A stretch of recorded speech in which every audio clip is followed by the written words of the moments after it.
Good evening. Thanks for having me. Well, thank you for being here. So they found the Russian soldiers with gas masks. The Russians are accusing the Ukrainians of having a chemical weapons facility. Does it sound like a prelude to an attack of that sort? It certainly could. I mean, we just got to be honest about it, because Russia has used that tactic in the past. They, to a certain extent, used it when they launched their initial invasion itself. And the fact that you're seeing them with gas masks, that's a very disturbing development. It might be something even more disturbing, which I'm reading about now, is the potential for staging some sort of attack at the site of Chernobyl. Have you heard about that? I haven't heard about that specific one, although obviously they've been in control of Chernobyl for quite some time. But I just got to tell you, I take a lot of these with a grain of salt, because there is, I mean, we got to be honest, there's misinformation and disinformation really given out by both sides to try to make themselves, most appealing to external audiences. And some of the things, even from the Ukrainian government, has turned out to be quite false. But I look at it as, would Russia benefit by doing something at Chernobyl? And I mean, it would be catastrophic for their own interests. So I tend to not think they would. But man, you can't put anything past them. That's the problem. All of these are plausible, and it's until we see what happens, we can't, refute anything really. Well, on that, is there something in the world is saying that Russia is going to perhaps launch a chemical attack or, hobble Chernobyl to create a bigger disaster? If the world is saying that out loud, is it in an attempt to perhaps stop any thoughts in that regard in the mind of Vladimir Putin? Yeah, absolutely it is. And I don't think it's without justification, because the United States was very outspoken and open about a lot of its intelligence, especially in the final 7 or so days before the invasion, being very specific about what Russia was going to attempt to do and how they were going to do it. And pretty much that's the way it came out. And I think because of that, the overwhelming global response to Putin's illegal attack, not just the West, but really a global response, has just been remarkable, bigger than I think anybody in the West thought, and certainly bigger than Putin thought he was going to get. And so if we do that same kind of thing here, so if anything does happen with whether it's chemical or nuclear, and then something happens later, all it's going to do is bring yet more condemnation onto Putin and just strip away any, deniability. Vladimir Putin has actually launched a chemical weapons attack on British soil twice, to our knowledge. The Alexander Litvinenko polonium killing and the Salisbury poisoning. And he got away with it both times. We didn't do a single thing about it. So do you think that perhaps that has emboldened him? I don't think so, because those are different categories of things. I mean, that's really different. A version, the ones you're talking about there, I mean, not that they're any less bad, but the means of assassination or attempted assassination in some of those cases. But this is an overt warfare thing where his troops are all around there, and even he would have it. And the condemnation of the global, because the scale, not just one person, but it would be potentially a region. It could be hundreds or even thousands of people. And God forbid a Chernobyl issue where, that stuff could drift God only knows where all over Europe. And, that's where things get super dicey for Putin if he overplays his hands. Now, a lot of people have been making critical remarks about the Russians' tactics in the war so far. What do you make of what they've been doing and how they've been doing it? Yeah, I think that when I look at the number of troops that we assess them to have started this operation with, somewhere between 175 and 200,000, it just from a military historic perspective and from a military analysis perspective of the size and scale of the operation, they don't have enough troops really to do it right. So if you don't have enough troops to make an invasion of that sort, he'd probably need triple the number he had, probably closer to 750,000 or 1 million, to be able to take that many cities, to knock out all of their military capability. And he just doesn't have that much. So you have to compensate, and it looks like that they have consciously chosen to compensate by going heavy and hard on the destruction capacity, on the rocket fire, heavy artillery, air power, even some drone strikes. So it looks like they're using heavy on that, which doesn't require as much personnel. That's a military tactic, but it's one that has catastrophic implications for the civilian population, and we're seeing that in spades. The troops that he sent in don't appear to be out of the top drawer. Is it possible that these are just essentially kids in uniform that he's sent in to make a mess, and he's got his actual crack troops, the real army, they're waiting and ready to go? Yeah, I think that is possible, but I'm becoming less by the day to believe that is the case, because I've seen so many just really, I mean, you can't even call them rookie mistakes, but just almost just absence of knowledge of basic military tactics, much less that the strategic or operational levels, have just been abysmal in many cases. It's been a bit mixed. They're doing some things in a good way, if militarily speaking, but like that famous video from just yesterday, where it showed a large number of tanks just sitting on the street in an outskirts of Kiev, getting shelled from above. I mean, that's a mistake that a second lieutenant who's, barely even been in the Army wouldn't make, by having them bunched up and just sitting like that. And yet they did. And that's, 2 weeks in after many other mistakes they've made. So it's making me question just how tactically capable is the Army. Has it made you question what his end game is? Do you think he actually wants to take over a functioning country, or just create a wasteland?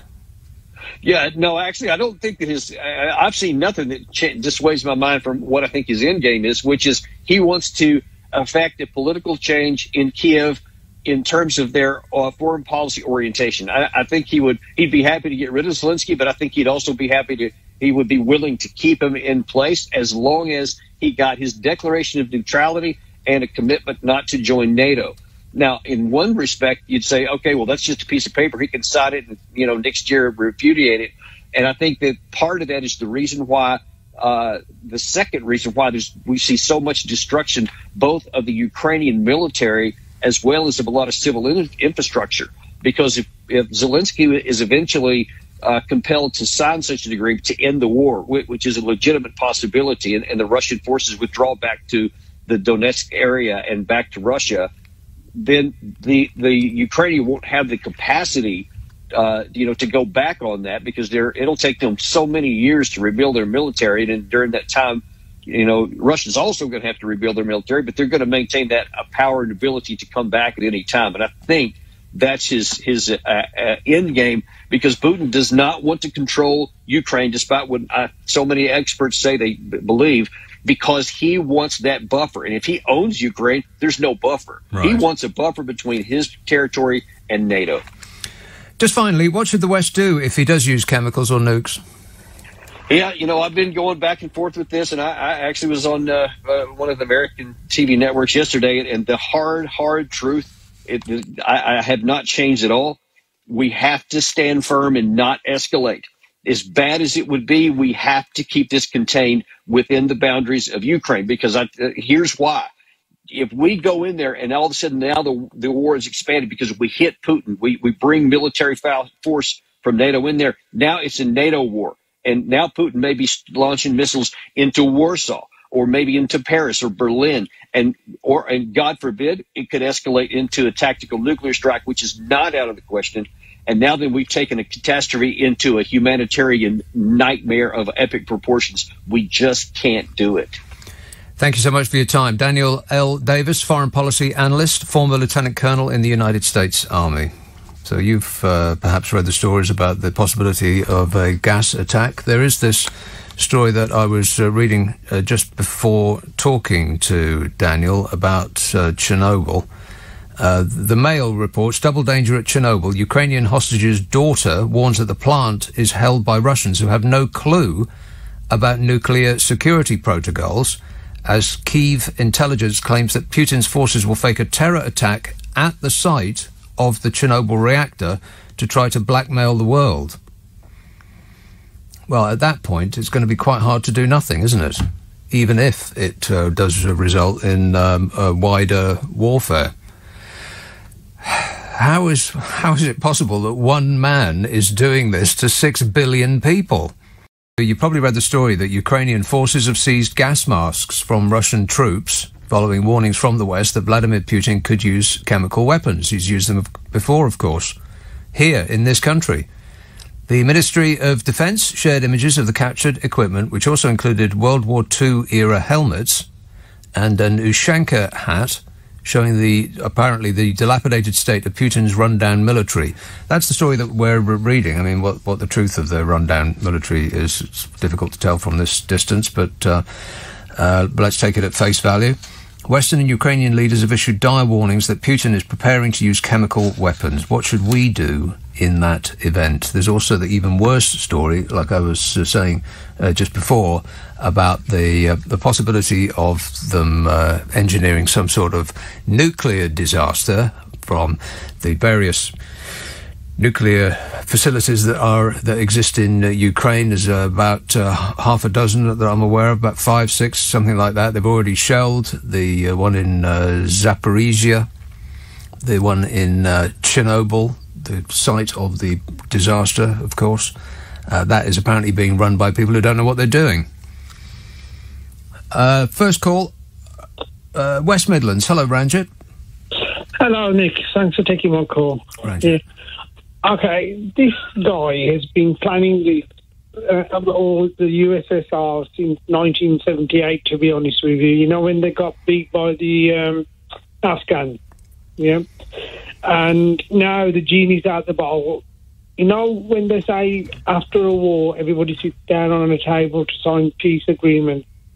But this guy has put all that out the window, and I think we've got no choice, right? And I hate what I'm going to say, but I'm going to say we have to go to war with him, because the messages that Joe Biden has given him is that we're not going to interfere are totally the wrong messages.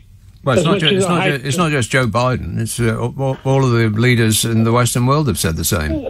They have said that, Nick, but look at all... I mean, how can any person bomb a maternity ward? Well, I was talking to Bill Browder, the oligarch hunter, last week, and he called it before it happened. He said that's precisely what Vladimir Putin does. That's his strategy, his normal way of playing these sort of incursions. He bombs hospitals first, then fire stations, said Bill Browder, and by that method you sap the morale of the people that you're invading. But it doesn't appear to have sapped the Ukrainians' morale, as far as we can tell. No, he's pushing it further and further, right? You know, like when people were asking Jeremy Corbyn, when will you press that red button? He says, I'm not going to answer, because if you lay out parameters of when you're going to do something, then the other person knows how far to push you. Now, the whole of the world needs to tell Putin, you've got 24 hours to turn your tanks around. If you haven't, we're coming in for you, right? That's the only way it's going to happen. He is pushing his luck to see when are we going to retaliate. And we are going to have to retaliate sooner or later, because the genie, unfortunately, the monster is out of the bottle, right? Unless, I mean, the people have been going on about this, that somebody from within his own ranks will shoot him, yeah? I don't think they will, because he's got that much propaganda going on, right? And if you look at it with an open mind, Nick, as you always do, yeah, there are two sides to this story, but Putin's taken the wrong way out of doing what he wanted to do, because he did ask Bill Clinton if he can join NATO, and they said no. So NATO has been encroaching on him, kind of, you know, strangling him. NATO doesn't encroach on anyone. If a country of its own volition wants to join NATO, then that's a matter for it. NATO doesn't invade that country. That country decides to join. It's completely different. But thanks, Ranjit. 0345 6060 973. Al texts, I think if Russia uses chemical or other weapons, NATO must enter. It's shameful that NATO is still being overcautious. At least Poland should give Ukraine its planes. Why bother going through the Americans to deliver them? NATO is being silly. The only reason that Vladimir Putin can get away with all this is that, of course, we don't know if he's actually completely insane. Because if he is, then the threat of all-out thermonuclear war is valid and real. I mean, if he actually wants to, at best, live the rest of his life in a bunker, then I suppose we can take him at face value. Or perhaps he just wants to go out in a blaze of glory. Except there would be more blaze, no glory. That's the reason why we are hesitant, because we don't actually know what the state of his mind is. But it doesn't appear to be that great. 03, and again, it's just, I mean, I know galling doesn't quite sum it up, but it is. It's utterly galling that one person can hold 6 billion people's lives in his hand. Eastbourne, hello, Roy. Hello. With the Russians turning to bombing to shelling other Ukrainian cities today, it seems clear now that their strategic objective is Ukraine, not just Russian-speaking Ukraine. So what we're going to find in a week or a month's time is that NATO forces and Russian forces will be face-to-face on the Polish-Ukrainian border. And that is, I mean, the very reason that we're not doing anything at the moment is because we don't want them to be face-to-face. But I think that's almost inevitable. Now, what I think we should do now is that NATO should do what they're designed to do on a protective measure, is that they should go into Western Ukraine, say 50, 100 miles, as a buffer zone. It also creates an enclave for Ukrainians to go to, but we should be very close to these nuclear sites if things start looking really awkward. Right. And that's as a defensive measure, not an offensive measure. Yeah. The but in all of these arguments is, well, but Vladimir Putin might just think that that's us attacking him and do what he's been threatening to do all along and let off the nukes. Okay, well, if he's that mad, bad, or whatever, he is going to do it whatever the circumstances. Mm. You know, I mean, he doesn't need to convince himself that he's threatened to do it. You know, if that is on his agenda, heaven forbid, he's going to do it come what may. But let's get ourselves into a position where we can stop it if we can. It might not be on his agenda, but it might be just a sort of a last up yours to the world if it looks as though he's going to fail. Because I'm sure that looking weak, looking like a loser is the absolute antithesis of everything that he stands for. I mean, he's a man who can fill entire calendars of pictures of himself with his shirt off doing sports. He's got this this face to maintain. So if it looks as though he's actually going to lose this, the might of Russia has been crushed by tiny Ukraine. Well, where would he go from there? He's probably looking at dying one way or another. He's almost certainly looking at being considerably less well off than he used to be, being as how his wealth is held for him by oligarchs who, if Putin is not in power, might not want to take his phone call anymore. So how's he going to get his money back? So it looks as though he's gambled everything on this. He probably didn't think of it like that when he started out, but that's the way it is becoming apparent, that this is now a gamble for everything that he's ever worked for. And if he fails, he's just going to say, okay, fair enough. Or is he going to, make everybody pay? It's just actually staggering what's going on. It's just, I'm virtually speechless. 0345 6060 973. Liverpool. Hello, Kevin. Hello. Well, I think his biggest mistake what Putin's made is he never went into Finland or Sweden first. That's his main objective, because it's because of climate change in the Northwest Passage and the Russian Passage opening up. That would be the greatest thing for commerce, and that's what he's been after. That's what he's after. So Finland and Sweden should be brought into NATO as quickly as possible, and don't even allow, like what he did when it was in Georgia, wasn't it? When Georgia was promised that they would become part of NATO, he mobilised his troops and went straight away in. I think it was a place called South Astaria or something like that. But this is a mistake. He knows that his aim, that's what he wants. He had the fleet off Alaska a few years ago observing what was going on, because they know for commerce and the amount of what we use shipping for commerce getting around the world, that's what he's after. He's a raving lunatic, he's an idiot, and anyone who backs him up on their lines, because we will have a Nuremberg trial at the end of this for crimes against humanity, and anyone, all his henchmen, they will all be held to account. Well, you got to catch them first, and that's going to be the big problem, isn't it? Because none of them will probably ever leave Russian territory again. Yes. So, well, hopefully they'll kill him. They'll turn on him and kill him, because he's or incarcerate him. He's a lunatic. He's an old man. He's a raving lunatic. He hasn't got his full faculties against him. I believe he's saving his best troops to behind. But you know what I mean? The generals, the people themselves, the whole country. It's not the Russians. The Russians are all right people. It's just that the regime, or he's controlling them, and the lies he's telling his own people. He imprisons people. He does all kinds. And I know a lot about NBC. I was trained in it. I was putting them down, saying it's an absolute disgrace. He's a tyrant, and he's got to be silenced as quickly as possible, because he's not going to. Don't give him a chance to stop and inform the people of Russia of what's actually going on. They're firing on. Look, he's just a tyrant. He's a thug. All right. Thanks, Kevin. 0345 6060 973. What should the West do if I was going to say unthinkable, but it's not anymore, is it? If the almost despairingly inevitable happens, and he resorts to something much worse than he has used already.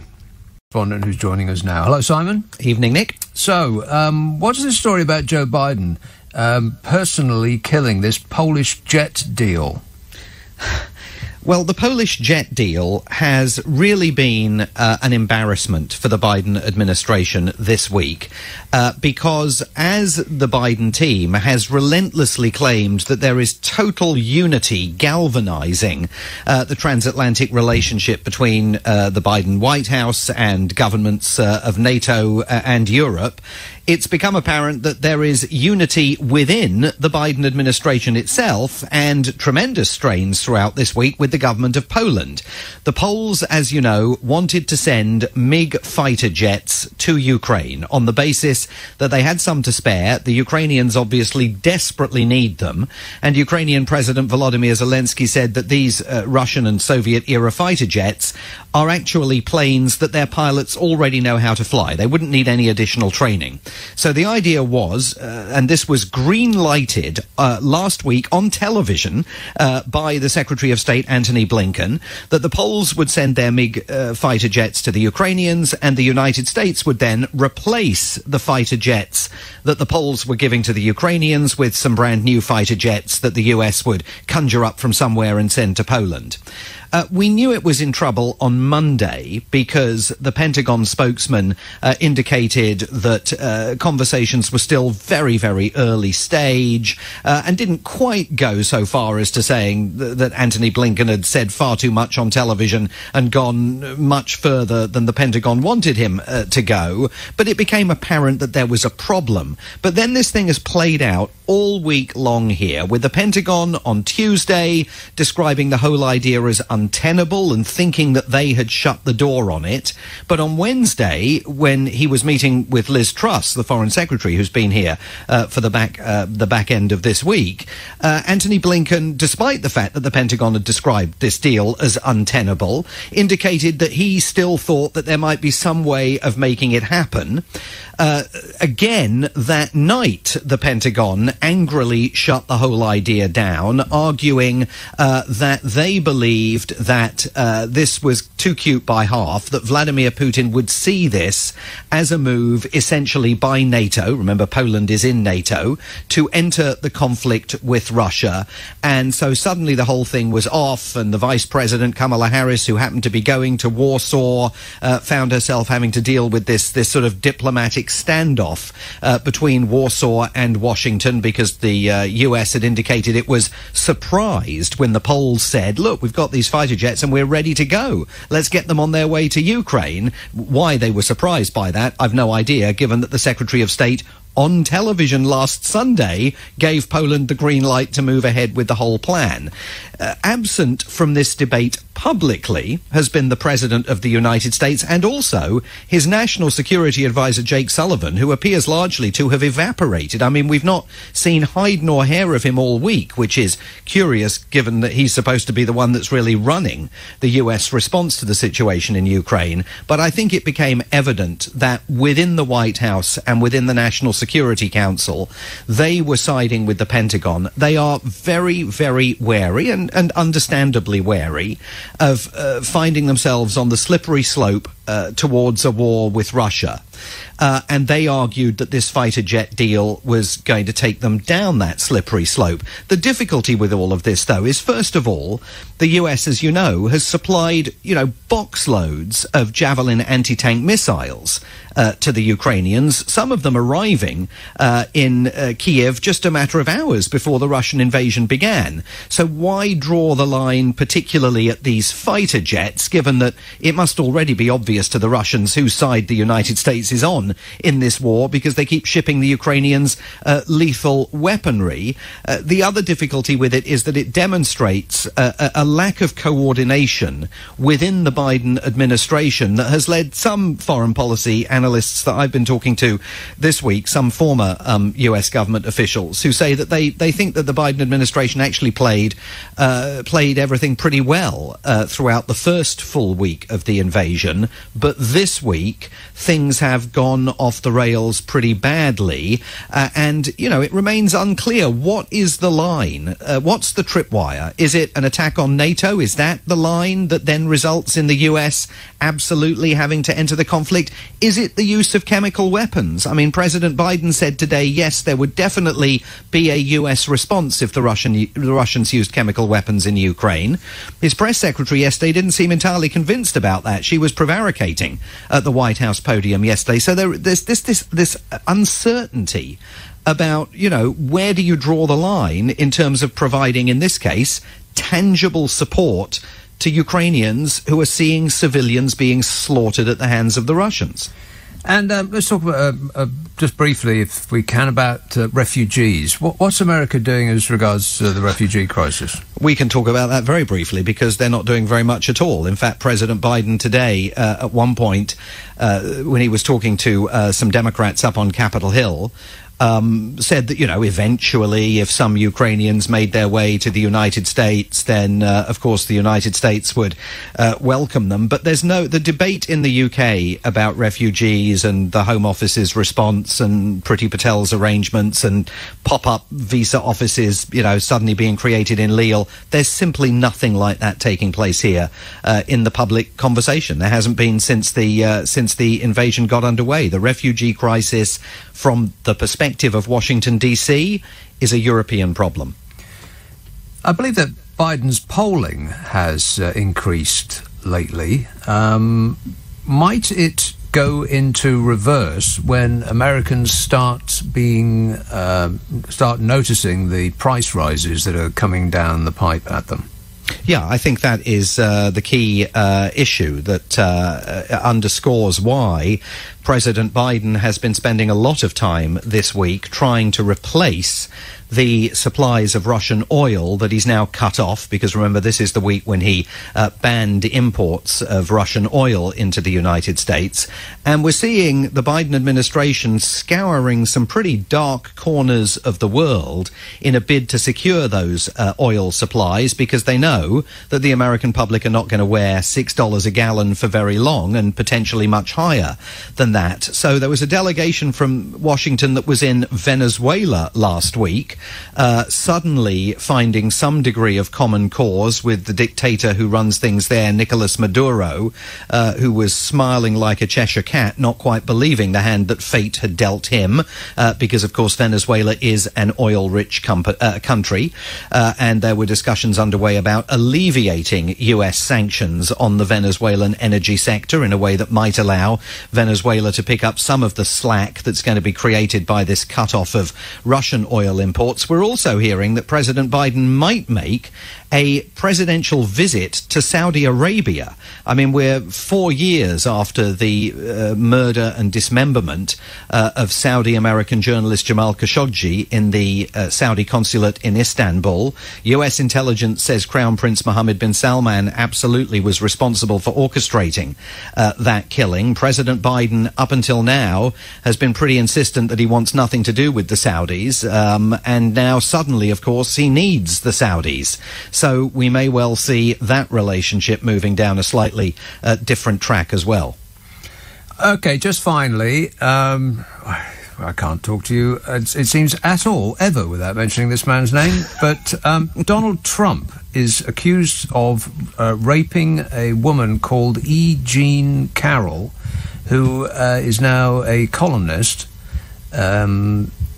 He's accused of raping her in a New York department store dressing room, and Donald Trump's response is to sue her for defamation. How is that going? Well, it's not going very well, as you might expect. What he's trying to do, and stop me when this becomes familiar, is he's trying to delay her lawsuit from reaching trial. So he has tried to counter-sue E. Jean Carroll, mostly, I think, in a bid to delay the inevitable, which is her case reaching court.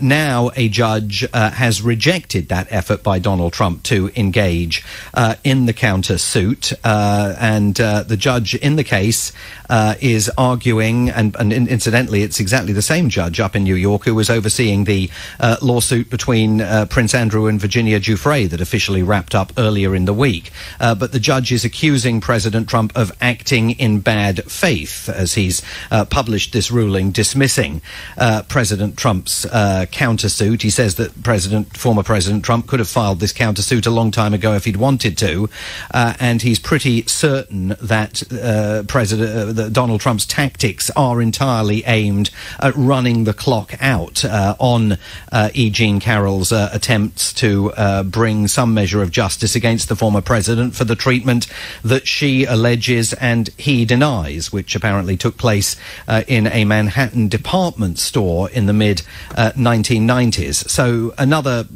case, another bit of legal action by Donald Trump being thrown out by a judge. Certainly not the first time we've seen that, and I'm sure it won't be the last. No, good to talk to you, Simon. Thanks for that. Simon Marks, LBC's US correspondent, joining us from Washington, D.C.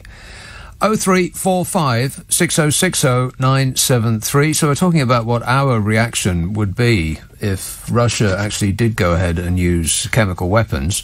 As I mentioned before, the West seems to be making loud protest about it before it's happened, perhaps with the idea of making Vladimir Putin, I don't know, can you embarrass somebody like that into not doing it? If the world is saying this is what you're about to do, then perhaps a normal person might think again because you've already been called out for doing it. If that doesn't work with him, then what should we do in the event that the Russians actually do deploy chemical weapons or nuclear weapons? They have these so-called small nuclear devices, tactical nukes, that would create, in the words of some Russian defense analysts, a bigger bang. That's essentially what they think of a tactical nuclear weapon. It just creates a bigger bang. It's not a whole another level of weaponry. Or, as we're reading, and it's very difficult to know what to take at face value, but we're reading that the Russians seem to be deliberately degrading the facilities at Chernobyl in order perhaps to create some disaster there with which they could then blackmail the West. Or maybe they're just idiots and they put clueless people in charge of a nuclear facility. Should our response be, then, if the Russians deploy chemical or nuclear weapons? Vince texts, I cannot believe that even the Russians would have a one person on a big red button. Surely even they would have generals with a say in the matter. Yeah, well, I've tried to engage military people in that. What would happen if Vladimir Putin said, right, that's it? But none of them would actually follow through with that conversation. They all seem to change the topic, perhaps unwilling to engage in such an awful thought. But you'd think that it wouldn't be just one phone call and then it all goes off, that there would have to be multiple people making a decision all the way down the line. And text, I've spent many years of my life hating nuclear weapons. Then Ukraine happens and I start to question all my previous assumptions. Now I'm going back to my original thoughts. What's the point of nuclear weapons if one despot can hold the other nuclear countries to ransom? What happens when other nuclear powers are dread to intervene in the conventional slaughter of another country? Yeah, I mean, the thing with nuclear weapons is that you'd be mad to use one, but if you're mad enough to use one, you're mad enough not to care about or understand the consequences. So mad, mutually assured destruction, ironically, only works if neither side is mad. Paul. Hello, Neil. Hello, Nick. Yeah, first time caller. Thanks for having me on. I do agree with previous caller from Eastbourne that said this man is clearly disconnected to reality. And I don't think you can really call that hand whether he would be willing to release a nuclear weapon. You just can't call that hand. But what you could do, I don't think he listens to very much, but I think he can certainly see. I think he's got family, and there's an awful lot of people that are holding money, and they're not all based in Russia. They're all in, well, a lot of them are over here. And other countries that are in and around the world, they could easily be rounded up. And in my opinion, it's no bullets required, just be peacefully shipped straight into Ukraine, perhaps a nice safe place like a maternity hospital in Kyiv, and kept there and put that out, live stream it out. I'm sure it'll be picked up quite widely in the American and in the Russian population. And gradually they might see that this man in charge, buried under the ground with a finger on a button, is totally mad and he's got to be stopped. I think it's got to come from their side. The very thought of launching a nuclear missile terrifies me to death. Absolutely terrifies me. But I think he needs to know that if he's talking about the possible use of even a limited nuclear strike, he needs to know clearly we will retaliate in mass immediately. As soon as you push that button, you're as dead as we are. And I think and hope that message just might resonate some way. But if it doesn't, he's going to do it anyway. So do you actually believe, though, that given the evidence of everything that we've seen already, as being utterly impotent because of an imaginary line that's drawn in the ground, beyond which he can do anything he likes, but if he steps 1 foot in the other direction into Moldova, one of the Baltic, NATO countries. one of the Baltic states, then that's it. We're going to have at him. It just doesn't seem logical. As I say, the closer step, he's got family and living in London. Why don't you seize their assets? Why not seize them and cart them straight over to the war zone and let, even though I don't know how much contact the troops on the ground would have with live streaming, but they could see it. This is his family. These are people around him. Yeah, but that's the assumption that you make is that he actually cares about anybody other than himself and the glory that is Putin. I wonder if he does, or whether he thinks that they would die for Russia and be glorified in doing so. Thanks, Neil. Hastings, David. Yeah, hi, Nick. David. Yeah, so, I mean, there's just so many angles on this that bother me a lot.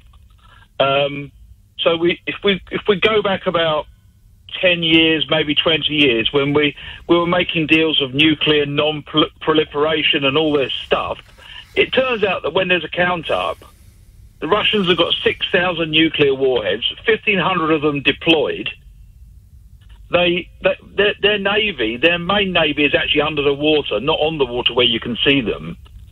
And you can bet your life that every active submarine they've got is now somewhere in the world with the coordinates set for whichever is the nearest city they want to destroy.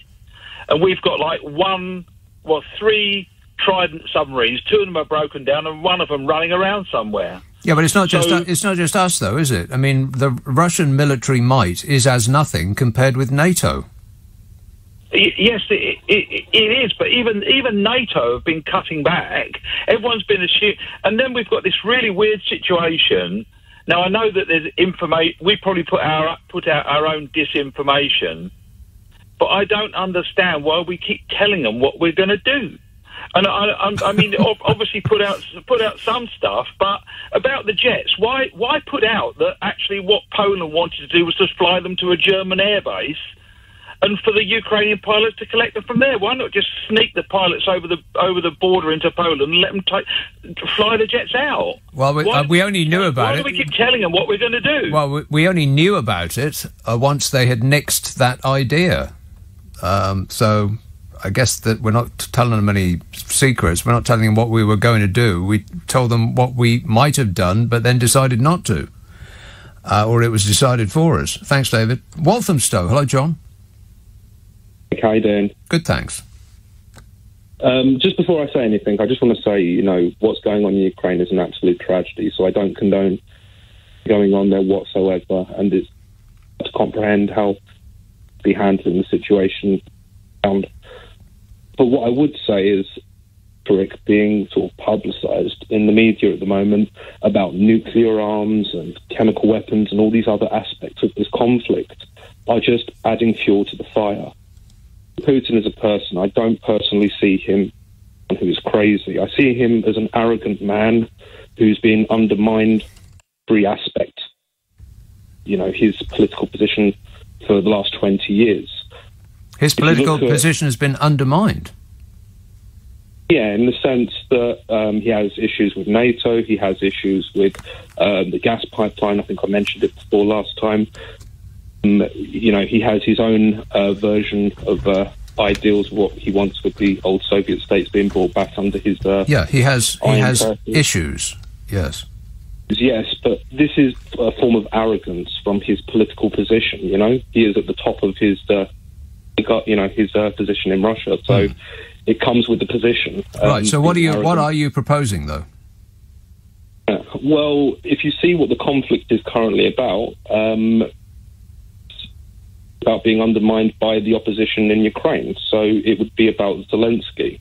But he's not the opposition in Ukraine. He's the leader of Ukraine. He's the opposition to Russia. Right. But he's only the opposition. Exactly. He's only the opposition to Russia because Russia invaded Ukraine. He wasn't the opposition to Russia before Russia invaded Ukraine. The only way to end this conflict is to take out Zelensky because that's all that Putin wants. Sir Roger Gale is a Conservative MP who has been critical of the government's response. Good evening, Sir Roger. Good evening. Good evening. So I believe you just returned from Calais and Lille examining the government's famous world-beating efforts to solve the refugee crisis. What did you find?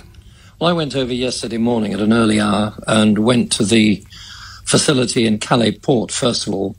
And there is a facility there now. It was established after I asked my parliamentary question. And there are a very dedicated, I have to say, team of Border Force officers who are treating people as well as they can under the circumstances.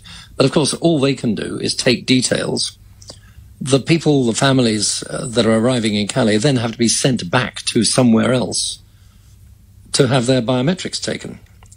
So, having spoken with some of the families there, I then went to Lille, where we were told there was a biometric facility, only to find that there was nothing there at all. As far as we could establish, and half the world's press have been there looking for it, and I think somebody would have found it if there was one, there was nothing. And I was told by a lady working from Care for Calais, and running a refugee hostel there, that those arriving in Lille were told, sorry, you've got to go to Paris or Brussels. Well, these are people with no money, traumatized by war, desperately tired, and very, very distressed. So it wasn't an ideal circumstance.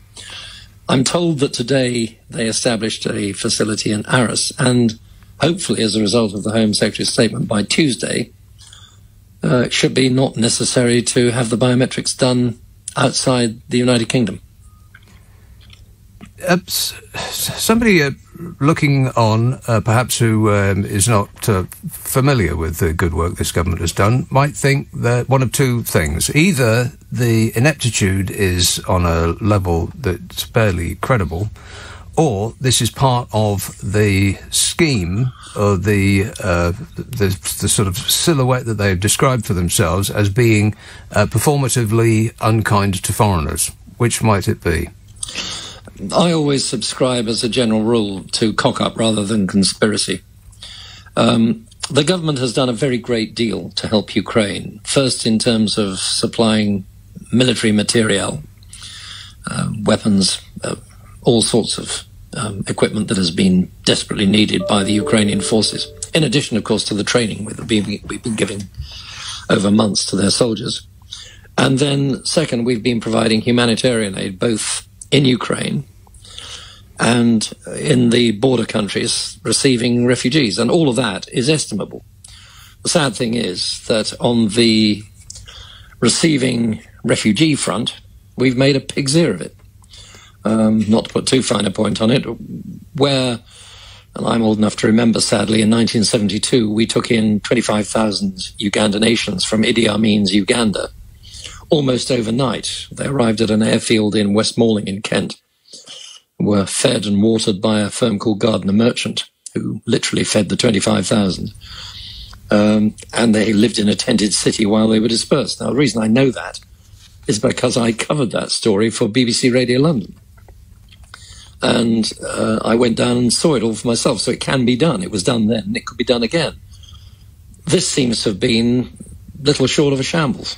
So is it to be laid at the feet of the Home Secretary? You were quite critical of her this week. Can you just explain why? Well, yes, because she said on Monday a week ago that there was a facility in Calais. There was not. There is now, but there wasn't then. So that was quite completely incorrect. And Lille? Then she told the House that there was a facility in Lille, and as far as any of us can establish, there is no facility in Lille. But I think as a result, partly of a meeting that a lot of Conservative backbenchers had with Michael Gove on Wednesday night, when we were asked in terms, should the biometrics be done in Britain or in mainland Europe, and all but one of us said in Britain. The following day, the Home Secretary made a statement indicating that the biometrics would be done in Britain and that people could log on online to come to the United Kingdom. That's a significant step forward. But, of course, that is only the family members. It doesn't deal with the others who want to come. And we're still waiting for the details of the humanitarian sponsorship scheme, as it's called. I believe that will follow. It's in hand. And I attended a meeting earlier tonight with Michael Gove and Lord Harrington, Richard Harrington, as was the Member of Parliament, who's got great expertise in dealing with refugees from Syria and from Afghanistan. And I think the combination of Michael Gove and Richard Harrington will get to grips with this problem. I certainly hope so.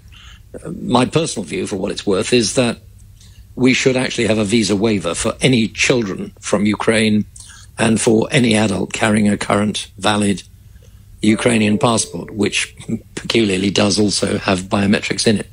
Yes, the government says that they're moving slowly and cautiously because they are concerned that Ukrainians have been armed in their country. Does that sound credible? No, it doesn't really. And if you actually wanted to check cars or whatever coming into the country and remove weapons, then I guess you could do so. And the idea that this is a matter of national security just doesn't hold water, I'm afraid. I mean, you will remember, of course, but the two gentlemen who so charmingly took a foreign holiday in Salisbury and then poisoned the Skripals subsequently revealed to be Russian agents, came in on visitors' visas. So, I think we can say that if people want to get into this country, they're going to do it. And I think that the time has come when we ought to take a totally humanitarian approach to this. Look, there are not thousands and thousands of Ukrainian refugees wanting to come to the United Kingdom. There are certainly millions going over the border into Poland, into Romania, into Moldova, into Hungary. But most of those people, one, bless them, want to go back home as soon as they can. God knows when that will be, but they want to go home. They don't want to emigrate to anywhere. And second, if they can't go back home, then they want to stay as close to home as they possibly can, so that when the time comes, they're on the doorstep. There are some with family in the United Kingdom who want to come and join their family.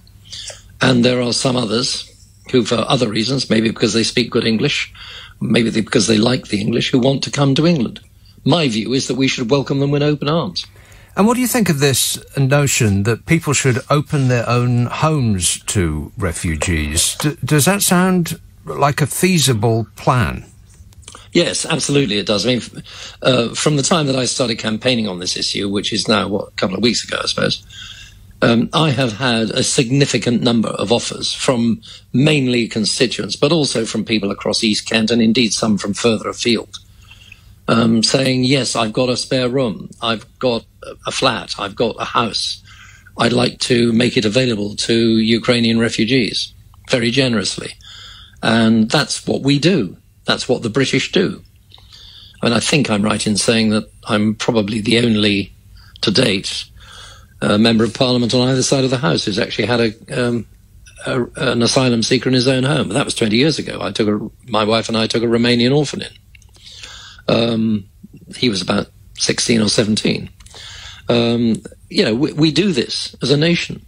We are a kind, sympathetic, generous people. The amount of money that's been given proves that. The fact that people are opening their purses and giving what little they've got, and in some cases it is very little,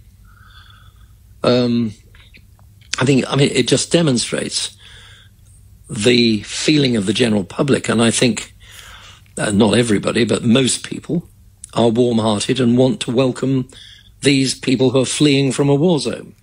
It seems a bit cobbled nothing. Sorry to interrupt, but it seems a bit sort of Dad's Army-ish cobbled together. Wouldn't it be better for those fleeing this war zone to be together in some sort of community where they have common language and common culture, and they can, help each other in a way that people that don't have any experience of that would be perhaps unable to? Sort of maroon them in sort of little islands of their own in somebody else's house seems a little less ideal than to make a community, or at least several communities for them, no?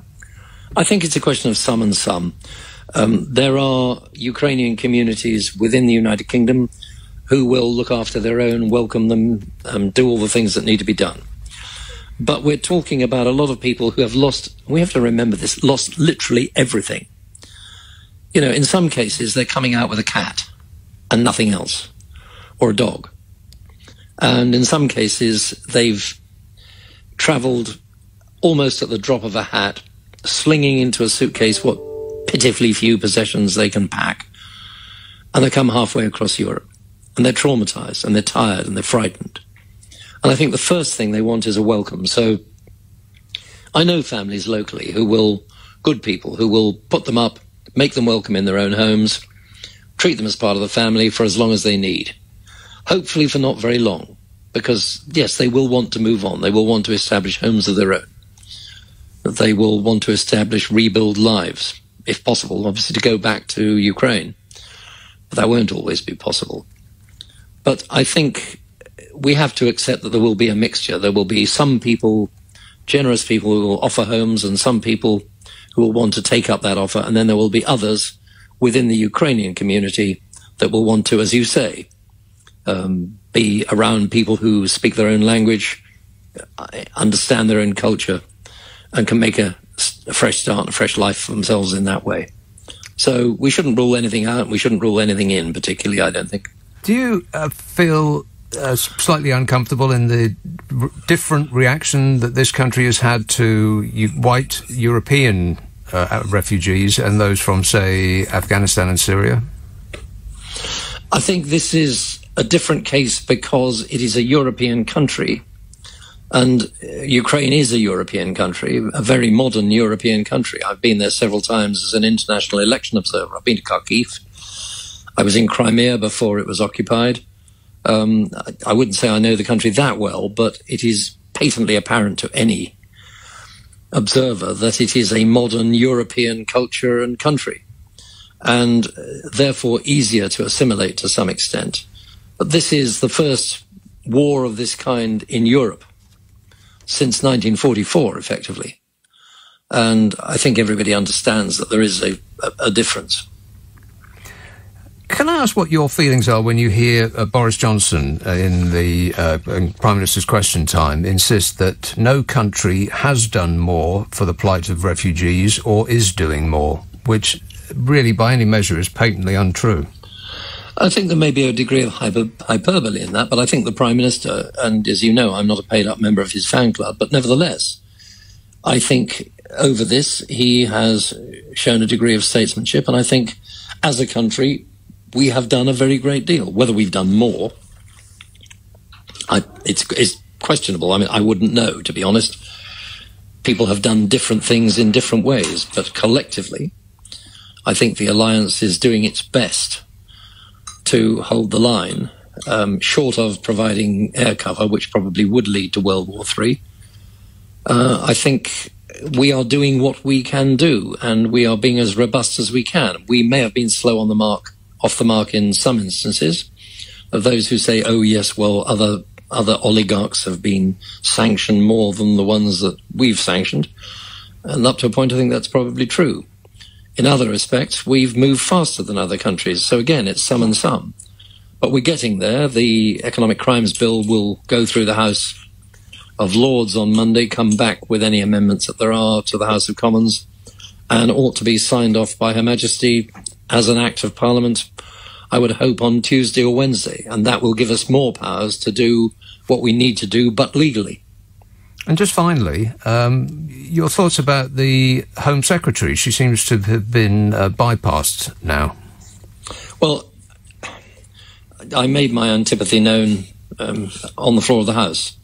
I don't think she has handled this at all well. That is a matter for the Prime Minister and her to discuss. OK, thank you, Sir Roger. Sir Roger Gale, the Conservative MP for North Thanet, who has just returned from France, where he has been looking at the situation with Ukrainian refugees. The number here, 0345 6060 973. We are a kind and sympathetic and generous people. We open our arms to those in need, said Sir Roger. Does that sound right? Is that this country that you know? Or has the Conservative Party actually sold themselves to us on their enmity for foreigners, this aggressive approach to others, which seems to chime well with a considerable number of people in this country? The Times conducted a poll. Poll says 6 in 10 people believe that Britain is not doing enough to help Ukrainian refugees. 6 in 10. Only 7% of those that expressed a preference think that Priti Patel, the Home Secretary, actually wants to help Ukrainians come to the UK. 7%. 0345 6060 973. Do you think they're finally getting it about right, or is there still plenty more to do? Tynmouth, David. Yeah, good evening. Yeah, 2 days ago I resigned from the Conservative Party after 60 years because of how they've messed this up. And it's very simple things that they've done wrong. You know, on the television, they showed the people queuing at Arras. Now, they had them queuing in the street. It wouldn't take much intelligence to get some chairs for them to sit down, some blankets to keep them warm while they're waiting. They've had enough of scrabbling all across Europe without this. And at Calais, what they should have done, I've come from the hospitality industry, but they could have got some marquees, fitted it out with some comfortable furniture, brought some children's entertainers over, because the people that do that sort of thing in this country would love to have done that, gone over, entertained the kids so they make them feel contented at home, and they could have sorted or take a ferry round and put them on. But there's so many simple things they could have done, but they didn't, because they didn't care. And it really appalls me, after being a voting Conservative for 60 years. And I wonder, but I'm not sure the other side is any better, but that Priti Patel should be shot. She is useless. Well, let's not get carried away. Fired, I think, is what you meant to say. Thanks, David. 0345 6060 973. People keep saying, they're making so many mistakes. These are schoolboy errors about, they're not providing the right facilities, or they're saying that there are visa facilities in Calais when there actually aren't. You have to go back to Paris, which is like a 600-kilometre round trip. And they're making all of these errors and these mistakes. They don't seem like errors and mistakes to me. Seems more like the plan.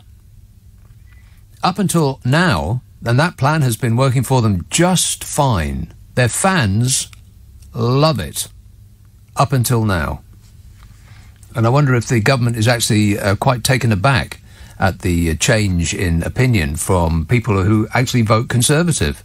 Because a week or so ago, when the poll came out and the question was something of the order of, do we have a moral obligation to open our borders to those fleeing war in Ukraine?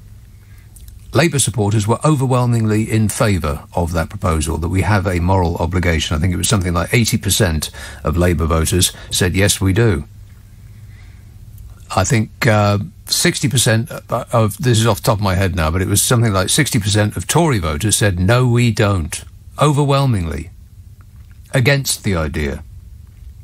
A week later, and Labour voters are more clear about their desire to open our borders, and even the Conservative voters are now in favour, by a smaller margin, of doing just that.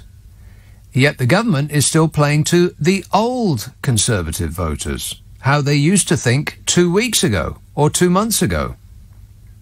I'm sure that they're quite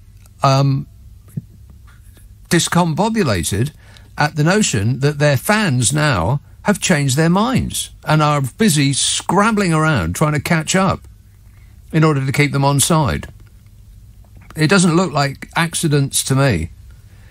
0345 6060 973. Tottenham, hello Tim. Hi there. Tim. How are you? Good. Good. Sorry to walk the conversation back to the Putin debate, but I think we're in a bit of trouble, and I think I don't like the direction. I'm really worried about the direction that this is taking. Well, you're not alone there, Tim. Believe me. I think in essence what's happening at the moment is Putin he has us exactly where he wants us. We're in the first couple of rounds of a boxing match, and Putin is feeling out where we are, and we are responding exactly the way that he expects us to respond at every turn. I'm not sure that's true. Okay. I very much doubt that he was expecting the kind of sanctions that are being imposed on him and those closest to him. But go ahead. I think the sanctions are an irrelevance. I don't think they touch Putin. I mean, are we realistically saying that after 20 years in power, he hasn't built up structures around himself that allow him to get whatever he wants whenever he wants? The sanctions aren't touching him. Well, I'm sure, but he does live in Russia, and if you... Are you okay? Yeah. If you if you ruin the country that you're standing in of 140 million people, or whatever it is, then you're going to feel the effects of that one way or another. I agree for the person on the street, but I don't think the person on the street has any access to Putin whatsoever. I think what's going to happen is, within a relatively short space of time, he'll use chemical weapons and will impose more sanctions and will condemn it in the strongest terms. And I think he won't care. And then he'll progress further and he'll think about using a tactical nuke. And then he'll start looking further. and he'll start looking to the Baltics. And once he looks at the Baltics, he's going to look at the ones which are non-nuclear, which is all of them, and he's going to say, okay, NATO, let's see how much Article 5 holds up, and he'll attack. And then we will be faced, and America particularly will be faced, with the question, do we launch weapons, do we end the world to save Lithuania? And I think the obvious answer, if it was me in power in US, I'm sure if it was you in power in US, your only option would be, I've got to leave them to it. I can't destroy the world for the sake of a single nation in Eastern Europe. And I think Putin knows that. I think we're in trouble. He's going to test Article 5. NATO will be broken, and he'll stop when he stops. I think we're in genuine trouble. All right. Thanks for that cheery call, Tim. 0345 6060 973. Thomas text, Priti Patel is the kind of person that would ask a starving orphan, what's the magic word? Victor texts, the reality is that refugees fleeing from violence perpetrated by our enemies are considered worthy victims, whereas those fleeing our violence are considered unworthy victims, like those in Iraq and Afghanistan and Libya and Syria. Perhaps I misspoke. Didn't get the emphasis right there. The reality is that refugees fleeing violence from perpetrated by our enemies are considered worthy, whereas those fleeing our violence are considered unworthy. Right, got it. I'll do a couple more texts. There's a caller lined up from the Czech Republic, so I want to give him a little more than the 40 seconds that's left before the news, so I'll read a couple more. Nick texts, Boris and co are a shambles. It's embarrassing and the whole country should be ashamed. Again, I think shambolic is his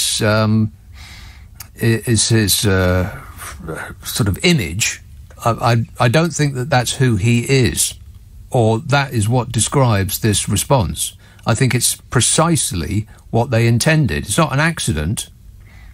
Making it difficult for foreigners to get here seems to be how this Conservative Party have defined themselves and sold themselves to their fans. And up until now, they've loved every minute of it.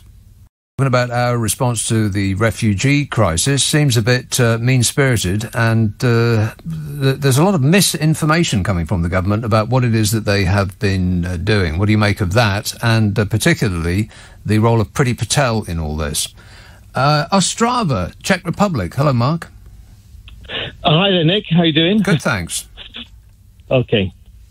So I just I'm a British national. I live in the Czech Republic. I'm actually an English teacher here, and I've recently been up to the border, the Polish-Ukraine border, and I volunteered as a helper there, helping process refugees as they're crossing the border and being moved to a kind of transit center in a nearby town called Przemysl, which is in eastern Poland. I just thought you might be interested in the experience I had there, and also as hosting some Ukrainian nationals as well. That I spoke to there and brought back to my family house in absolutely. Tell us about your experience. So this is the second family that I've hosted.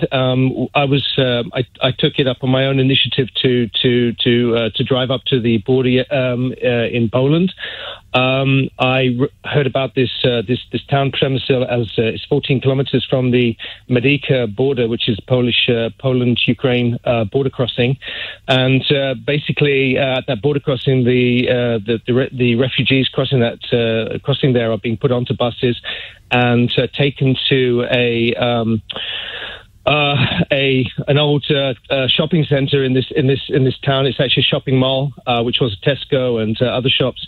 And it's basically all the shops have been cleared out, and the whole of the Tesco and the warehouse and the shops there are actually being used for this relief crisis. So you've got buses coming in every few minutes from the border. You've got tens of people getting off the buses. Some of these people have onward places to go to, so there are buses leaving from there to take them to the train station. There are different charities operating there. Individuals like myself who come with a car full of things to help, but also looking to take back some refugees to host in our houses. So it was really quite a interesting experience, and I would call it sort of organized chaos. There's a lot of different charities working there. I actually volunteered for 5 hours I got registered there, and they allowed me to then just chip in and just get talking to people. What I found was there were quite a few people that didn't have no onward places to go to, no contacts in Europe, no transportation, and literally, didn't know what to do next. And of course, many people looking totally, terribly exhausted. The family that I brought back, which was actually a mother and a 17-year-old daughter, they travelled from Kharkiv. They travelled 22 hours by train to escape from Kharkiv to Lvov. Lvov is 70 kilometers from the Polish border. Then they spent some time in Lvov before they were able to get onto a bus. A 3-hour ride to the border. 6 hours waiting at the border crossing to get through there, and then a bus ride to this kind of a holding center. They'd been at the holding center for 2 days by the time I'd met them, and by the time I met them and got talking to them, they were absolutely totally exhausted. They could hardly speak. The mother was so tired. It was really very, very heartbreaking. And it was the end of the day, and my car was empty. I just had my co-driver with me. It's a 500-kilometer drive to my house from Przemysl, this town. I said, look, my name's Mark. I live in the Czech Republic. I'm a family man. I've got children, a Czech wife. But we've got a bedroom. We can host you for as long as you need. It's clean, it's warm. If you'd like to come back with me now and my co-driver, I was registered there. There is a registration process just to take the details down. So before of course you leave there with someone. The mother just said, please get us out of here. And I was listening to the interview you had a little bit earlier, and these people, they need somewhere that's welcoming. They need somewhere where they can get their energy back, comprehend the situation. They need a few days to do this. And then they can make decisions about what next. And there are Czech Republic is very welcoming. Now there are Ukrainian refugees scattered all over my region. I hear about more and more every day. So the Czech Republic is really opening its doors to the refugees and welcoming them here and supporting them here. So I have the mother and daughter here downstairs, actually sleeping at the moment. They're moving on tomorrow to another city where the woman's actually got some work now. So they will be moving off tomorrow, and I will be going back to the border again on Sunday. Again, another 5-6 hour drive, helping there for another 5-6 hours, and then hopefully I'll be able to bring somebody else back and support them until they can plan, what next. And what about the people you're driving from Czechia through Poland? What about the people in Poland in particular, because they're right there on the border as you just described? How are they feeling about the war as it's sort of moving towards them? I haven't actually had a chance to talk to many Polish people, but they've opened their doors to 1.4 million Ukrainian nationals. I think so far, I mean, up until now, the war has been kind of, focused on eastern, southern, and northern kind of Ukraine, and the western Ukraine has been pretty much untouched by this. Although they've got, a lot of migration into this region. But of course, today we heard about, the attacks on I think it was Lutsk and another town in the west. So now I think people will start to become a lot more nervous, and I think also the crisis on the borders, the refugee crisis, will also become a lot worse as well. So. But I'm going back up there, like I said, on Sunday. So maybe I'll get a bit more opportunity to talk to people there. But so I'm not sure about that. Okay, very good to talk to you, Mark. And we would appreciate it if when you have the time, you called us back and gave us an update. Thanks for that. 0345 6060 973. We're talking about our response to this refugee crisis, whether you think it's we're doing just exactly the right thing, we're going very slowly, very methodical, not making any missteps, or whether you think that we're just way too slow and too mean. Pete says, I think that Patel is desperately clinging on to her hostile environment idea. Well, it's perhaps one of the major reasons that the Conservative Party is leading the country, that hostile environment idea. They would be loath to give it up because it has proved so popular and successful for them. Oxted, hello, John.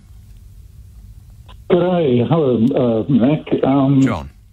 I wanted to just say that the previous caller, Mark, well done, big good man.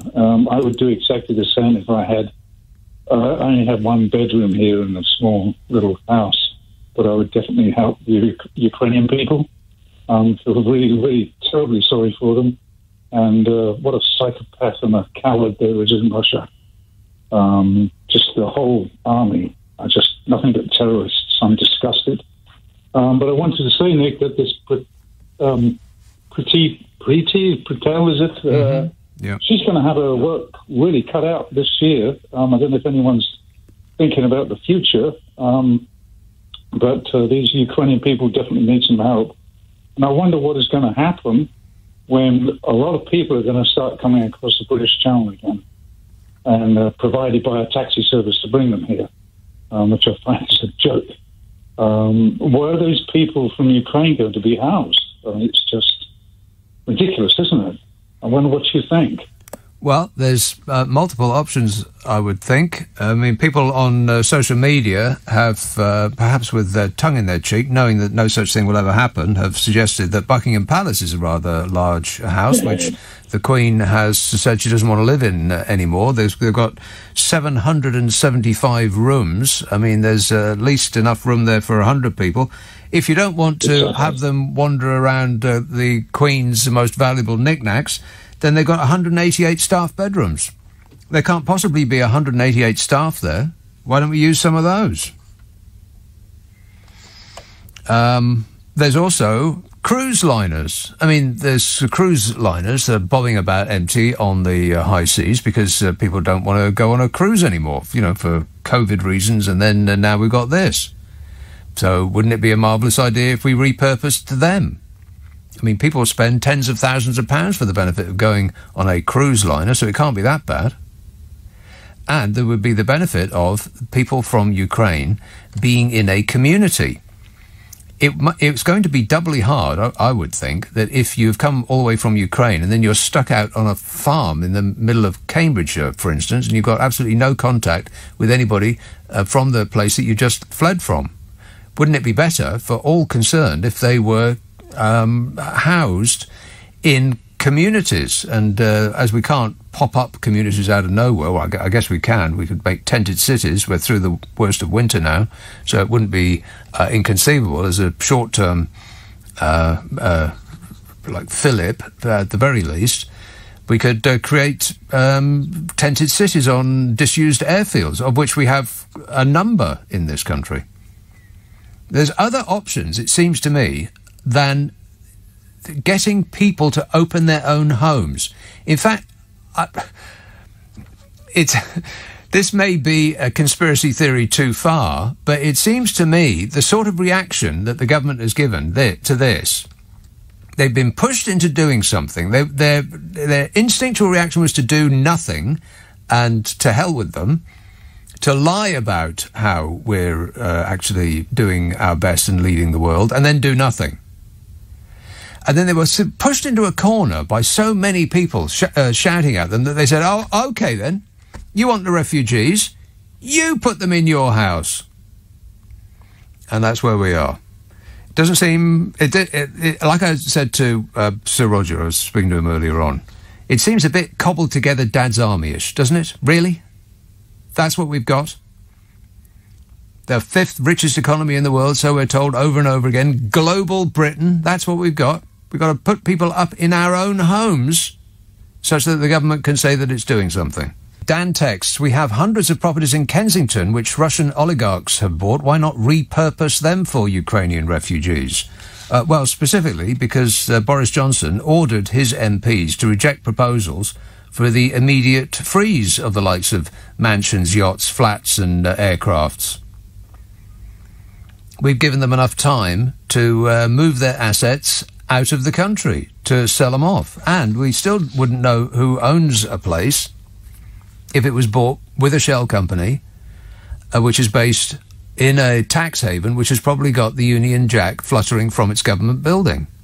That's still not in our suite of available sanctions. Specifically because Boris Johnson ordered his MPs to make it so. Ealing, hello, John. Hello, how are you doing? Good, thanks. I tell you what, I'm getting so knocked off right now because it's just the absolute detritus and rubbish I keep hearing from people.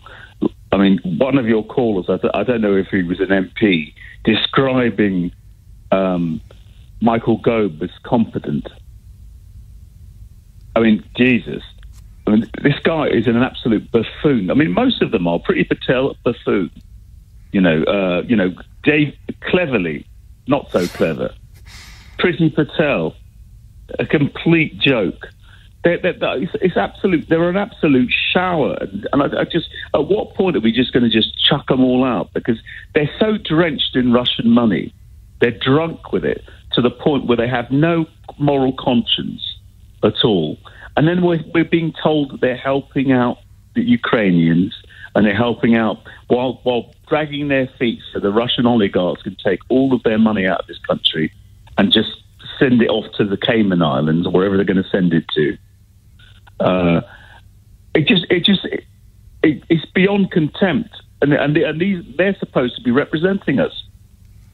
Well, perhaps they do. I mean, I've heard about 1,000 times that people knew what they were voting for, mostly in respect of, well, enough people did in the system that we enjoy in this country to make it that they are ruling the country unopposed. But, Nick, they're corrupt, and they're beyond corrupt. So the point is, though, and not only they're corrupt, I would argue in some cases, they are actually traitors to their own country. Because if you get in bed with Russia and Saudi Arabia and China, who have a diametrically opposed ideology towards our country, right? You're making a choice. And I'm sorry, money is not everything. You actually, you have to, this idea that somehow we're looking after the Ukrainians and their children being killed, massacred, left, right, and centre. And it's the idea, it's like that. One of your callers just rang up me and he said, well, if we had to have a choice between fighting Russia in World War III. We're just going to have to let,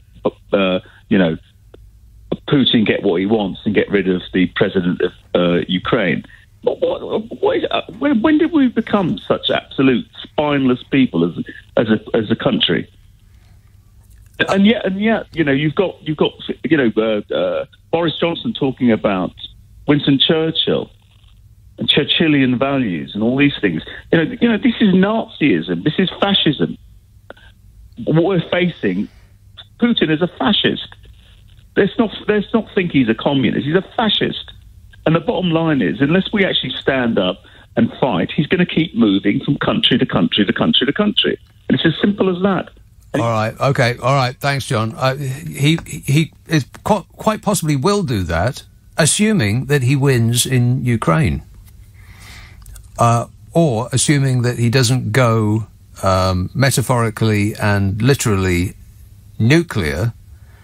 At which point he can do anything he wants, because on current evidence we won't do anything for fear of that. Iowa. Hello, Joe. Hey, how you doing, Nick? Good, thanks. Yeah, I was mentioning to your the guy that answered that here in the U.S. I've been finding it very interesting. I listen to LBC a lot while I'm driving, but here in the U.S. there's virtually no talk whatsoever of us taking refugees in. And yeah, we are a bit larger than the UK, and it's a bit shocking. It's a bit shocking that something like that hasn't come over yet. And I suppose maybe it's just in the works and it just hasn't happened yet. But you would think that would be just an immediate knee-jerk kind of thing to bring them here, because not only do we have lots of space, lots of houses, we also have a major shortage of workers here as well. And it would just be a blessing, quite honestly, for people to come here. And I've got plenty of room in my house. I could put up 4 or 5 people pretty easily, and they could find jobs probably in 24 hours. So I wanted to just share that. Hopefully that's going to happen soon. It'll take the pressure off of a lot of the other European countries. Yeah. It is difficult to keep in mind that this has only been going on for about a week and a half now, 2 weeks, I guess. Right. And I suppose it's not that surprising because it's a different continent. I mean, we in Europe don't consider giving refuge to those fleeing, wars and so on in South America, because that's your continent. So perhaps it's not too surprising that at this early stage that subject has not been broached much in America. But thanks for that, Joe. See if I can squeeze one more in. Montpellier. Hello, Robin. Oh, good morning. Good morning, Robin. As a point of finding accommodation for refugees, I'm old enough to remember the Hungarian Revolution of 1956, when the refugees again came to this country. What was done at that time, which was incredibly sensible, because I lived on the East Coast, the holiday camps were then closed for the winter. They were shut. So what they did, the refugees moved in to the holiday camps, which were set up for dealing with large numbers of people anyway, living together. And once they were settled then, the government people turned up and set themselves up to collect details of the people. And the local authority, like the WBS, moved in and helped the people as well. But they remained in a community, in living accommodation, and it worked extremely well. I can't think why they haven't thought of it now. Well, that does sound like a pretty good idea. Thanks for that, Robin. I just feel that if it was me and I was fleeing my homeland, I would be enormously grateful for somebody in a foreign land to give me a room in their house. But I feel I would prefer to be put up in a community of other people with a similar experience to me. First, let's cross to the States and speak to Bob Mulholland, who is a Democratic National Committee member and strategist in California, also a Vietnam vet. Hello, Bob. Hi, good evening. Good evening. Thanks for joining us.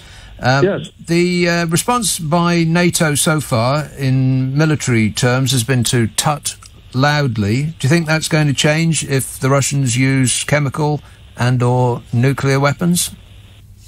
Well, it's the end of the world. They use nuclear, and obviously chemical is a big problem. But, my own view is, as a Vietnam vet, and I was wounded in Vietnam from a mortar, that NATO has no exit strategy. And when you keep arming Ukraine, right now it's just every city in Ukraine, at least on the eastern side, is going to be destroyed. And I look at it and go, what exactly is NATO's plan to get out of this situation? I don't think Putin says, puts the white flag up because of sanctions. That's just not in the nature of a Putin or a Trump. It's just not in their nature.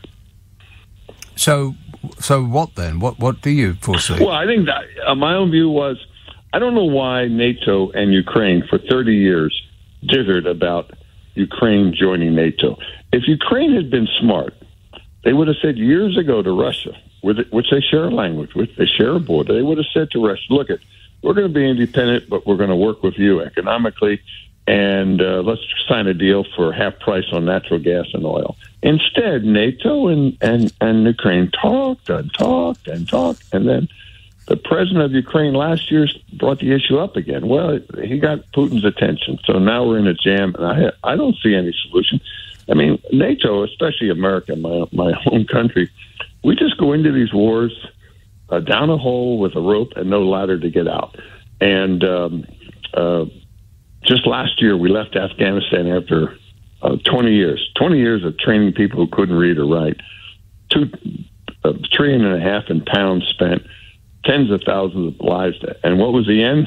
Getting out on the last plane. And Afghanistan's a disaster. So I feel terrible for the people of Ukraine, but this is a geopolitical issue that should have been decided by the adults years ago. And I personally resent the Ukrainian president on TV every day demanding that British and American planes start shooting down Russian planes. Because when he says NATO, we know it's not Iceland, it's British and American. And what does the Ukrainian president think that if British and American planes start shooting down Russia, it'd be over in a day? No, the country of Ukraine would be destroyed by nuclear or chemical weapons. Now, okay, so if we are to just stand there and watch it happen, what would then occur if Vladimir Putin started to encroach onto the Baltic states, for instance? Well, I go way back in history, and President Eisenhower told Kennedy, you better save Laos, otherwise the communists will take over Thailand and India. And this is a common theme. You better get into Syria, otherwise you better get into Iraq, you better get in Afghanistan. It's a different story if any Russian leader decided to attack a NATO country. That means Article 5. That means the U.S. Congress declares war on Russia. We start the military draft, raise taxes on everybody, and go to war with Russia. That's been in the paper, in the memos for decades. Hopefully it never happens, but it's in the memo. But Ukraine is not a NATO country, so if Russia or anybody else, then we know what the rules are. But here's the tragedy of America. The last time Congress declared war was in 1942 against Romania, Hungary, and Bulgaria. Congress is an inept body of America. They just keep funding wars and funding them and sending American troops in over 100 countries, tens of thousands of dead. We got the highest record of active American committing suicide, service members committing suicide every day. So we're in a jam. We continue to be in a jam, and I don't see any hope. Now, but if the Ukrainian president was smart through his diplomatic, we're out it. Let's end this war. Give me gas and oil for half price, and I'm never joining NATO. That's a simple. As I was thinking today, Bobby Kennedy, Cuban Missile Crisis. Jack tells Bobby, cut a deal with the Russians or Soviets, and Bobby says to Khrushchev through the intermediaries, get your missiles out of Cuba, and we'll pull our missiles out of Turkey. but privately. Soviets agreed. We avoided nuclear war. And, if Kennedy had not pulled that off, none of us would be talking today. Now, everybody needs to save face. Everybody needs to be able to tell their people we accomplished something. If you got superpowers involved with nuclear, don't think you can beat the other guy down to the point where he's screaming, I give up, I give up. No, that's not the way it works. They'll blow themselves up before they give up. So, say Putin then invades Latvia. Do you really think that, based on what you've seen so far, that this Article 5, this NATO treaty that says that an attack on one is an attack on all, and we will defend to the best of our ability, do you really think that we're going to go to war? Given that we've done nothing so far, they've been bombing disabled care homes, they've been bombing maternity hospitals. I mean, what else do they need to do? They've been shelling a nuclear power station, for crying out loud. NATO has been talking this way for decades, and Christmas Day of '91 is when the Soviet Union collapsed, and I wish then that the best and brightest of the smart people in NATO had said, that's it. The Soviet Union's collapse. That's the end of it. Let's keep NATO right where it is, and don't bother the Russians. However, they got this agreement, and if you sign agreements, you're supposed to abide by it. So, but do you think we would? Do you really think we would? Well, take the issue of Taiwan. Who the hell thinks that if China, the mainland, attacks Taiwan, that America is going to save Taiwan? But on paper, it's like Israel has nuclear weapons, but they'll never acknowledge it. Let's hope we don't. Let's hope we can say, let's cut some deals here. Look, Russia depends on selling its oil and gas to Europe, Western Europe. And right now they're still doing it. Every day they get euros sent by some bank. And they need us. We need them. I just don't know why 30 years ago, we decided that Russia was the enemy. Many Americans don't even know whose side the Soviets were on in World War II. They get all confused. They think Soviets were in war against America and the Germans were helping us. So don't expect. No, I'm telling you the truth. And what's most Americans thinking about today? The baseball contracts got solved yesterday. So baseball will start soon. That's where Americans are. However, if this crisis stays long, we, the Democrats, are going to get crushed this November in the midterms. Americans don't put up with high gas prices. They'll take it out on whoever's in office, and that's us Democrats. There's a lot of people say that, this wouldn't have happened under Trump. What do you think of that? Actually, Trump is the one that gave the green light to Putin. We have for over 4 years. We have no idea what the two of them were discussing in the private meetings we know about. That he kicked everybody out except the translators, and he gave private classified information to the Russian staff. I think Trump, historians will judge, was the guy that gave the green light. And then when this whole thing happened a few weeks ago, what did Trump? He called Putin genius. Great strategy for surrounding Ukraine. If that's not a green light, I don't know what is. What do you make of the tactics, the sort of basic military tactics that the Russians have been displaying? Well, as one who spent a total of 2 years in the Army, but I've read over 200 books on wars and stuff, and have gone visited in the gravesite of General Patton in Luxembourg, and I just know that long wars don't work. And these tactics that seem to fail, but we don't know. Maybe these are exactly what Putin's generals were planning. I mean, it's funny. Bush Jr. invaded illegally Iraq in 2003, and it was 22 days before Baghdad fell. And the Western media said, success, great movement by the British and American, everything's success. But now we know they're really being delayed, the tactics of Russia. Here's the bottom line in war. Whatever your plan is, it won't go that way.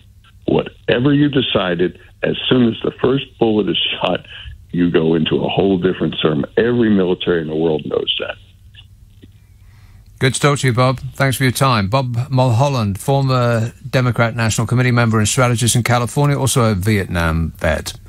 Claire tweets, hello, wake up. We have no housing. We can't house all the Afghanistan refugees we supported in hotels and still in hotels. We are not rich. Stop talking rubbish and wake up and be transparent and realistic.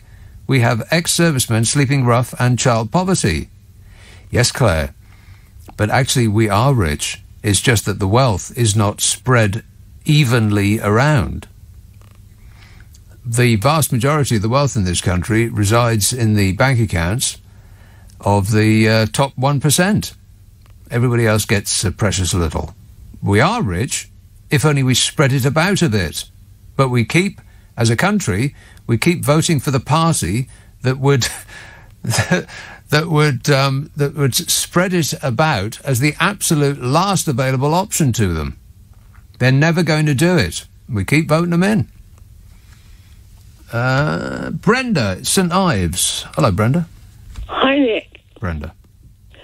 Well, I think this is as plain as our noses on our faces. This whole intel system is geared to prevent people coming in, and I think it's to placate their Brexiteer voters, and it's all planned. When you think that the documentation, they need like 14 pages, and birth certificates and utility bills, is just outrageous, and if they don't want them here, they don't want them to come. The thing is, like the Afghan repatriation, that is a total mess. Nothing was planned. I mean, I listened to the Canadian in Ontario, what they were going to put into place. They've got it all organised. They've got businesses and companies already. They've got their state equivalent, our councils, going to be there to really get it sorted. We're just hopeless at the plan, and Priti Patel is just the most disgusting, disgraceful, discompassionate person on the face of this earth, and it is bad. But I always thought that in war we had an obligation to protect those people in wartime situations. So this 200,000 that Boris has spurted out, is pie in the sky. And the fact that he says that, we've done the best, we've done, given equipment, done this, done that, but actually it's humanity that counts, not equipment and not bureaucracy. Okay, thanks, Brenda. 0345 6060 973. I think but what Brenda was saying sounds right to me, that it's not an accident, it's not screw-ups, they're not being inept. This is exactly the plan. Because this Conservative Party have defined themselves by being unwelcoming to foreigners. That's their unique selling point. And it really works. With just enough people to give them a stonking majority. And they're loath to give that up, because what else have they got? The redistribution of wealth? No. What else do they have that would actually appeal to enough people to get them re-elected, other than being unwelcoming to foreigners, which is the thing that cuts through? It's the issue that reaches the parts that other issues just can't reach. Leicester. Hello, Helen. Hi, Nick. This is my first time of speaking with you. Hello. So I'm really glad you're very firm and very just in what you're saying. I totally agree that there was a man on with you and he was speaking regarding where the war was going to and how you don't get involved in war and all these. And he seemed very knowledgeable. That's nice. The problem that he just didn't mention was the nuclear war. Nobody seems to be too willing to shout it out very loud in this country that NATO coaxed Ukraine to give up its nuclear weapons with a promise. We will protect you. We promise you. We will protect you. They're not protecting them. Well, I'm not sure that the promise was to protect. I think the promise was not to invade, which is different. Well, I heard it on the news and I heard it in government, and they've used the words they would protect them.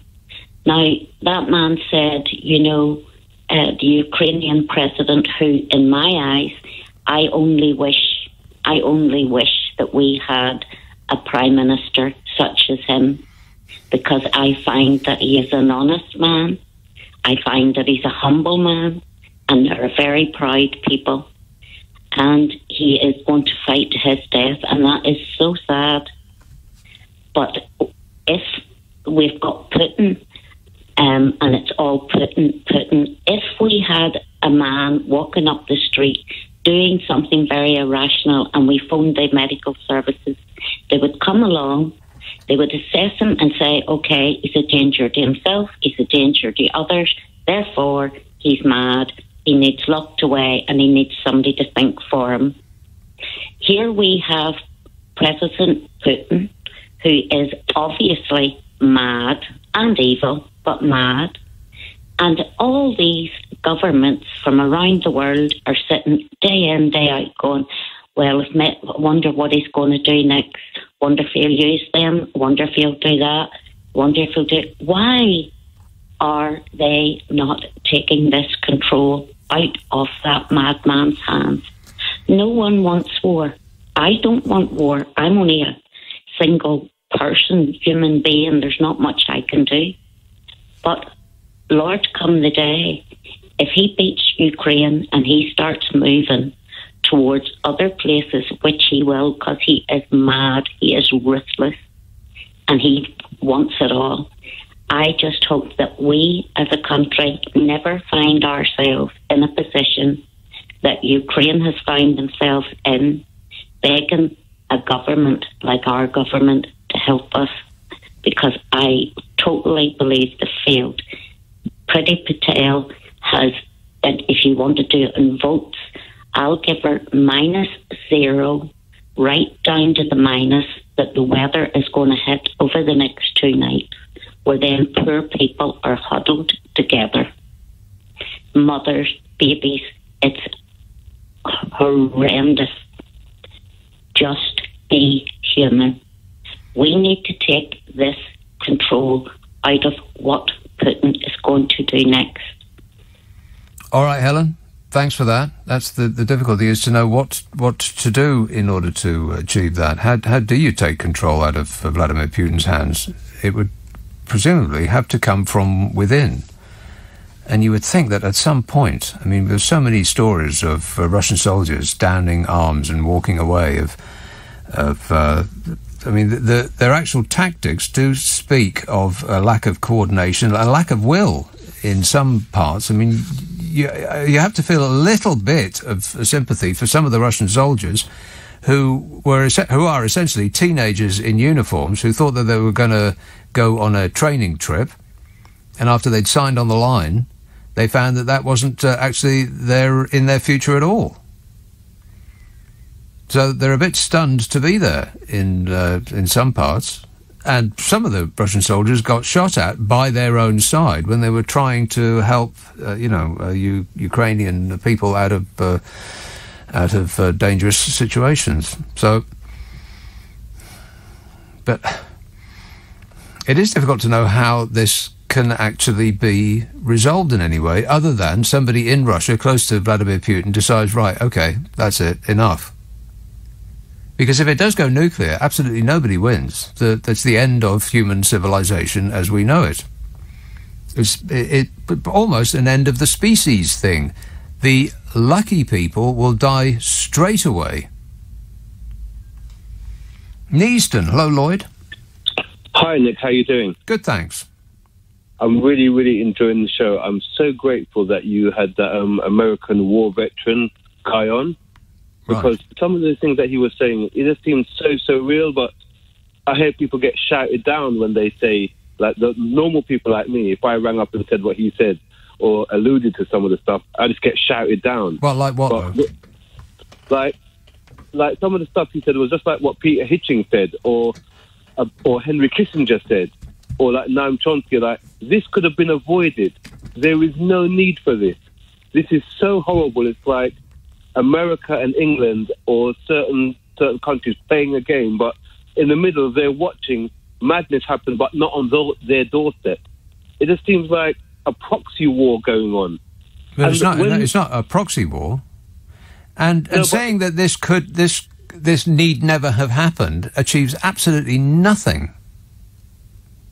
But I think that's part of it. Like, if you acknowledge that, then you acknowledge that it can be stopped.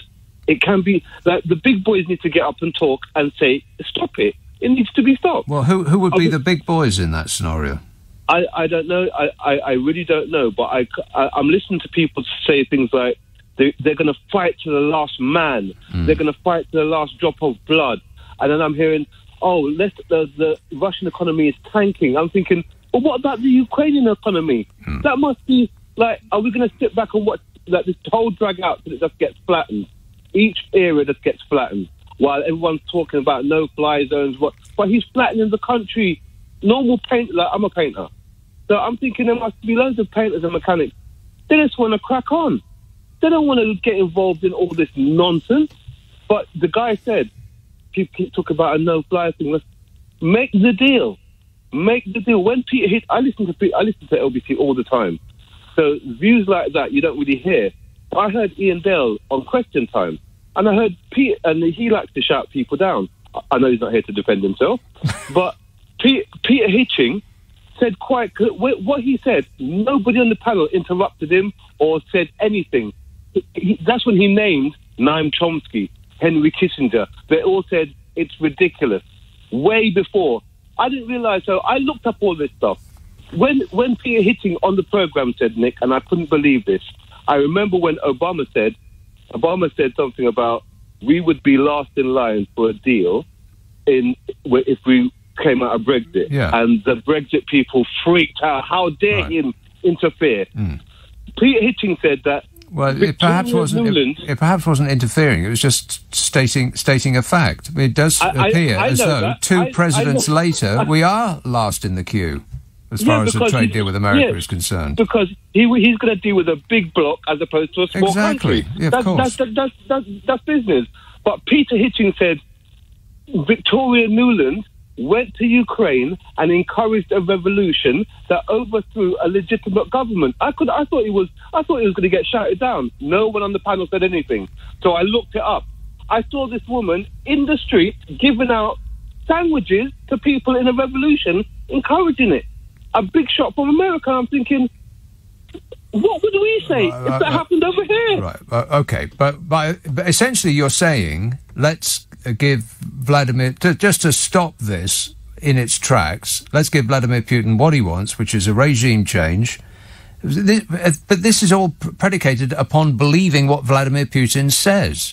I mean, this is what people like, the ones that you just described. They will say, well, the way to finish this is to just give Vladimir Putin what he wants. I mean, and they'll say, well, it's not completely unreasonable. He wants a buffer between Russia and NATO.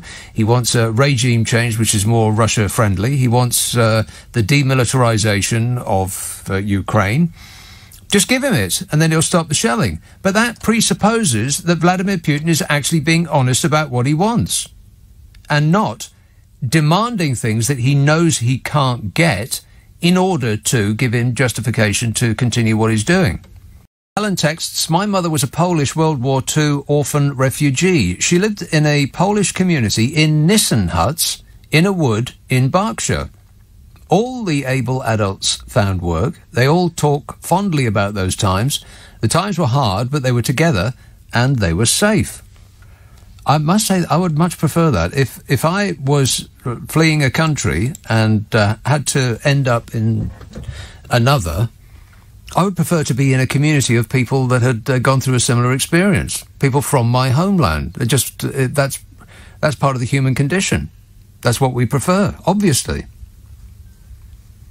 I mean, I would be enormously grateful if some random stranger opened their home to me and my family, but I would prefer to be in a community. That just makes sense to me.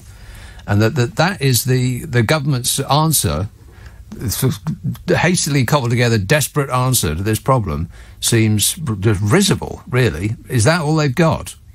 It also, like I said before, it seems to be almost an attack. Oh, okay. You really care about the refugees. Well, righto then. You put them up in your home. That kind of idea. Nah, you don't like them so much now, do you? Unless I'm getting it wrong, in which case you can correct me. Brixton, hello, Doris. Oh, sorry, I just had to laugh about that last comment because I was actually trying to concentrate on what I was going to talk about in the first place. But after I've heard so many people's views, right, I might sound a bit ignorant, but if it does go to an extent of where it does become a bit Pete Tong kind of thing, you know, and we end up having to leave our country, what happens then? That's all I wanted to know. France would be the nearest place to get to. France? And perhaps they'll push us back out to sea. Sorry. All right, all respect you, because I watched the war and what they do show you, and it has brought tears to my eyes, and I was even at the contemplation of saying I'd put up a woman and her children and whatever. But then I thought, then I'll be implicating myself then, isn't it? How do you mean? Implicating? Like, you are implicating yourself. It's like you're joining something.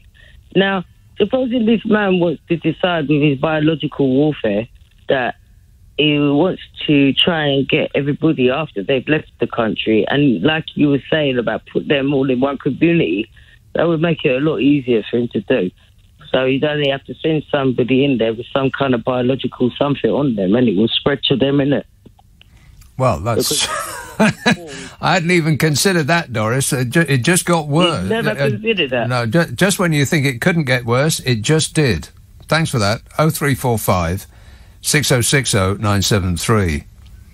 Rose texts, maybe I'm being over-cynical, but I fear those in power right now are more interested in protecting their own positions, as in the votes that were anti-migrants, etc. They've been terrible regarding the refugees so far, and very backwards, and I sadly think this is a huge part of their calculations. Overprivileged politicians protecting their own skins still do not seem to be able to view the needs of those in trouble, only to punish those that are better off than them. Better off than them. Worse off than them, I think you mean. Hornchurch, Sujid. Hi there. Hello. I just want to echo some of your listeners actually said there now. I think the process, asylum process they have actually installed now is actually it's literally stopping people to come into the country. It's actually deliberately done. Yeah. If that's the case, they should be transparent about it. I think just taking the mickey out of these people, it's not the nicest way to do these things. And secondly, I think Priti Patel is the most heartless person, and he has no compassion whatsoever, even though she is the daughter of an asylum seeker. So I just find that, amusing that, they took full advantage of the situation, now stopping the same people coming through. Yeah. Well, it seems to be, everything that the government does seems to be guided by the principle, what would Donald Trump do? And Donald Trump would put into the position of somebody whose job it is to care for others, somebody with no compassion. That's exactly what Donald Trump would do. And that's precisely what this government appears to have done. I mean, Priti Patel appears to be compassionless. I laughed out loud listening to Ian Dale the other day. He said that in private, Priti Patel's a very nice person. Okay, I can imagine a lot. I can imagine dinosaurs roaming across the face of the earth. I can imagine the existence of an invisible space wizard, which has control over all of us. But I can't imagine Priti Patel being nice in person. Thanks, Sujit. Bristol, Max. Hi, Nick. Good evening. What I'm concerned with is, and perhaps I'm rather naive, but I think that the world's full of good people, and is there any means, perhaps by the World Service or whatever, that the Russian people can be made aware of anything other than the propaganda that they've been fed on? Yeah, I wonder how difficult it is to get information there. There was talk of a Russian television program, apparently a popular talk show on TV in Russia, and they actually strayed from the Kremlin line and said, do we really want to get bogged down in another Afghanistan, and it's even worse than that, and we should just end it. So perhaps some sort of message came through there.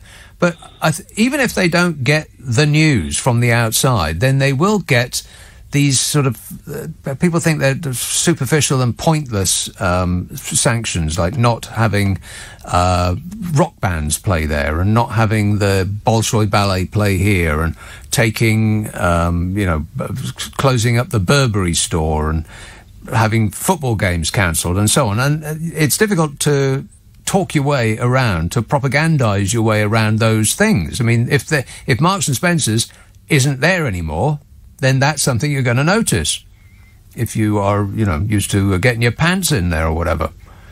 So you'd think that the message will get through eventually, that something is indeed up, and I just wonder whether the Russians can sort of lie their way successfully around such massive sanctions. And of course, people who sent their kids away, which is essentially what these troops appear to be, teenagers, families who sent their teenagers away on what they thought was a training exercise, and they're not coming back. So they're going to notice that too. Thanks, Max. 0345 6060 973. I mean, it is fairly easy to get around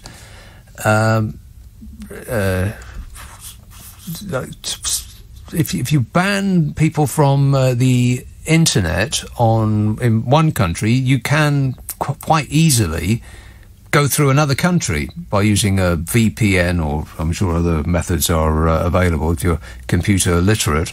I just wonder what level of sort of closure the Russian authorities have managed to achieve in regards to messages coming in from the outside, getting news from external sources. Don't know. Greenwich. Hello, Dean. Hello. Good morning to you. Yes, Dean. Right. What I was saying to your colleague who took the call initially, Volodymyr Zelensky. Yeah. Very nice guy. Very comedian, lovely, very passionate. The way Where do you go? Mobile phones. They just can't make calls yet. They're working on it. I'll try and get you back. John texts, you cannot just let any people stay in your home. You need a gas certificate, a fire safety certificate, a 5-year electrical certificate, all appliances PAT tested, furniture, fire and safety materials, not to mention planning permission for a B&B. I don't think it would count as a B&B. Josie texts, we could house refugees in official residences like Liz Truss's. Install computers to do visas if that's necessary. We built Nightingale hospitals in days. That's right. How many people could you get to stay in a Nightingale hospital, for instance? It's just a big tent. Maidstone. Hello, Richard. Hi, good evening. Richard. What I was thinking, really, firstly, it was about housing Ukrainians, really. I think it's really we should think about more about just looking by instead of going and helping them. And I think the best course of action would be, I'll probably totally wrong, but in my opinion, would be to send troops in there and call his bluff. And because they're standing by needing help from people. And then I know everyone's worried about nuclear stuff, but I don't think you'd do it anyway.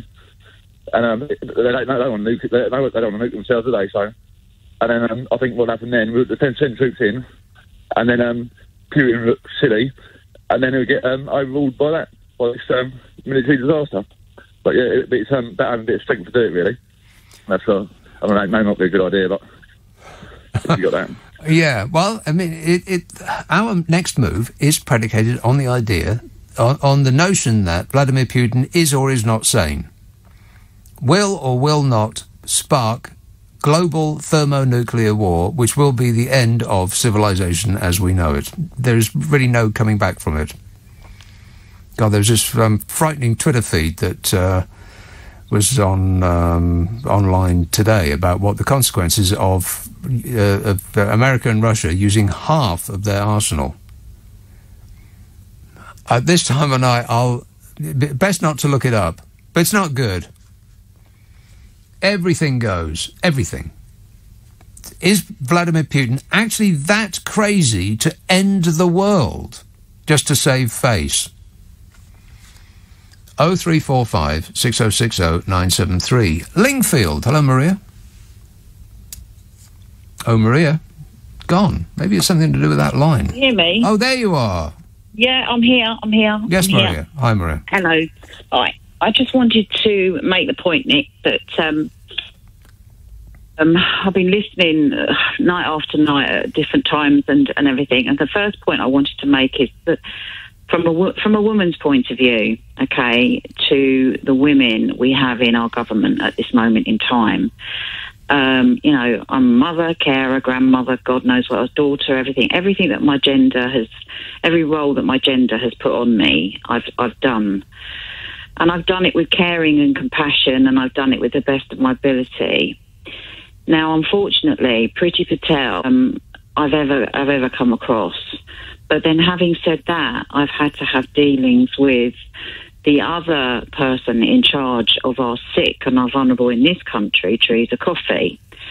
Their punitive policies and the way that they manage the vulnerable, the sick, the asylum seekers, the refugees, is just, it is the nasty party back. And Theresa May was right to say that back then.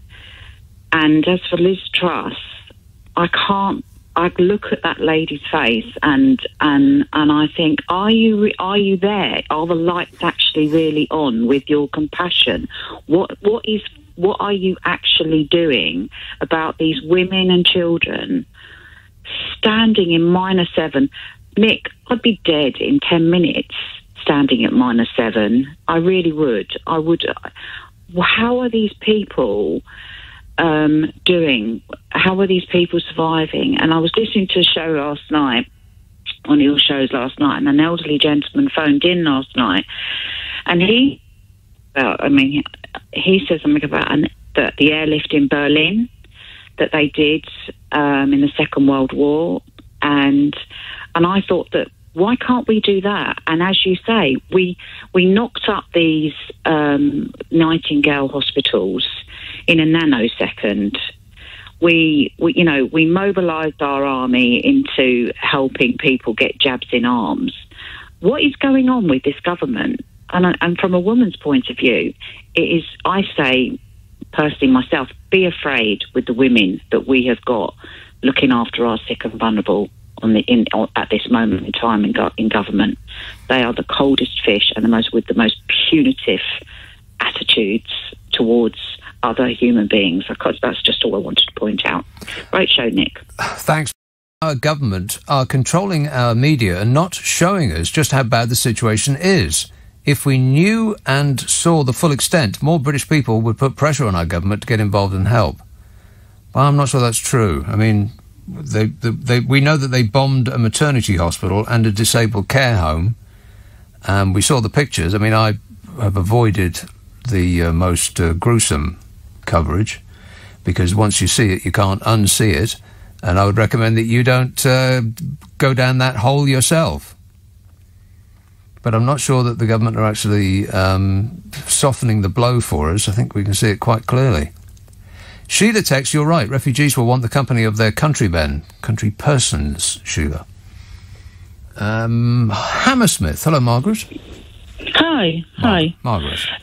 Yes. I heard a lady complaining about the attitude of British government towards refugees, but few people know about the Polish government attitude towards helping refugees who come across, and there's now over 1 million of them. Polish government is not involved in any way helping those people. It's only private people, private citizens, and their empathy and caring and trying to help and do everything. And these people are going to private homes because there is no involvement and help from government. European Union offered some financial help, I believe, but they're not going to give it to the central government. They say they're going to give to the charities, to the people who are caring and who need the money, but they're not going to give the Polish government. They say that they could organize army to help to cook for these people, to provide food, but they're not involved in any way. My sister tomorrow is going to help peel potatoes because there is a convoy of orphans arrived in the area, and there is absolutely no help from Polish government, and it's absolutely terrible. Right. And Yeah. are you Polish? Yes, Right. yes. And very people, because I wasn't aware of that fact. I'm listening you with one ear and watching television with the other, listening to everything.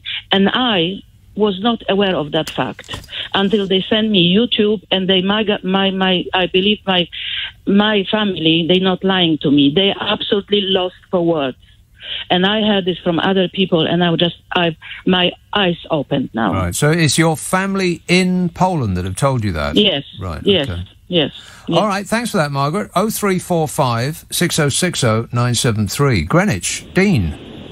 Hello, sir. Yes, Dean. Right, what I was saying earlier about Zelensky, she's a lovely, lovely gentleman. The world loved the guy. Honest, decent, passionate person. However, he is not a politician, and that's his weakness. Being honest and good and decent is not enough. And I think he got played by America, possibly Britain, in the fact that they promised help, which, honestly, they're helping, but not in the way he was expecting. And I think he took on Putin with the expectation to have more support. Well, he didn't take on Putin. He just reacted to an invasion. He probably would have taken a different approach to the threat of invasion based on how his capabilities were. And in this situation, he misjudged the situation completely, because at the moment, he's crying out for help with the closing the airspace and other help, which it just wasn't happening because the West wasn't planning on offering that level of support. But he didn't realize but he didn't. His initial reaction wasn't based on that because they didn't have that conversation. His initial reaction to become the person that we are all impressed by was not based on his understanding of what the West's reaction would be. It was just an instinctual reaction to an invasion of his country. But he was, since the 2014 invasion, annexation, he was promised lots of support from even America. And he was expecting more than he's getting. And that is why now he's screaming up, because he knew he wasn't in the position to take on Russia and to challenge Russia, because that was just a terrible mistake. And now he's sort of living that nightmare, and he's not getting the help. So I think this is an opportunity where, the West, Putin has always been an enemy of the West. We know that.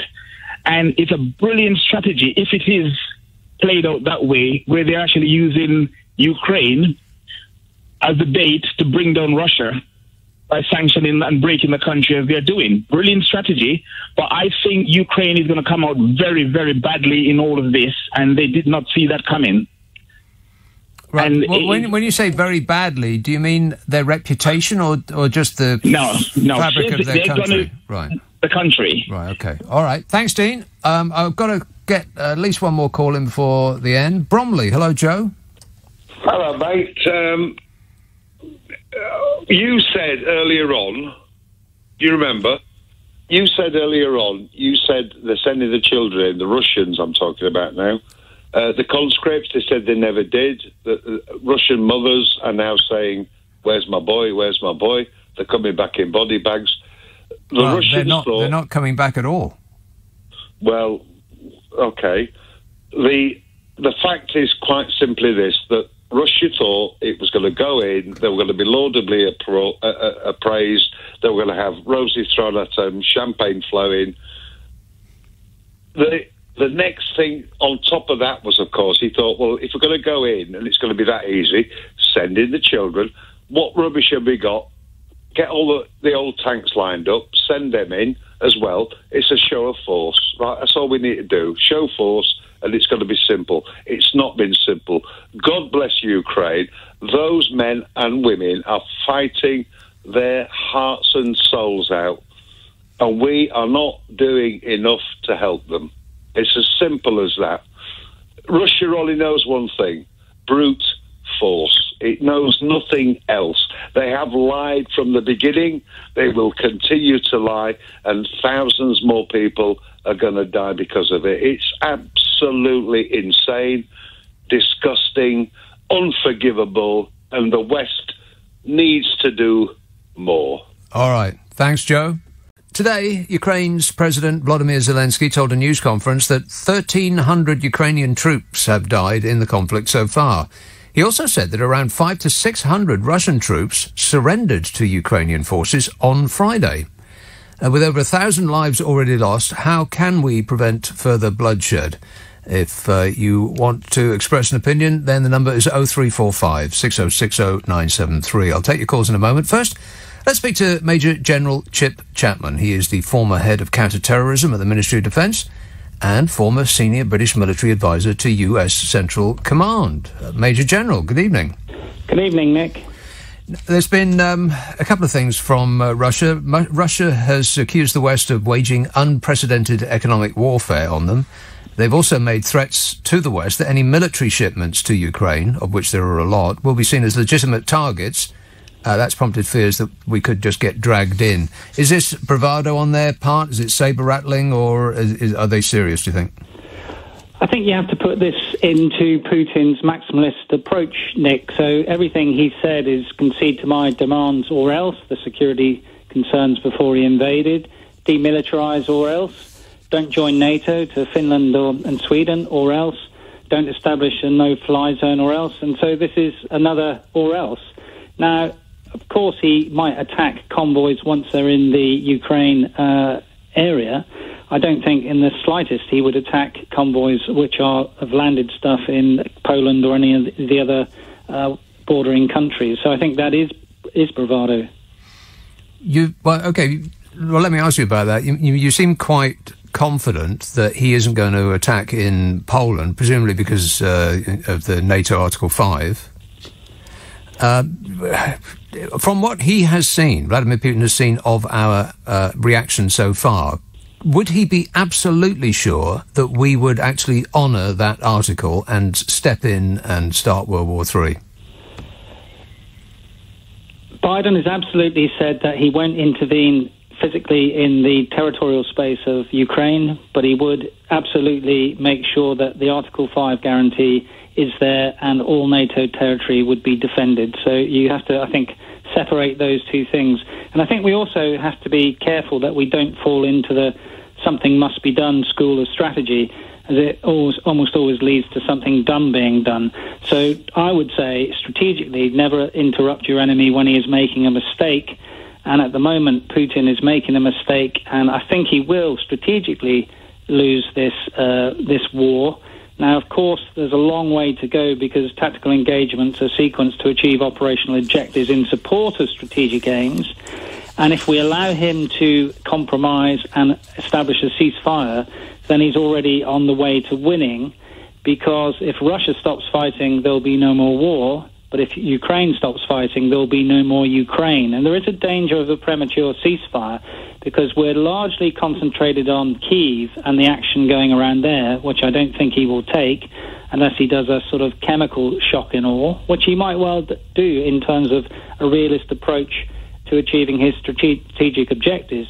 But the more worrying one is where they've been slightly more successful down in the southern grouping of armies around the Donbass and Korea, because effectively if they cut off from Korea to the east and the west and the seaports, it's difficult to see, particularly if you have a ceasefire, how Ukraine would ever get that back. And therefore, Ukraine's sovereignty is already diminished if that is not achieved. Let's talk about the Russian army just for a moment, if we can. Is this the best they've got? Because by many accounts, they're not doing very well. They are somewhat inept. Well, it was from the Western military grouping of the Russian army, and there are something like 100 to 125 battalion tactical groups committed. Some people say that we haven't seen T-90 tanks, for example, but that's not true. A number have been seen and have been destroyed. What you can say is that the sort of 20 years of development under Putin, which they're supposed to have had a modernization program of their army, they look pretty terrible, and terrible armies generally stay terrible. And if you've got bad morale, lack of manpower, and a logistic fragility, it is very difficult to recover from that position. Now, what seems to be happening around Kyiv in particular is that they're in an operational pause. If you were the Ukrainians, you want to try and turn that operational pause into what we would call an operational culmination, where you attack the logistic tail of the Russians so that they can sort of wither on the vine and die, because an unsustainable army doesn't last very long. Right, by logistical you mean petrol, food, that sort of thing? That's right. That's why, for example, last week the 40-mile-long convoy to the northern route to Kyiv was essentially a prisoner of war camp that you didn't need to feed. But again, is this... I mean, I know it's the same question, but is this actually the best that he's got? Because the idea that you get seeing these Russian troops is that he's just put teenagers in uniforms and sent them with some clapped-out equipment to just bomb the hell out of a place. Does he have a much more modern and professional set of troops in reserve?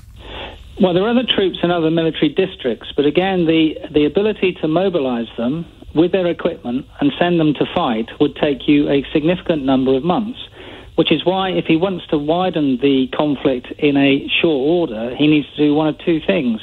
He either needs to get Belarus to join the conflict, or he needs to quickly get a lot of these so-called foreign fighters from Syria into the sort of fray. So you've got three clocks which are essentially ticking at the moment. You've got the resistance clock of the Ukrainians, you have the brutality clock of the Russians, and also, more particularly, we've got the sort of social-economic clock in Russia. Now, we know the Russian stock market, for example, is going to be closed again for the whole of next week. There's going to be a massive destruction of middle-class wealth, and then you have to ask yourself two questions. First one is, can you protest Putin out of power? And the answer to that is probably eventually. And secondly, would there be a palace coup? You can answer the why of that if there are massive battlefield setbacks and low morale, economic catastrophe, and the elites of the Russian regime are pinched. The how you do that is slightly more difficult to answer at the moment. And what do you make of Russian troops being found with gas masks and the sort of the present threat of that, and also the shelling of nuclear facilities? Was that just stupidity? Did the troops not know what they were firing at, or is there some sort of plan there? I think on the nuclear facilities, probably don't know what they're firing at. It's very difficult with artillery shells to disrupt a nuclear power plant. Of course, the key thing is you need power to be maintained at nuclear power plants. So any disruption of that is really the shocker that you don't want to happen. The chemical thing worries me a lot. It worries me a lot because if you're going to take part in operations in built-up areas, you need a 5-to-1 superiority in numbers. There is no way in the major cities, particularly in Kyiv and the way it's being defended with obstacle belts and things like that, that can be maintained. So that's why I mentioned earlier on about this sort of chemical shock and awe. What the Russians have to do is try and crush the will of the Ukrainian people. I've said before, I think on our conversation a couple of weeks, Nick, that it's not armies that fight wars, it's nations that fight wars. The Ukrainian nation is fighting this very effectively, and only by having massive casualties in something like a Halabja-type incident, that was the March 88 incident where Saddam Hussein gassed and killed 5,000 people in Halabja and injured 10,000, would he have a chance of bringing any sort of ceasefire or capitulation. I think it's also worth saying that Naftali Bennett, the Israeli Prime Minister, is supposed to be mediating but is really functioning as a mailbox for Putin, has said to Zelensky that all that Putin is interested in is either unconditional surrender or total victory. Neither of those two are on the agenda for either side at the moment, and that's why we have this real difficulty about why fighting doesn't stop. Neither side is in a position where it has a sufficient victory to justify the cost or sacrifice which has already been incurred, and that therefore the fighting is going to go on for some time yet. And that presumably, this sort of crushing the will of the Ukrainian people is why they, rather than it be an accident, have deliberately targeted hospitals, schools, care homes, that sort of thing. That's partly to do with it, but it's also partly to do with their realist view of warfare. Now, all those things that you've just mentioned are, of course, illegal in terms of the rules of war, just conduct. So you should only conduct operations which are proportionate, necessary, and distinction between civilian and military targets. They don't do that. But their defence of their policy would be the intention was not to kill or harm civilians as such, but to win the war. And therefore, strategically, it only looks intolerable if it is not justified strategically. It's nuts, but that's the way that Putin will frame it. So that's why they would say we're doing this to denazify Ukraine and prevent genocide. And so we need to break the sort of power of the propaganda in Russia to try and make sure that the information war, which is one of the ones also being fought at the moment, goes against Putin in the long term. Yes, what did you make of that TV programme that was widely reported that it was a sort of talk show, a popular one that they have in Russia, and the participants were straying away from the Kremlin's line and saying essentially this is something of a disaster in the making?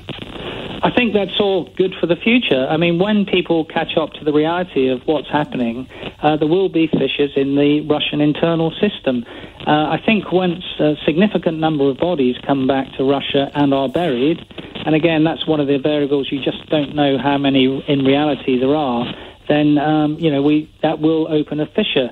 But I think we'll see again, certainly in Kyiv and down in Mariupol, this tactic of siege and starve from the Russians in the next week.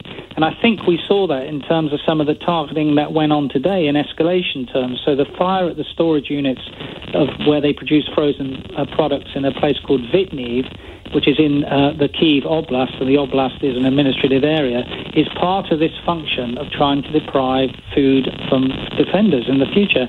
And this is a classic tactic that they used, of course, in Syria, when you encircle, you make life unbearable, you bring artillery as the god of war, you limit food, water, access to power, and hopefully people then surrender. And that is what the Russian tactic will be.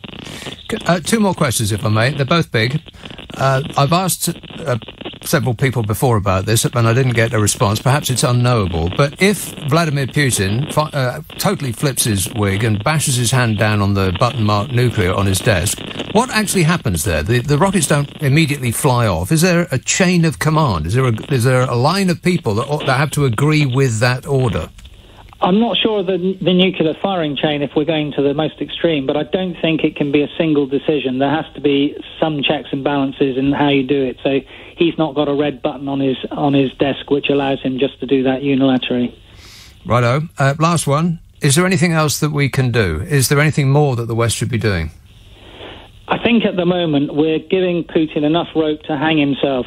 So what I would really want people to do is hold their nerve and don't chase the error. Now, that's very easy to say when innocent people are being slaughtered in the cities.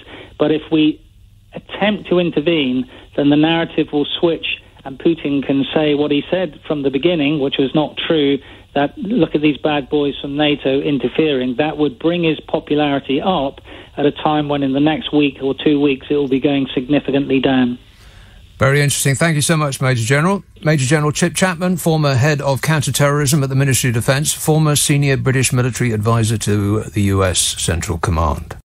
We do seem a little impotent, really, in the West, don't we? It's just extraordinary that over an imaginary line on the ground, we can do nothing about what's happening other than hand the Ukrainians some weapons with which to defend themselves.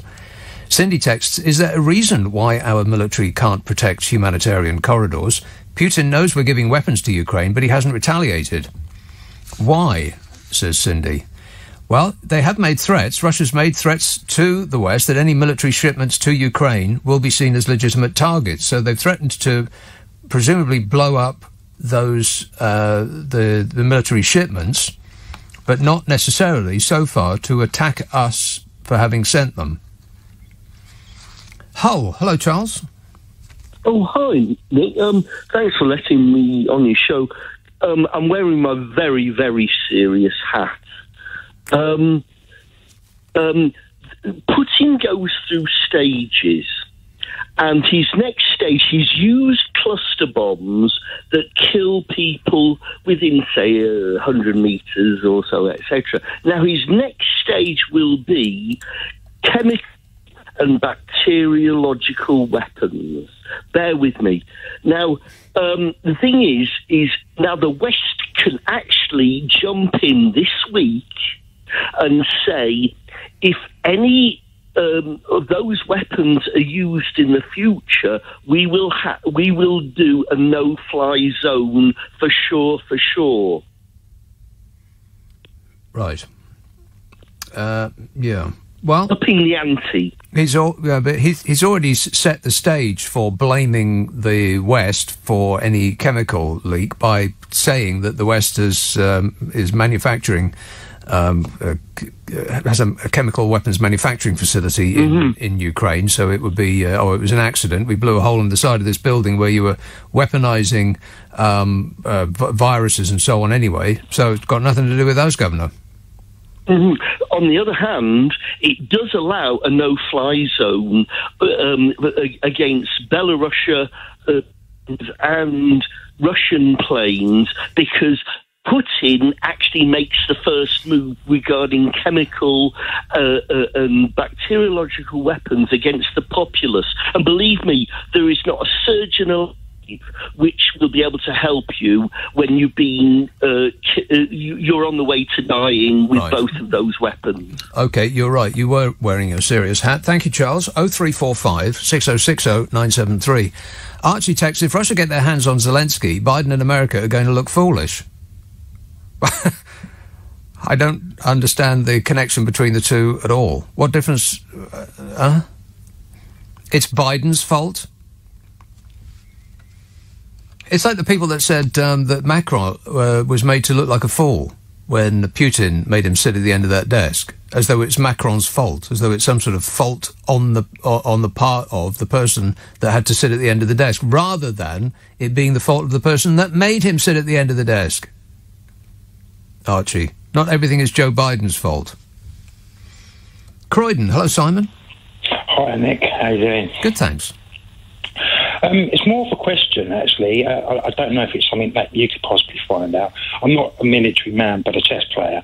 So my angle is this: these 500 troops that have gave themselves in. How many Ukrainian troops would it take to secure them 500 troops? My thinking is that maybe they're just... there's been talk that there's been guys that have been sent in that are not necessarily fully trained soldiers. Would they be used to distract some of the troops off the main battlefield so that there's not so many troops on the street fighting the main army? You sort of lost me a bit there. So you're saying that the 500 Russians who gave themselves up, they could be used... Are you saying they're used as human shields? Not as shields, but they're used so the Ukrainian troops, they would have to pull some of their men off the actual the field of battle to watch these 500 men, which then weakens the forces on the surface. Right. I mean, if they're stored underground. But also, a second point, could they just be sat there in wait and then be unloaded like a jack-in-the-box at a later point when Putin comes in, and all of a sudden 500 men spring out of a hole? Oh, you mean that they would... the Russian troops who have given themselves up would then fight on behalf of the Ukrainians. No. I'll take full responsibility for not understanding. Go on, one more time. Okay, so the 500 men are sent in. Yeah. X amount of Ukrainian troops are then pulled off the main battlefield to watch these 500 men. Right. I don't know how many that would take. And then at a later point, Putin then makes his move within that area and then springs them 500 troops. And then all of a sudden, Putin then has 500 troops that are springing out of a hole. Right. So it's a double play. Do you understand what I mean? Am I making myself clear? Yeah, now I think I get it. Right. Yeah, checkmate. All right, thanks, Simon. 0345 6060 973. I wonder how many people it would actually take to guard over 500 Russians who are so demoralised that they've given themselves up. Perhaps not many. Leeds. Hello, Vic. Hi, good evening. Vic. Yeah, I'd just like to know why. We all know that Russia's committing war crimes. So why are our politicians expelling the Russian ambassadors and diplomats from the UK and from other governments around the world? And why are we allowing that idiot in the UN, the Russian representative, to spout lies and propaganda? Why are we allowing that? Because we're just fueling the fire and letting them get away with unacceptable behaviour again and again and again.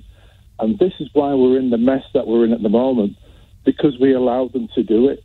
So it's absolute madness. And on the issue of Boris Johnson and Priti Patel, it's an absolute disgrace the way they've handled the refugee system. People can go to the Poland border and get through Poland within 24 hours, and yet we're asking other people to go online and apply to get refugee status in the UK. It's absolutely shameful, and they should be sacked for what they've done. It's an absolute disgrace. I suspect that they're ashamed to be British. Well, I suspect that the Conservative Party is doing that. This government is doing that because that's what they thought that their fans would want. That's why they are in power, because of their visible enmity towards foreigners. That's their unique selling point. So I think that they were probably somewhat surprised that even their fans started yelling at them that they weren't doing a good job. They weren't doing enough. I think that probably took them quite by surprise. So they're playing catch up to even the people that support them. Yeah, it's an absolute disgrace, and the British public don't want that. They want to support the Ukrainian people because they are a fantastic nation of people to do what they've done so far.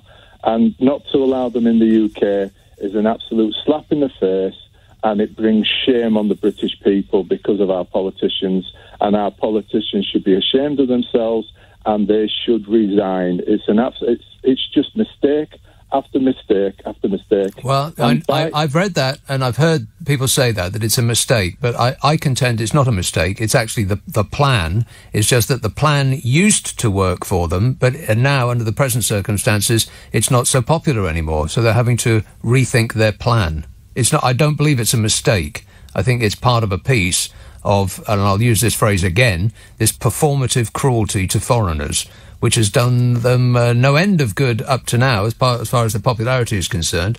It's given them a stonking majority, but times have changed, and even the people that voted for them aren't in that frame of mind anymore. Thanks for that, Vic. 0345 6060 973. As for diplomats, I'm not sure how many are still here, Russian diplomats, because we have over the years expelled them for this and that, the Skripal poisoning and so on.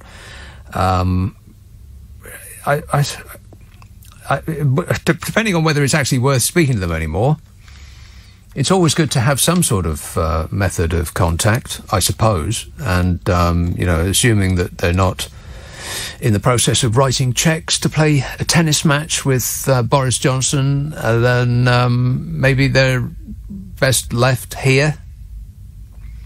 I don't know what the answer to that is. B texts, the solution is simple, Nick. West to promise no NATO membership for Ukraine for another 30 years, then Putin doesn't feel threatened and this is over. Why is this not an option? Well, that's only one of Putin's ever increasing demands. And I wonder if actually we acquiesced to all of his demands, it would make the slightest bit of difference. I don't know, but I wouldn't be surprised if it did not. 0345 6060 973. Just breaking in the last few minutes. This is in relation to this refugee story. The government is expected to give Brits a payment of £350 per month as a thank you for opening up their homes to Ukrainian refugees. From Mark Morris. He's a British teacher living in the Czech Republic, volunteering on the Poland-Ukraine border. He's currently hosting a Ukrainian family, and Mark joins us now to give us a catch-up. Good evening, Mark. Good evening, Nick, and good evening to all your listeners from the Czech Republic. Well, thanks for joining us again. So what was your experience since we've last spoke? Well, actually, my experience is that the Ukrainian mother and 17-year-old daughter actually left our home today. The mother secured some work up in the north of Czech Republic. So actually, I accompanied them by train across the Czech Republic to make sure that they got to the town that is now going to be hosting them. That was very quick, inside of a day. Well, actually, no. They came. I was up at the border last Sunday, and that's when I say picked them up, but that's when I got talking to them and brought them back to my house, my family house here in the Czech Republic. So they've been with us for 5-6 days. But the woman was able to the mother was able to secure some work up in the north of Czech Republic, and today she's gone up to that town with her daughter, and Monday she will start work. So actually, this evening I've been packing the car again, and I'm preparing to leave again tomorrow morning at 6:30 to head back up to the Polish-Ukraine border. And Poland has, as of a couple of days ago, they'd taken in almost 1.5 million refugees. What's the situation in Poland then? Where are they going? There's a lot of the Ukrainians want to stay, as close as possible to Ukraine. Poland and Ukraine are kind of culturally attached in many ways, and they, a lot of Ukrainians believe that they will be going back to their country. So they don't want to travel so far away, and of course, after a long trip, some of them are traveling for hours, if not 2 or 3 days to get to the border. There's a lot of help in Poland, in terms of people wanting to accommodate them. So this is why a lot of people have made a shorter journey into Poland to be accommodated. Czech Republic has received about 200,000, but that's actually going up, by the day. So there's more and more government sponsored incentives to house refugees, and actually they're appearing in the villages and towns around me as well right now. So they come in. It seems an extraordinarily large amount of people to come in and be housed with individual families. Are there not sort of tent cities going up? No, not that I've noticed. No, there's a huge amount of support. For example, at Medyka, the Medyka border crossing in Poland, when I was there was a huge amount of support there in terms of individual charities operating there with minibuses, private individuals coming, offering transportation and accommodation to various destinations in Europe, Germany, Poland, Baltic countries, Czech Republic. Of course, there are other crossings which people use, for example, to go to Slovakia and Romania. But definitely, there are no tent cities. There is a huge amount of accommodation being offered either privately or through government-sponsored, incentives. Right, that was going to be my question, whether the Polish government itself is doing a lot of this work, or whether it is actually coming down mostly on the shoulders of charities.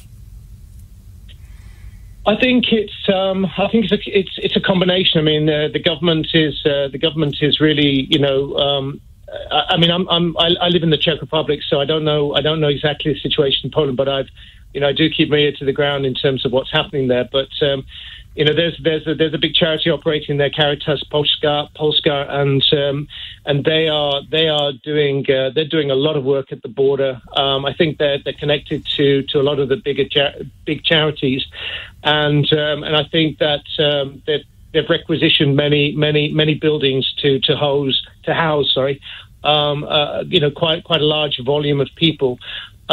If you go to the train stations, I heard in Krakow train station there are people standing there with placards offering accommodation locally in Krakow. When I was at the border last week, there were a lot of people walking around with placards as well, saying we offer transportation, to Munich, Berlin, various destinations, Warsaw, and some of those people know people who will host the refugees as well. So if I take myself, for example, it's not just my house that I'm opening up to refugees, but I've got actually quite a list of people that have said to me, been motivated and inspired by what I'm doing, but have said to me directly that they've made space available in their house, and should I have a need then if I run out of space myself, then they're waiting to offer accommodation as well. So, just on a personal level, what was it like taking in strangers?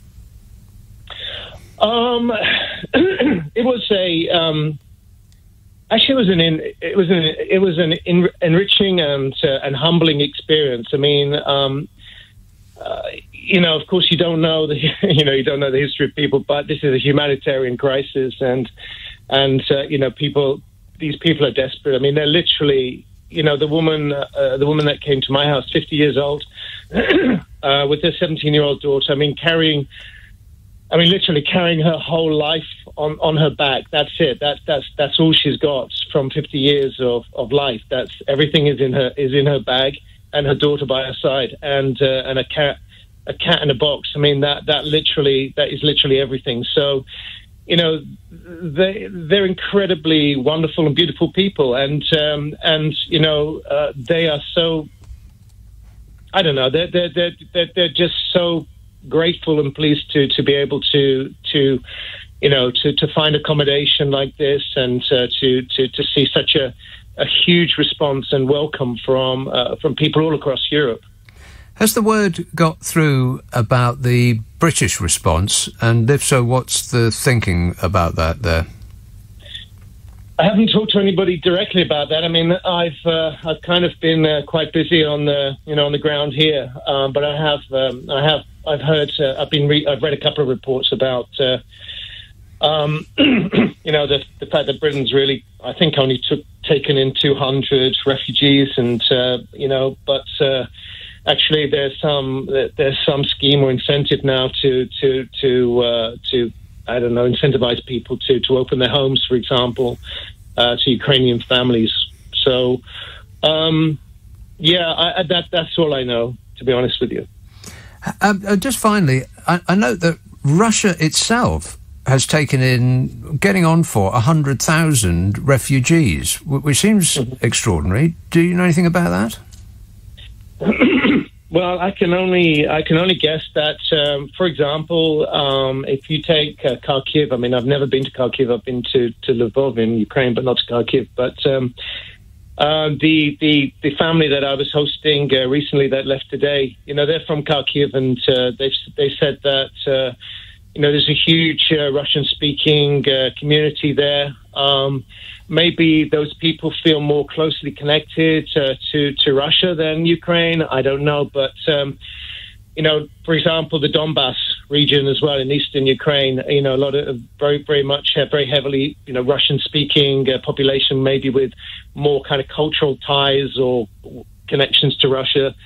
So it doesn't surprise me that there are people that do want to head northwards or eastwards into Russia from Ukraine. Right. Good to talk to you, Mark, and I wish you all the best. Thanks so much for calling back. May I just make one more comment? Please do. Yeah, about this £350 incentive, I think it is, that the government's offering. Is that correct? It is. Yeah. Okay. There is so much more to think about when you're hosting a family. There are many things to think about, and I don't want to say this to put people off, because it didn't put us off. But there is a language barrier. I mean, the mother and the daughter that we were hosting hardly spoke any English, didn't speak Czech, so we were using a lot of translators to get by, but we managed somehow.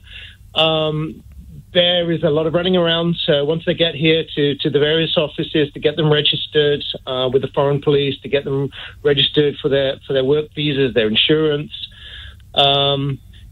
There's also emotional support as well. So I mean, maybe be prepared for that, because they're coming from really, really, a bad situation, and my family, the family that was here, they traveled 22 hours by train, 3 hours by bus. They spent 6 hours on the border, had to walk 11 kilometers in the middle of the night to cross the border, another 3 hours to get to the town. Maybe an hour to get to the town where I met them. They'd been there for 2 days, and then they travel 6 hours by car to my house, and today 5 hours by train to get to their final destination. So, there's this kind of emotional support as well that people need to be aware of, and it's very kind of first few days. You have to be very, very sensitive to their feelings, but 2-3 days, then it makes a huge difference. Good to talk to you, Mark. Thanks for that, Mark Morris, British teacher living in the Czech Republic, volunteering on the Poland-Ukraine border. He's, as you just heard, he was hosting a Ukrainian family. Bob tweets, I agree with you that Priti Patel has played the refugee game in a way that she thought she was told to deal with the dinghies. Yeah, they're playing catch-up, I think. They were expecting their attitude to foreigners to be the same regardless of the circumstance, and it'd be as popular with their voters. But I think they've been somewhat surprised, caught out. Matthew texts, is a £350 incentive also available to people offering accommodation to refugees from Afghanistan? Yeah, we do forget there are other disasters on Earth going on simultaneously. Tens of thousands of Afghani citizens have fled. 5 million children there face starving to death. And then in Yemen, around 21 million people are in need of humanitarian assistance, including more than 11 million children. So Ukraine is not the only disaster on Earth at the moment, but it's the only one that we're really concentrating on. You may draw your own conclusions as to why. Cardiff. Hello, David. Hello, Nick. Just wanted to point out that I've been helping out packing some stuff that's been sent over to refugees in Poland and those bordering countries. Yeah. Because of Brexit, everything has to be taken out of its box and itemised in precise detail and repackaged. And this is all to do with UK customs bureaucracy. So, for example, somebody gave a box which was nicely packaged and labelled as children's clothes, but that's not good enough. So you have to open it up and say there's 5 baby grows, 3 pairs of children's pyjamas, 5 pairs of children's shoes, 6 pairs of children's socks, that kind of stuff. And it's just completely time-wasting. It's holding everything up, and it is purely for the purposes of customs as a result of Brexit. It's bureaucracy standing in the way of these people getting the stuff that they need. It's another Brexit bonus and is the opposite of what we were told, what we were promised that Brexit would be all about. A bonfire of red tape, they promised us, and instead we got an extra mountain of it. Well, exactly, yeah. I mean, it's like they're saving up the red tape to have a great big bonfire, but they'll keep doing the bonfire every year because they're keeping creating more and more red tape.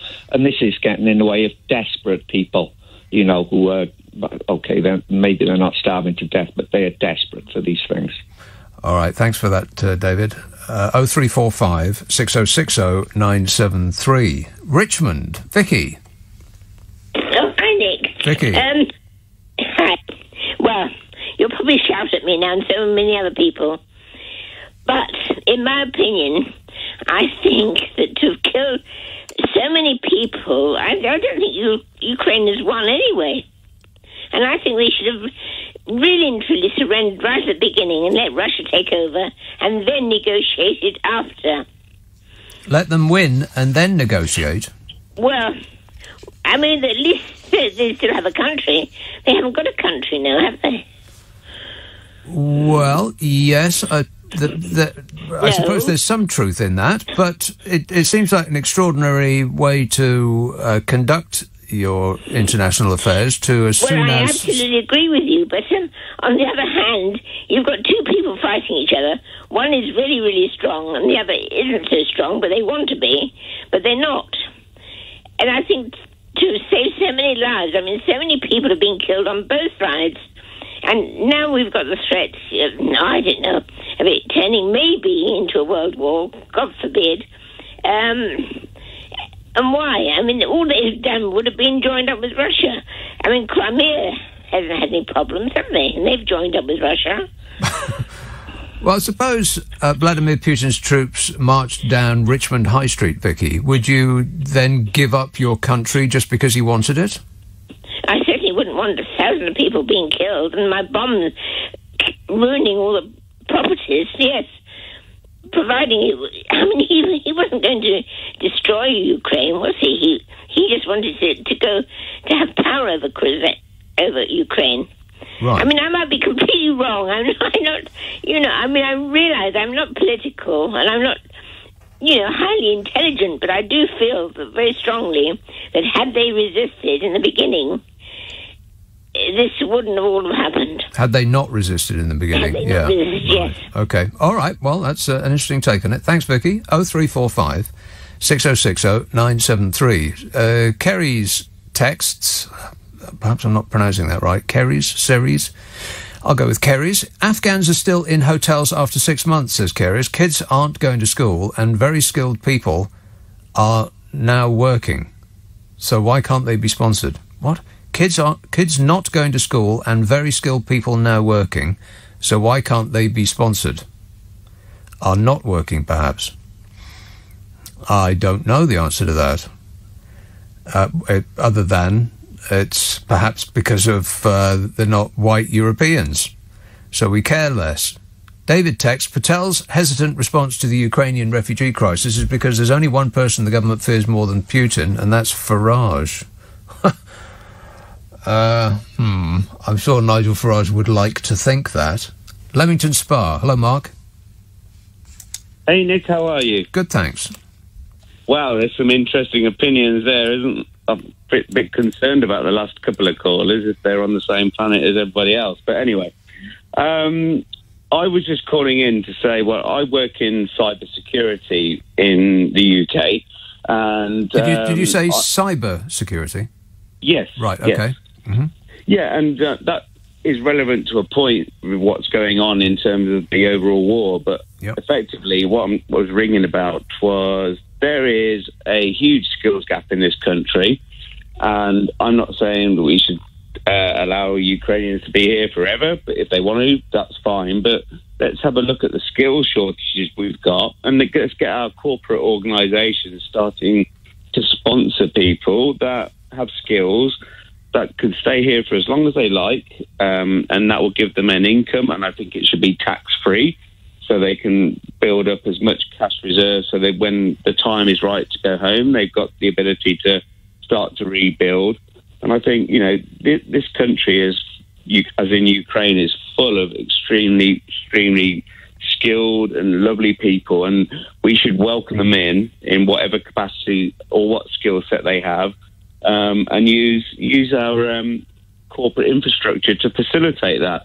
We need people anyway. We heard it all over the summer that because of Brexit, all these various different skills have moved back to their relevant countries. So why not enable it to make it beneficial for everybody, And the other thing I heard today was we have Olympic villages with housing completely open, not being utilised, paid by the taxpayer. I think in one case there's a facility in Scotland that would house 6,000 to 7,000 people. There's the Olympic Village in London, obviously, again not being utilised. I'm not sure that's right. The Olympic Village in London, they turned it into gorgeous, stunning executive flatlets. Oh, I bet, and I wonder who has been the financiers of that. But that's another story. It certainly is. Yeah. Yeah, but we have the ability to infrastructure to facilitate these people that are in desperate need, and we should step up and stop messing about and give them the opportunity to stay for as long or as little as they like. And while they're here, let's embrace their skills, is what I'm really trying to say. Right. OK. Thanks for that, Mark. I suppose the government is reluctant because it sold us Brexit, or it sold its fans the idea of Brexit as being fewer foreigners. Now, if they allow an enormous number of foreigners in, then the benefit of Brexit will be zero, because all of that stuff that they promised us about cheaper clothes, you remember SME talked about cheaper clothes and cheaper food and cheaper shoes, and all of that was a total lie. And £350 million a week for the NHS was a lie, and less red tape was a lie, and more trade and freer trade and global Britain, and all of that was a lie. So the only thing that they can possibly point to now as the benefit of Brexit is this performative cruelty to foreigners thing. And if they haven't got that anymore, then they've got nothing. As the conflict continues, the price of just about everything is rising. How is the war in Ukraine linked to the cost of living crisis, and what should we expect in Rishi Sunak's spring statement later this month? Let's talk to Jasmine Birtles, personal finance expert and founder of MoneyMagpie.com. Hello, Jasmine. Hello there. It's going to be a difficult time ordinarily, and then this thing in Ukraine started, and give us an idea of what we can expect from our various bills over the next, say, 6 months or so. Yes, it's not great news, I'm afraid. Energy prices, no surprises here, are going up. We knew they were going to go up in April when the energy price cap was going to be put up by 54%. We were also told that it would go up again in October. Now, though, we're hearing that energy prices could go up 14 times faster than our salaries. So it's looking even worse now, at least in the short to medium term, frankly, for prices of energy. Then, of course, we have petrol. A friend of mine who's a teacher told me the other day that it costs her a day's wages to fill up her car. The price of oil is continuing to go up again. That's particularly really because of Russia, because they are a big oil exporter. The news there, though, I have heard reports that by the end of the year, the oil price may come down because there are many more producers actually producing more oil at the moment to sort of make up for it. There's a bit of a lag, but it is possible that will come down by the end of the year. But then, of course, petrol prices and particularly the lack of fertilizers, which comes largely from Russia, and other products that help in the production of food. That means that the cost of food is going to continue to rise as well. Yes, and even though we don't, in this country, get much of our fuel directly from Russia, that's not really going to insulate us, is it? Because fuel is bought and sold on a sort of global price. So if it goes up in the rest of the world, then it's going to go up for us as well. Yes, absolutely. We just get 5% of our fuel, whereas Europe gets 40% of its energy from Russia. But as you say, we go abroad. We go, first to Europe for our gas, and this is why I think we're getting really loud calls now to bring back fracking. To actually seriously look at fracking, remove the moratorium on fracking, so that we in this country can start to produce more of our own gas. I'm surprised actually we haven't heard louder calls for more production in the North Sea.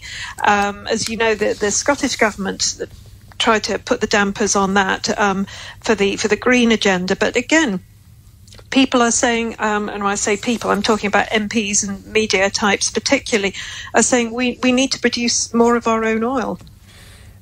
Well, people are saying that, but it's curious why they're saying it, because, I mean, apart from the fact that we, along with all of these other crises, there is the biggest crisis of all, potentially, which is climate change. If we don't do something about that, and then the worst effects of that are visited upon us, then it's going to make the war in Ukraine look like small beer indeed. If we have to abandon every town and city that is near water, which is every town and city in the world. Well, you see, there again, I think we do need more of a genuine debate on this, because I'm hearing from scientists, including one of the co-founders of Greenpeace, saying that actually we're coming into a cold period as a planet, that climate change is something that's happened since the planet has existed, and that things are nowhere near as dire as what many other scientists are saying they are. So, maybe it's time that we really open things up to that sort of discussion as well. Certainly we have a pollution problem, and that definitely has to be dealt with. But yeah, we have quite a lot of dissenting voices in the scientific community, and they're not really being heard just at the moment. Okay, well, I didn't want this to go into a discussion about climate change. So let's bring it back to just the cost of everything in general going up. The government seems to be in the business of shifting the blame for this, depending on what day of the week it is. First, it was generally considered to be these price rises were the fault of Brexit, making everything more difficult. It was the opposite of everything that we were promised. It was more red tape, it was more difficult trading, etc., and so on. And then they said, well, it's not Brexit, it's COVID. And we're forbidden forever mentioning the B word again, because now everything must be blamed on COVID. And now the war has come along, and because some people criticise the government for its response on COVID, now here's the ultimate get out, and it's got nothing to do with either of the above, and it's actually all Vladimir Putin's fault. What's your position on that? Yeah, isn't it convenient? Absolutely. No, I think it is the government's fault. I have been a lockdown skeptic from the start, and this is, I hate to say I told you so, but, this is the main reason that one has to take an holistic view. And, if you look at the figures that have come out from the Lancet in the last week, it's shown that countries that didn't lock down, like Sweden, have done perfectly well financially, economically, and didn't have the deaths that everybody expected. So when you destroy an economy over a year or nearly 2 years, and at the same time you produced insane amounts of extra cash, quantitative easing, money printing, has been going on for months and months, still not as bad as in America, but certainly in this country with historically low interest rates as well. You put an enormous amount of money into the economy, and that money has to go somewhere. So, forget Russia, Ukraine. We've known for months now that we would have really serious inflation simply because of the government's behaviour. What the government now needs to do, and I can pretty much guarantee you that it won't, is it needs to massively increase interest rates. Back in the 70s, when we had horrendous inflation, and frankly the inflation figures that we have at the moment are a work of fiction, I think. I mean, the CPI, the Consumer Price Index, says it's about 5.4%. Well, absolutely not. Even the RPI puts it at 7 or 8%. I think it's more like 15% inflation at the moment. And the way to deal with inflation historically is to put interest rates up. And as I say, back in the 70s, when we had double-digit inflation, we had to have, over the years, we had to have ridiculously high interest rates to bring it down. It was painful, and it meant that people lost a lot. But historically, that's the way to deal with it, and that may be, at some point, what we have, if we have any politicians that have the balls to do it. Well, it's unlikely the Conservative Party would do it because it would directly affect those with mortgages, Exactly. homeowners, who they would be in expectation of voting Conservative, and if they become... If their finances become difficult, then it's unlikely that they'll do that. So that's Exactly. a non-starter. What about this idea of windfall taxes? It's almost as though it's not a good idea for a country to sell off its most basic necessities, fuel and water. Yes, well, you would think, wouldn't you? It reminds me of Gordon Brown selling our gold as well. Yes, I agree. It does really rather seem that that's not a terribly good idea, isn't it? And again, we're brought back to the question of energy. And to be fair to this government, it's, earlier governments that have failed to address the energy crisis early enough. Really, in my view, we need more nuclear plants. Those take years to create. I mean, probably 8 to 10 years to actually build a proper nuclear plant. So really, we should have been having this discussion 10 years ago. And that plus fracking need to be put on the table. But again, both of them are politically tricky. People don't like the idea of nuclear. But the alternative, wind, solar, etc., only 20% of our energy needs at this moment can be met by all of that put together. So in order to cope with our huge demand for energy, as far as I can see, the only credible response would be to have more nuclear power stations. But as I say, it takes a while to grow those. Yeah, it certainly does. I mean, a quicker thing would be to put up more windmills and solar farms, but the Conservative government, again, have put in this bizarre clause, which was on the insistence of their backbenchers, that one complaint can kill a wind farm. Yeah, well, yeah, it's. I think the problem with energy really is whatever you do, somebody's going to complain. There will be people who don't want wind farms in their back garden. There'll be those who don't want a nuclear power plant down the lane. It is, to be fair, it is a difficult one, but we need MPs with the bravery, the courage to push it forward. Otherwise, we have this sort of situation where. I have a neighbour who's a single parent. She said she works part-time and gets universal credit. She said that her monthly energy bill is equivalent to 1 week's wages for her. So, and that's now. Now, on the subject of petrol, well, I mean, energy bills as well, but to a lesser extent. I mean, the government can reduce VAT. I mean, that was supposedly one of the benefits of leaving the European Union. We could charge what we like on VAT, and yet Spain and other countries in Europe are slashing the VAT on their fuel and restricting the price rises, and we just appear to be allowing the fuel companies to do whatever they want.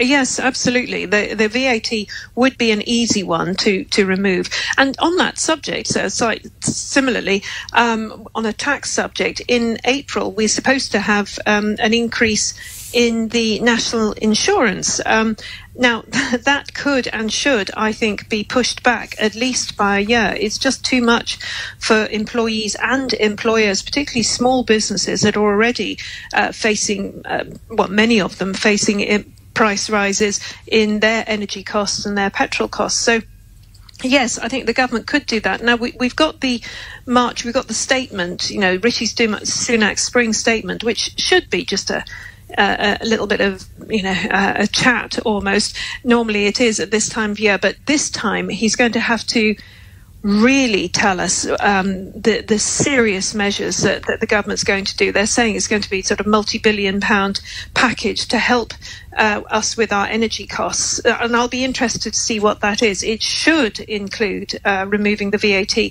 and I think also, and you won't like this, but I think it also should remove temporarily the 25% green tax as well. I mean, that would help families at least this year, maybe next year as well. This is not going to go away very fast, by the way. No, and one thing that they could do in a stroke of the pen is half the price of petrol and diesel at the pumps, because about half of it is tax that goes to the government. Absolutely, I agree, and that's something that's occurred to me in the last month or so. One doesn't think about it too much, if you can fill your petrol, sort of fairly reasonably. But again, another friend of mine who's a teacher said that it costs her a day's wages to fill up her car with petrol now in order to get to work. So I agree. I think now is the time to do that. Of course, over the last, as we say, over the last couple of years, the government has printed money like it was going out of fashion, got ourselves into yet more debt, hundreds of billions of pounds worth of debt. They want to claw back that cash, absolutely. And if I were in their position, I would want to do the same. But the problem is that right now, it does look like they're going to have to reduce taxes, not increase them. Quite. Now, you've mentioned the social care tax, the national insurance increase, which is going to cost somebody on an average salary about another £200 a year, which might not sound much, but if you're already struggling, it certainly is.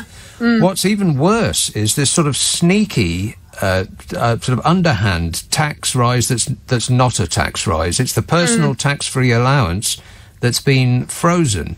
And assuming tax rates stay the same, and inflation rises as per the government's forecasts, somebody on, say, 50,000 a year is going to be paying 5,000 odd extra pounds over the course of the next 5 years? Yes, they call it fiscal drag.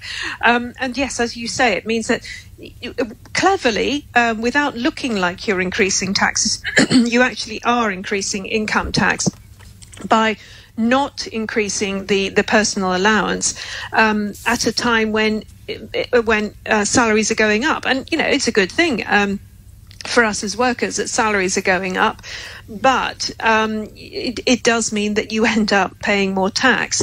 We are essentially paying all over. I mean, we've also had the council tax rises in the last, we've been told about that in the last few weeks. We've got increases in the price of Wi-Fi, broadband, mobile phones. Really, pretty much everything that we touch has gone up, and I think will continue to go up, because when you think of the price, we mentioned the price of petrol and energy, this affects businesses, and it particularly affects small businesses, high street, any businesses with premises. I'm thinking, for example, of cafes, restaurants, gyms, those sort of places that have to heat, and with cafes, etc., they'll have ovens that they have to run. So ultimately, they're going to have to increase the cost of the price of their goods for their customers. And there's going to come a point where customers can't pay that anymore. So I think, if this does continue for a few more months, and it does look like it will at least, there are going to be quite a few businesses going under because their customers simply can't pay the new prices. Well, I wish we could be discussing a cheerier topic, but unfortunately not. Thanks very much, Jasmine. That's Jasmine Birtles, a personal finance expert and founder of moneymagpie.com. It is a perfect storm, really, isn't it? There's increased taxes on fuel, petrol, because when the price of petrol goes up, the percentage stays the same, so that also goes up, the percentage of tax that goes to the government. It's about half the cost of a litre of petrol. And you can spend £100 now filling your tank, which is, for many people, a day's wages. It's extraordinary. Council tax is going up. National insurance is going up. Your wages taxes are going up because of what Jasmine was describing there, that fiscal drag. And on top of that, the price of bread is going through the roof. The price of pasta is going to go up by 50%. And everything else will go up, because the way in which it is delivered from the port or the factory to the supermarket is by lorry, and lorries run on diesel. if you have any experience of difficulty so far and some idea of what these rises are going to mean to you, then let me know. Kathy texts, salaries are not going up. I'm a teaching assistant and it's not going up for me. My husband works for a bank that was in the news for big payments. However, that is only in certain areas and my husband's pay is not going up either.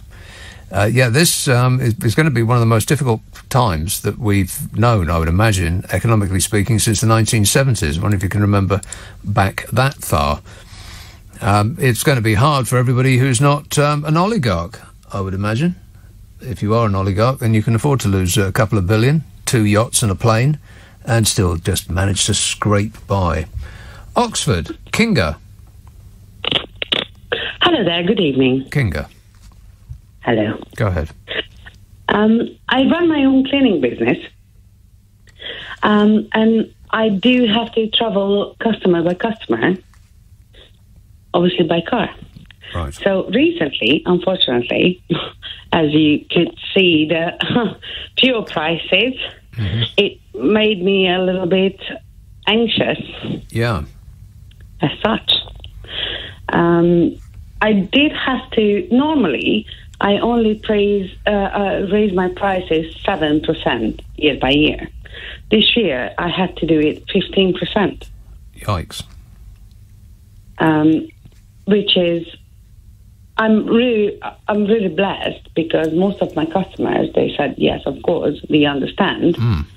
This has to be done. 7%, though, ordinarily is quite high, particularly as recently the inflation has been down in the 4%. Normally, it has been 4%. I understand, okay. But I also do provide my own cleaning product, right? Which meaning I do provide all the cleaning products as such.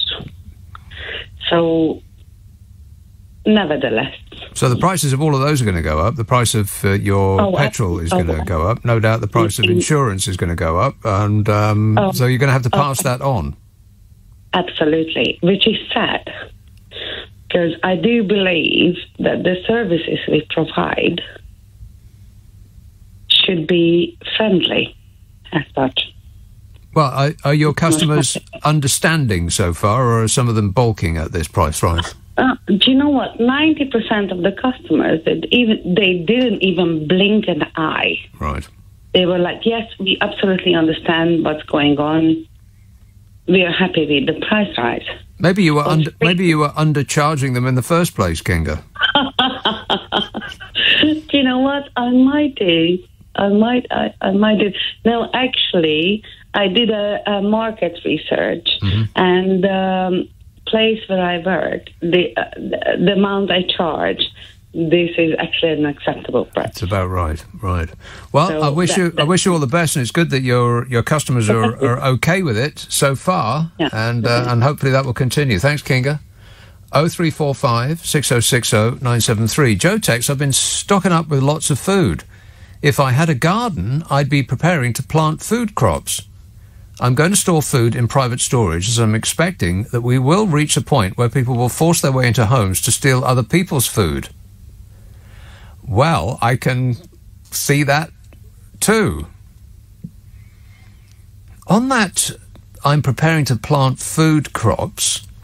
I do remember reading a story a couple of weeks ago of somebody who did that, and they got a letter from the council saying, oh, you're going to have to rip all of that food out, because that's a change of use, and you need planning permission.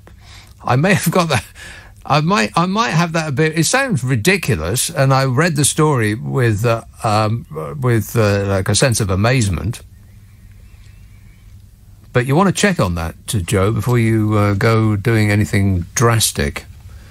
Sandhurst. Hello, Dennis. Oh, hi, Nick. Thanks for the show. Very quick one. What hasn't been mentioned so far seems to be that the red diesel is being phased out from April this year. So that means that tractors and combine harvesters and things will have to use the same diesel that we buy at the pumps to put in our cars. That's surely going to increase the price that farmers have to pay to get their stock cut. For those who don't know, what's red diesel? Oh, sorry, red diesel is a diesel which has reduced tax on it, but it's not to be used on the road. So all it is used for is tractors and farming machinery. Trains use it as well, but I think it's staying for trains at the moment. But it's a diesel that has a red dye put in it, and you don't pay any fuel duty on it.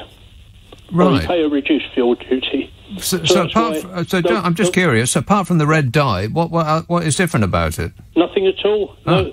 No. They'll dip your tank if they suspect you've been using red diesel.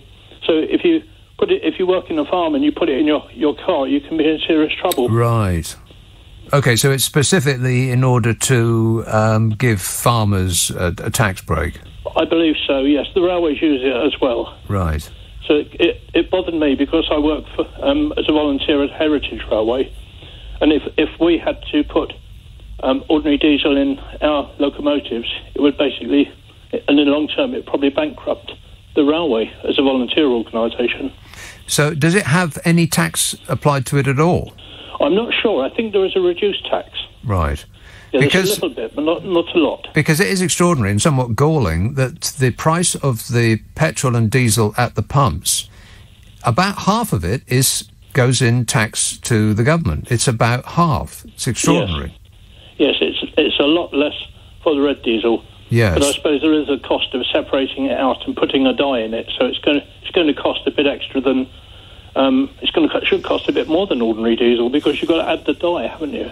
Right. So, I mean, the farming sector is on its uppers at the moment already. What with the consequence of the Brexit, they don't have enough staff and so on, and then there's all this as well, and the trade deals that the government is signing with places like Australia and New Zealand, which are going to undercut our own farmers' products here. So it's almost as though the government is intent on destroying the farming business in this country. It seems that way. I have a friend who's involved in farming, and his opinion is that it will also increase the amount of thefts on farm property, because if you've got ordinary diesel stored in tanks, it's going to be more attractive to steal that and put it in your car than it would be if you stole red diesel and put it in your car and had the risk of getting caught. Well, that's a good point. It means that some farmers are going to have to increase their security, yes, and that's extra cost as well. It is. And they're already suffering from theft of plant. Quite. Very bad news all round there, Dennis, but thanks for that. The cost of living crisis, which is getting worse, it seems, by the day. Sue tweets, we seem to forget that prior to January 2011, VAT was 17.5%. This is a tax which targets rich and poor equally and is popular with Conservatives for that very reason. It's about time it was reduced to at least 17.5% or, ideally, 15%. Well, that was one of the supposed reasons for leaving the European Union, that we could do with VAT what we liked. Of course, we could have, I think, above 5% have done with VAT what we liked when we were in the European Union. It was another one of those lies that was perpetuated to get us to vote out. But I'm not sure that it targets the rich and poor equally. It might be the same percentage, but if you are well off, then a flat rate will impact you less severely. I mean, say your VAT was £1. If you start with £10, then you got £9. But if you start with £100, you got £99. Or even if it's 10%. So I'll do that again. Mental arithmetic on the air. If you start with 10 and the tax is 10%, then you got 9. You got 9 left. You start with 100 and the tax is 10%, you got 90 left. So that 10% is less significant the more money you've got. I think that's why the Conservatives like it, because it impacts the poor the most and the rich the least. Stevenage. Hello, Kim. Hello, Nick. Kim. I can't come on your programme without saying how devastated I am about Ukraine. Yes. It's dreadful, and I'm heartbroken. However, I'm an old age pensioner in Stevenage and disabled, and I'm not sure if it's all over the country, but I live in sheltered accommodation with Stevenage Borough Council. Mm-hmm.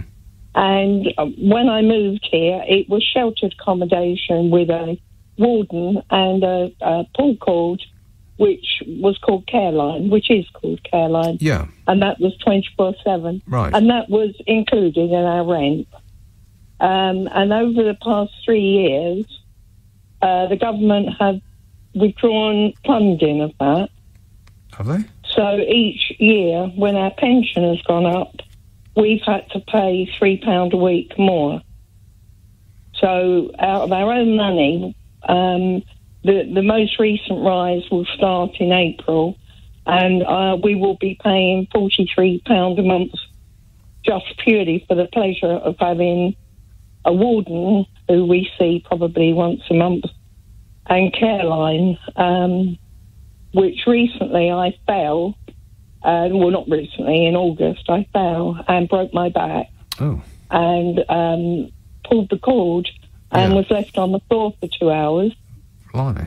And it seems so unfair. And compared with the people in Ukraine, it's nothing. But for a pensioner on low income, £40 a month is quite a bit. It's a lot. I find it extraordinary that the government used to pay that, which is spare change to the government. It's neither here nor there. And they have withdrawn that. They've withdrawn it over the past. Yeah, they withdrew it 3 years ago. So we were asked to pay. It started at £2 a week 3 years ago. Then it went up to 4, up to 6, and now in April it goes to 10. So it'd be £43 per calendar month.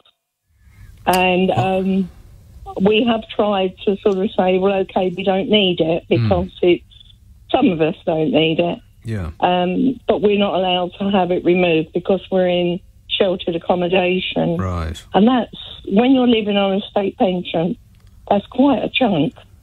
Yep, absolutely. Well, that's pretty bad, Kim. Are you? I didn't know if all councils are doing it, or I know whether it's just Stevenage Borough Council.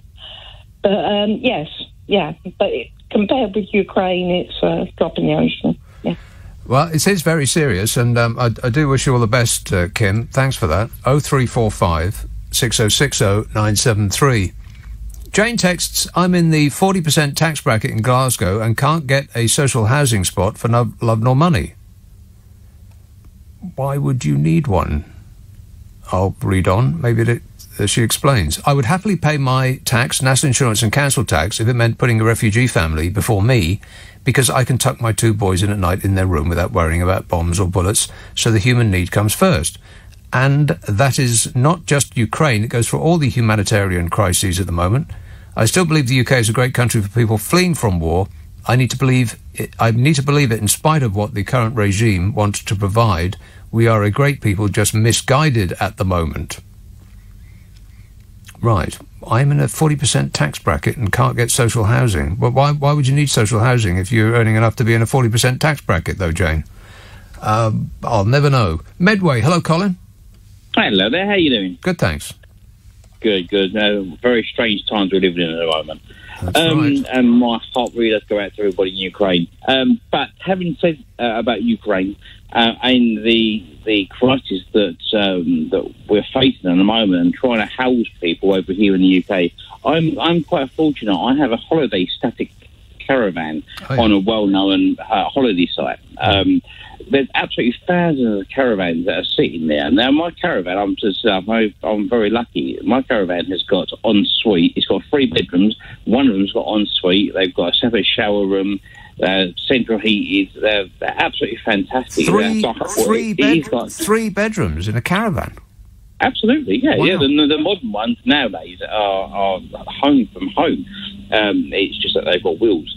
And they're insulated really well. But the site and the government won't allow people to stay in them for no more than 30 days. If the government will allow people just at the moment to stay in them as a more of a temporary measure, then we could cut this crisis. I mean, you look how many caravan sites there is around the UK. There's absolutely thousands of them. Yeah. And each one's got at least 100 caravans, on there, with running water, with sewage, with electric, with gas, as I said, with heating. So we could cut this almost straight away. It does seem as though there are easy fixes to this. The one that you just described, I hadn't thought about that before, but that is a good idea. There's also summer camps. I mean, Britain has no end of summer camps around our coasts, and I'm sure they're not full. I'm sure they're not doing tremendous business. So it doesn't seem beyond the realm of possibility that the government could just bulk buy at least some of them. And that would have the benefit of getting refugees the sort of the community that if I were fleeing a country, I'd want to be put in a community of people like me, to support each other and to share a common language and a common experience, rather than be put sort of on an island in the middle of what might seem like nowhere, in a very kind people's home. If they open their doors to me, I mean, that would be tremendous and a wonderful thing for them to do. But I would feel less comfortable, I think, if I was just in somebody's home, not knowing where my nearest compatriots were. I think that a sort of like the social support that you get from people who've gone through a similar experience, who've come from a similar place, it's just really important. And that seems like a much better way of using, say, the £350 a month that the government is promising. Pull that money and put it into something like Colin was just talking about there, or the summer camps, or there's no end of like cruise ships which are lying idle. There's no end of things that they could do, rather than ask people to throw open their own homes. Which, I mean, I may have this wrong. I don't have much positive to say about this administration, but I got the feeling that it was a bit of a sort of petulant reaction to being forced to do something. Oh, okay. All right. You're so concerned about refugees? You put them up in your home then. Kind of like that. Maybe I'm wrong. 0345 6060 973. Text 84850. Email nick@lbc.co.uk. If you're on Twitter, it's @LBC. Guildford. Hello, Peter.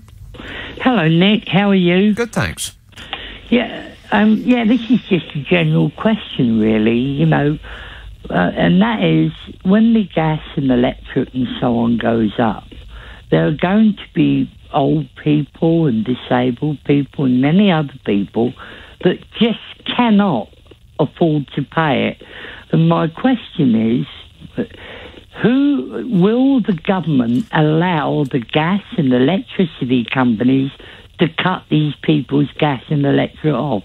I'd just like to know whether the government will allow that, or whether they will finally show some kind of humanity and put a stop to it. Well, that is a very good question. People will, if they are not already in that position, many people will shortly have the choice, the awful choice to make between heating and eating. I mean, fortunately, we're going into the summer period when heating won't be as necessary. I mean, I guess that's the one good thing about what Putin has done, is he didn't do it last autumn, so we didn't have to go through winter thinking about whether we're going to be able to get our gas boilers working. But people are shortly going to have to make the choice. People will start freezing or starving to death in this country. Is the government going to do anything about it, or are they going to just shrug their shoulders and say, "Well, it's the market. There's nothing we can do about it. That's business." What I find astounding, Nick, I watched a programme the other day, and it was about Scotland, and just off the coast of Scotland, they focused on a family where this poor single mum had these children. Actually, it couldn't pay the gas bill, etc. It was too much. And sort of offshore, as it were, you had BP and all these offshore producing oil and gas and so on. And they then said, "Oh, well, it said, it's put on the international market. Yeah. Now, to my mind, I don't believe in privatisation. I believe that things like basic utilities should be publicly owned. Of course. Why can't the government say to people like BP and all these other companies that are operating in our country, right, your first obligation is to provide electricity and gas to the whole of Britain. After that, whatever gas you've got left over, you can put that on the international market, because and you sell that gas at a cheap rate. Because when they, that's right. Because when they sell it on the international market, as you know, Nick, they sell it at exorbitant prices. Yeah. And then someone else was talking about fracking, right? And that I'm wary of that too, and nuclear power and all. And said, oh, it'll help us out with the gas, it'll help us out. And then you find out that too would go on the international market. Yes, that's right. That is insane. Yes, it's selling off our electricity, gas and water is the epitome of insanity. And now we're dealing with some of the worst people on earth in a desperate attempt to keep the lights on. Well, I just believe that it's a very old-fashioned view, but I believe the earth's a common treasure. You know, it belongs to us all. And I think capitalism in its place, you know, you want to buy a car, a television set, whatever it happens to be, that's a market issue. You've got choice. Right. But when you've got gas and electric and water and things like that, you have no choice. Only in name only. Correct. You say, oh, well, I get it from OBO or whatever their name is, and gas and British Gas and so on. But in reality, it's the same resource. And those things should be publicly owned. I couldn't agree more. And in countries where it is publicly owned, in Europe, they are able to withhold the price rises. Correct me if I'm wrong, but I think France is holding the price rise down to 4%. They can also cut VAT, and they can also, as we can, enact windfall taxes on these fuel giants who are earning billions and billions of pounds from this crisis that we, not them, are suffering from. But we don't do that. Ask yourself why. Harry texts, how about a tent city on Chelsea's football pitch for Ukrainian refugees? Brentwood, hello Alex. Hi, good evening. I quickly want to say, Boris has got to the point now where he needs to decide, is he the Prime Minister of the whole country and all the citizens, or just for the huge hedge funds and shareholders and foreign investors to make massive profits? So, you know, if you want to continue to be recognised as Prime Minister, act in the best interests of all the citizens, yeah? Right, and up to now, how's he done? Well, he's done terrible in my opinion, but at the end of the day, he can get a pass. Let's just get on with this, with the problems cropping up now, because they're more serious than Partygate. He won't be forgiven if he messes all these things up. A lot of pensioners probably will freeze to death more than normal because they can't afford to pay the bills. They're frightened to put the heating on.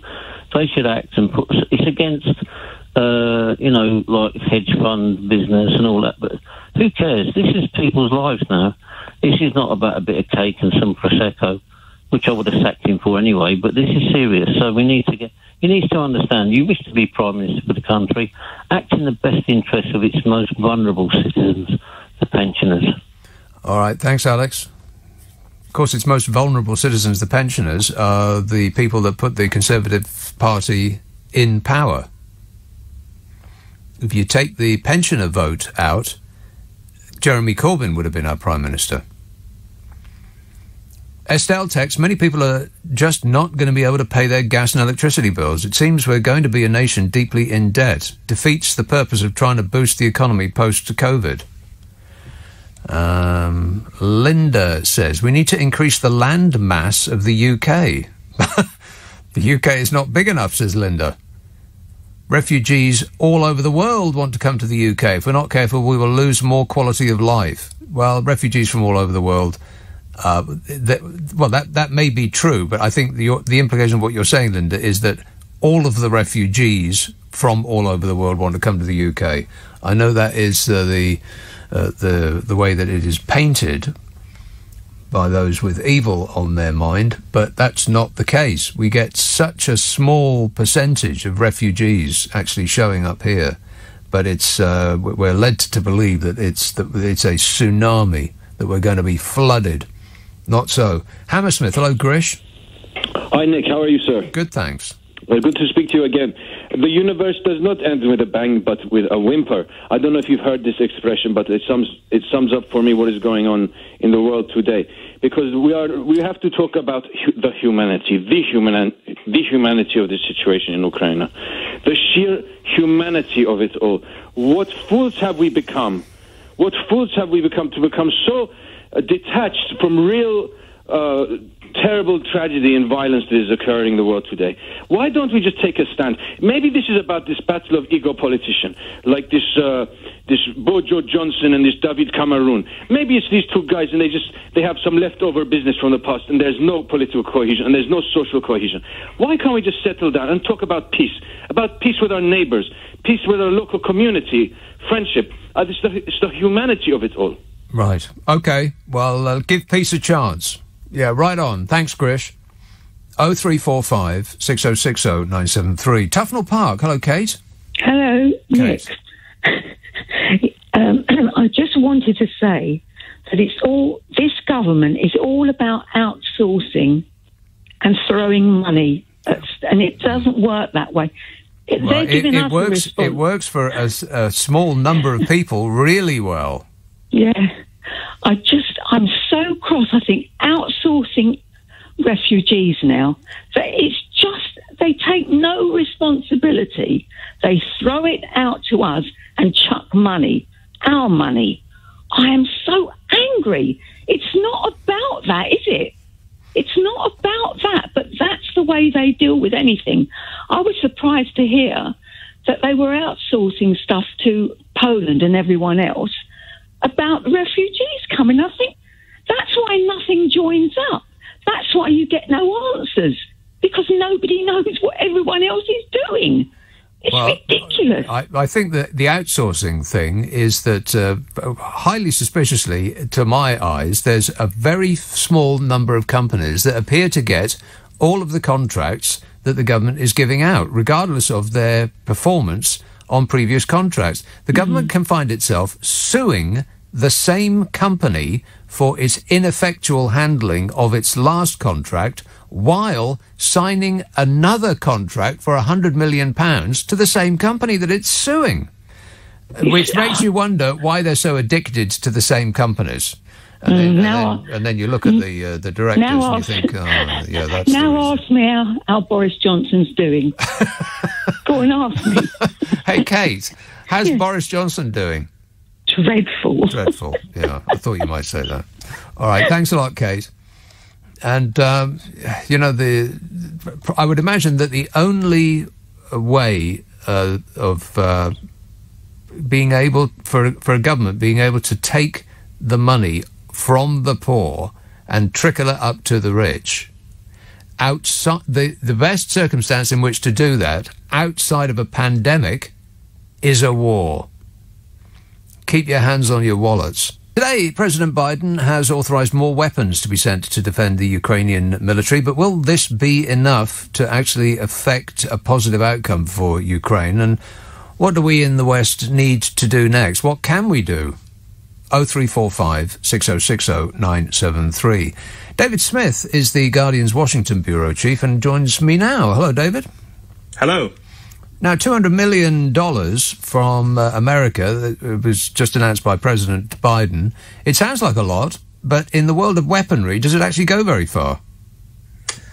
I think it will certainly help, but it's not going to change the course of the war necessarily. The US likes to point out, I think over the past year or so, it's provided about $1 billion worth of security assistance, and I think they would say that has certainly played a role in this surprisingly strong Ukrainian defense against Russia. The Russian military really seems to have underperformed, and the Ukrainian military and civilian volunteers have overperformed, and it's been a much harder fight than Vladimir Putin expected. So I think the US funding and the support of other nations has assisted with that. But certainly Zelensky, the Ukrainian president, would be the first to say we need more. And in particular, of course, he's calling for a no-fly zone, which the US and NATO is not willing to provide. Yes, Biden's been quite clear about that, hasn't he? In fact, he went further and nixed the idea of getting in jets to Poland and then across the border. What was that about?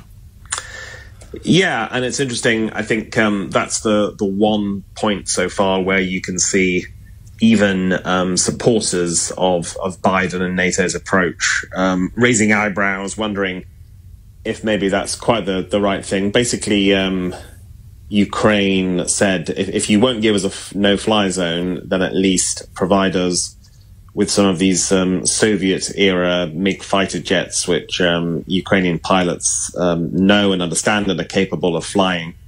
Poland suddenly announced it was willing to do that and get them to Ukraine by actually sending them to an American Air Force base in Germany, and that was the sticking point. It seemed that Washington was wrong-footed by that announcement, didn't know it was coming, and has been raising all sorts of logistical objections, saying, well, how would we get the planes from our air base to Ukraine? Who would fly them? And the consideration is that it would just be seen as escalating the conflict too much. The idea of flying planes in from a NATO area into Ukraine, that would be seen as a signal of war to Putin. There are others, including, of course, Ukraine, who say, hang on a minute, you're already providing huge amounts of weaponry and anti-tank missiles and so on. Is it really that much more significant to send these planes in? So you're seeing quite a lot of ongoing debate about that in Washington, with certainly some senators, particularly on the Republican side, saying Biden is wrong on this count and we should give Ukraine the planes. What was made of Putin's threats to the West that any military shipments to Ukraine would be seen as legitimate targets? Yeah, and that sort of feeds into the same argument, really. People say, well, hang on a minute, Putin is going to view and brand these moves as escalatory anyway, whether they're shipments of arms or planes. So why worry that much about the planes issue? I think the general view of the Joe Biden administration is the Russians say a lot of things, and often some very incendiary and alarming rhetoric, but actually we're going to focus on their actions and not what they say, but what they actually do. So there's not too much concern about Putin saber rattling over that. And what's the thinking in America about what you described earlier on, the sort of underperformance of the Russian military? What do they put that down to? Yeah, I think there's some puzzlement. I mean, for people who are following this closely, I think some probably take the view that this is a kleptocracy run by a narcissistic, somewhat irrational figure in Vladimir Putin, and often in those contexts, militaries are not run particularly well. They're, the equipment is neglected. People are underpaid, underfed.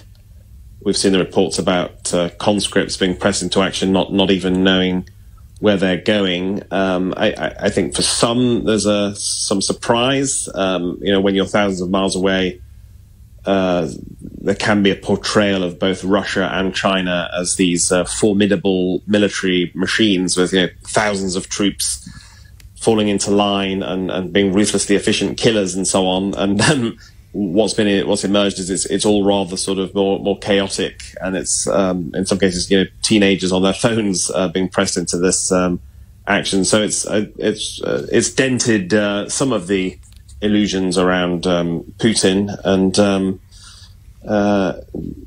also, of course, as in other parts of the world, there's been much admiration for Zelensky and the Ukrainian resistance, and for many Americans, great deal of compassion and sympathy for what's going on. There've been protests outside the Russian embassy in Washington, and also a lot of people saying, "How can I help? How can I raise money just to do something for Ukraine?" Amid what obviously also feels a sense of helplessness.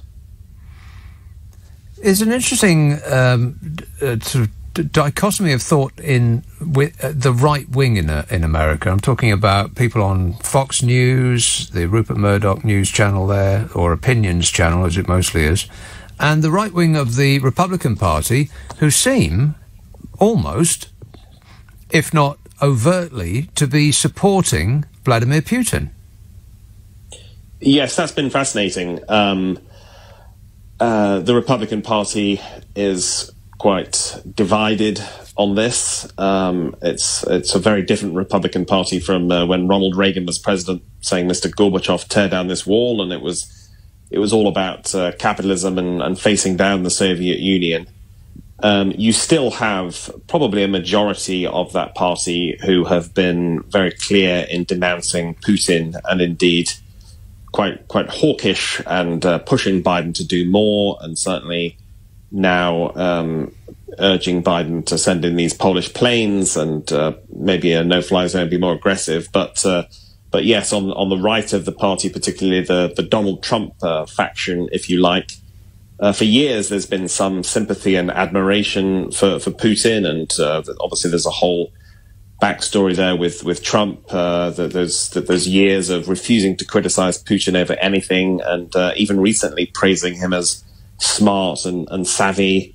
Trump is still reluctant to criticize Putin, but others, I think, have toned it down and realized as these atrocities are carried out, this humanitarian catastrophe, they just can't get away with praising him.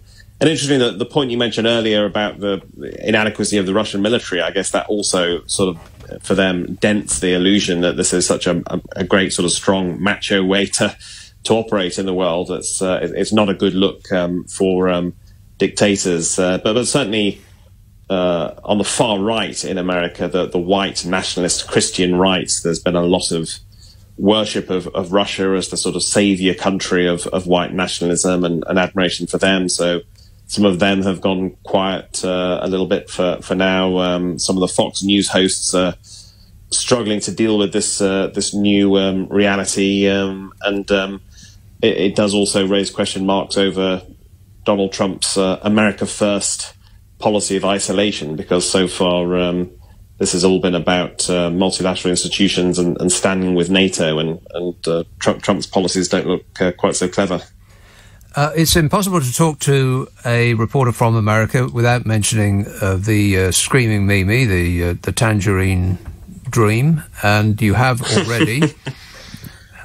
Just on a sort of tangential note, there appears to be a suspiciously large amount of money coming from sources unknown into the election, which of local officials who call the vote count on election night, something that previously nobody was really very interested in until Donald Trump came along, and as he is continuing to do, pretend that the election was stolen from him, and all he needed to do was to get the officials to call it for him, and he would still be president. What do you know about that?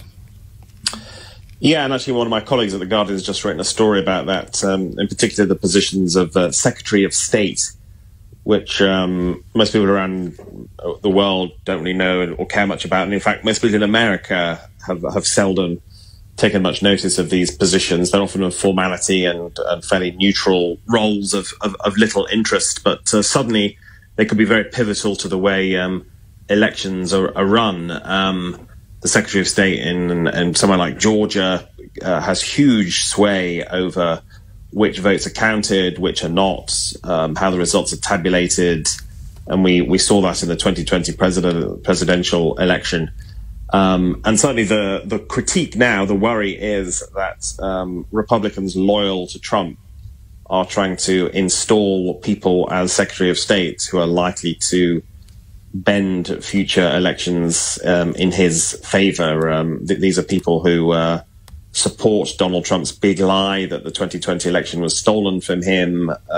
They believe these myths about voter fraud, and they could well rig the system in his favor in the future. And many of these pro-Trump people are running for office and Secretary of State, and hence, as you say, suddenly money is pouring into these races.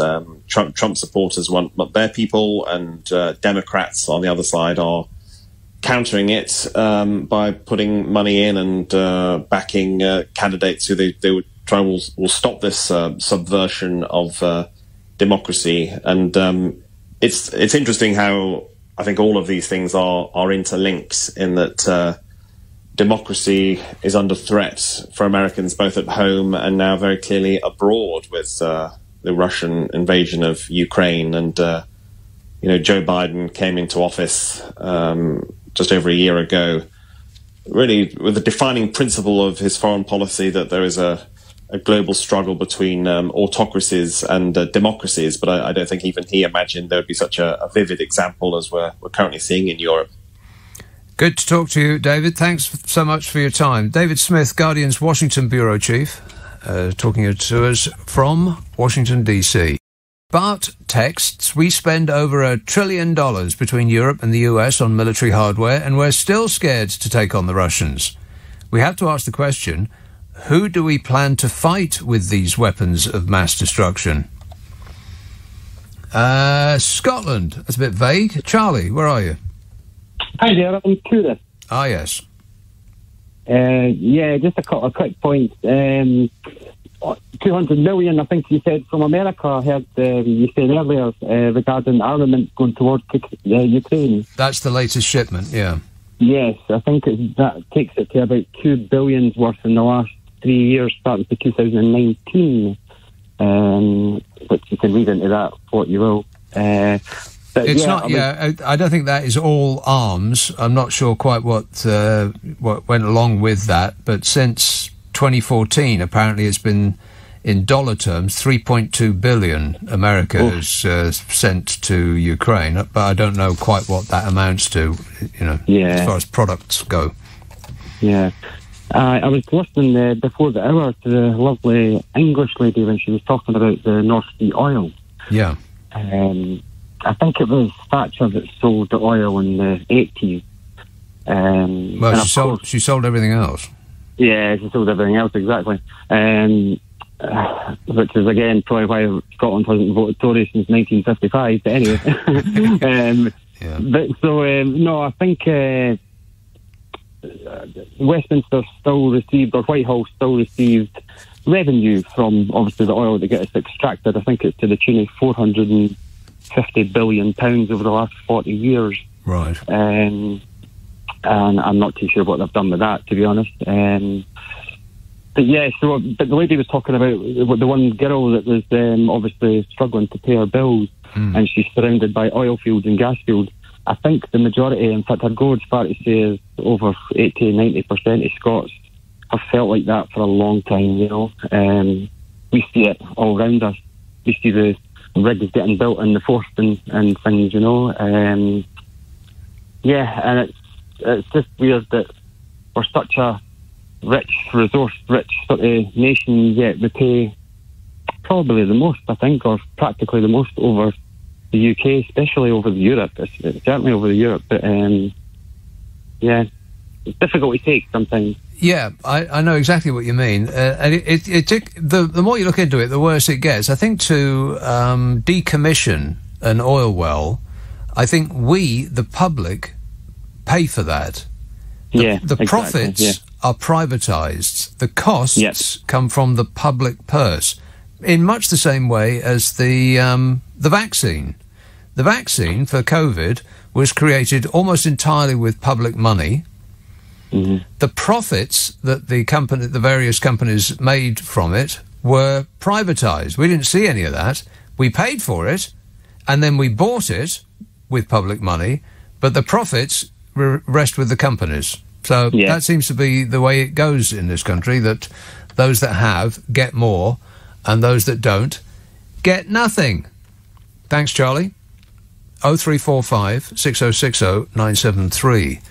Joan texts, Biden, Harris, Pelosi et al. Are quite happy to see thermonuclear war in mainland Europe. I'm not sure that's true, Joan. Quite happy to see thermonuclear war in mainland Europe. He won't do a single thing that might result in nuclear missiles raining down on American western and eastern seaboards. Putin now knows this to be a fact. I think that if there's thermonuclear war in mainland Europe, then pretty much that's it for humankind. I don't think you can restrict the fallout, both literally and figuratively, to mainland Europe if we have a nuclear war here. I think that's curtains for humans everywhere. It certainly is curtains for your people's way of lives.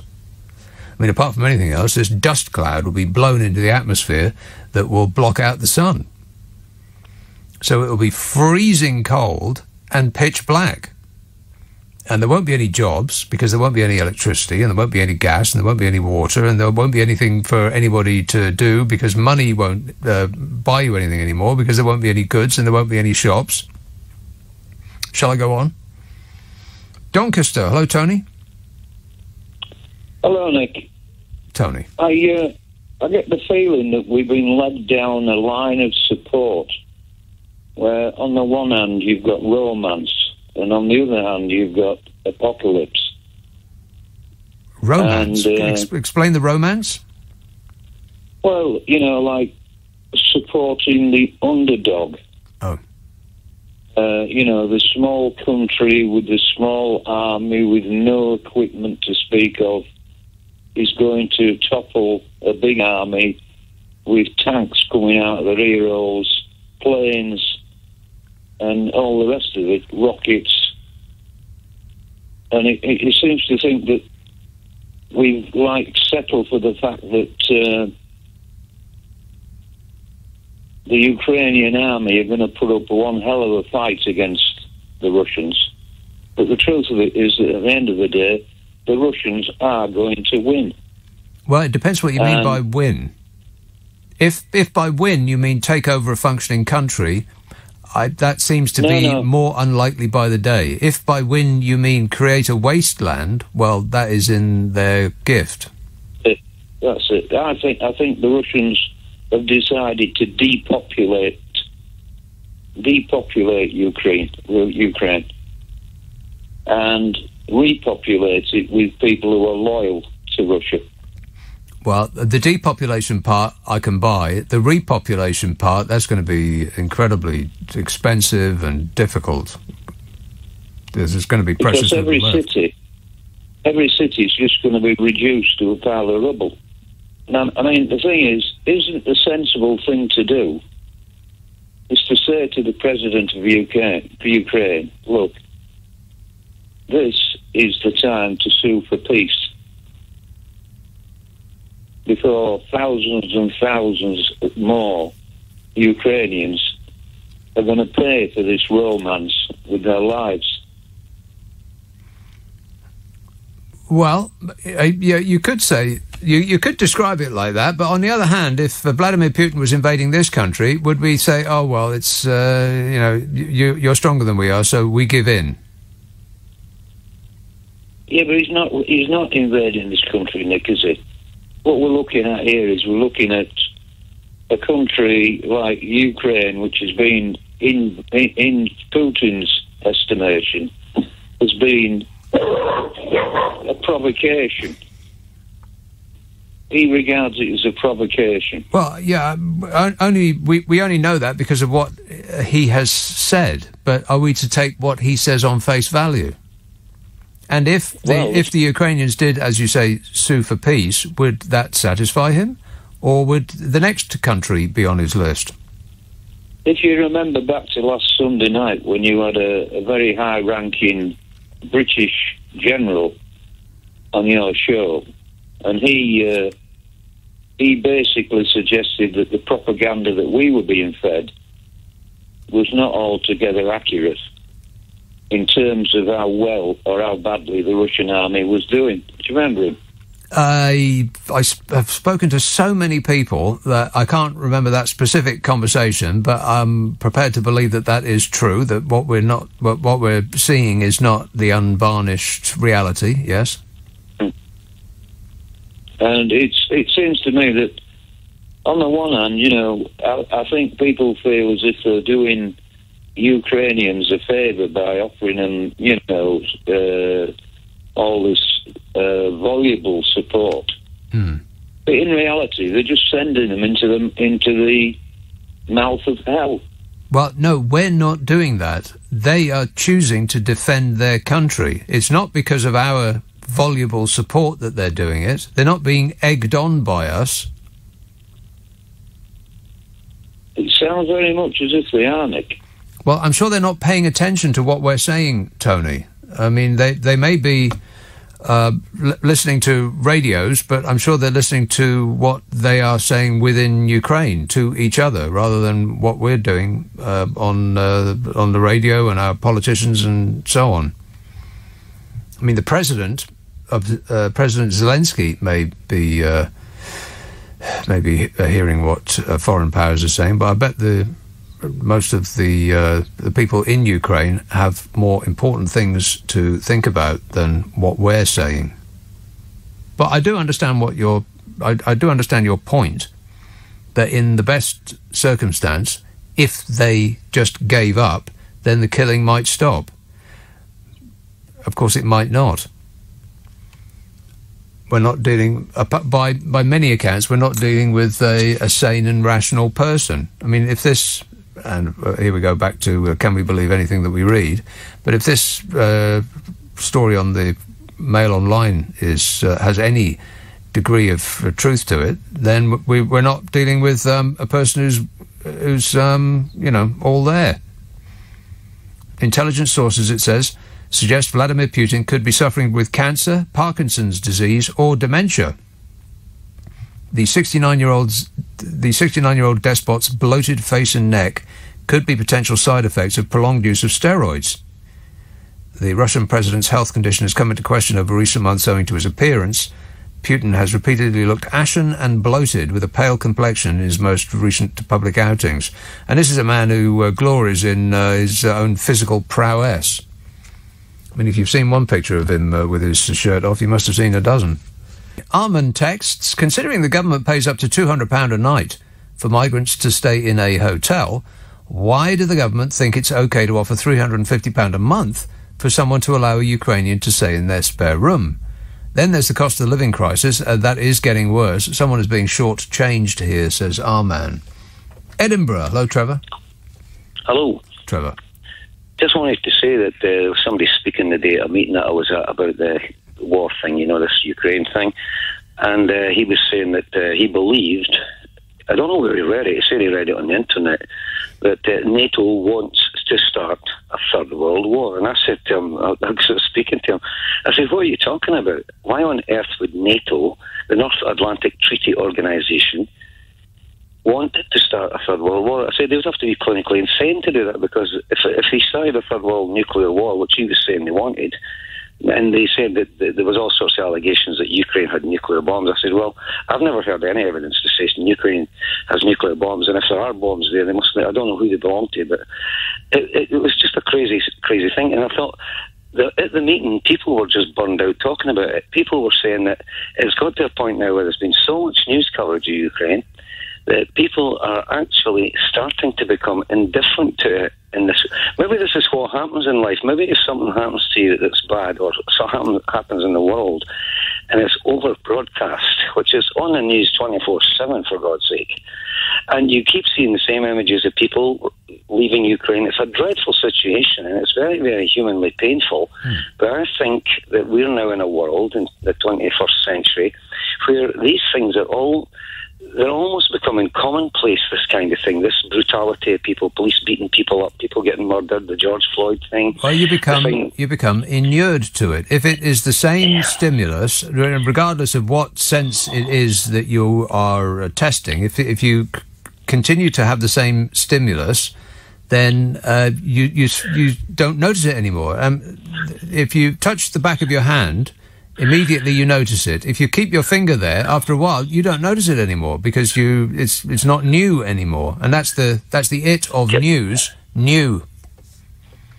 Can I just say that you made a good point earlier on where you talked about Vladimir Putin and him being puffy-faced as if he'd been on steroids. I think myself, Vladimir Putin is, I hate to say it, but I think he's clinically off his head. Because anybody in this world who has any sense at all, and you and me, we're only ordinary people. We don't command big military armies and run countries. We're just ordinary people. You do a job in a radio station. I'm an old guy that lives in Edinburgh. But you look at somebody like Putin and you think the guy must be off his head, because to try and provoke a bigger conflict, because they're now saying that once he takes over Ukraine, if he wins there, where will he go next? And it's inevitable if he keeps on going. There was a programme on TV about this lady who was analysing the causes of the First and Second World Wars, and she was saying that it started off with two people.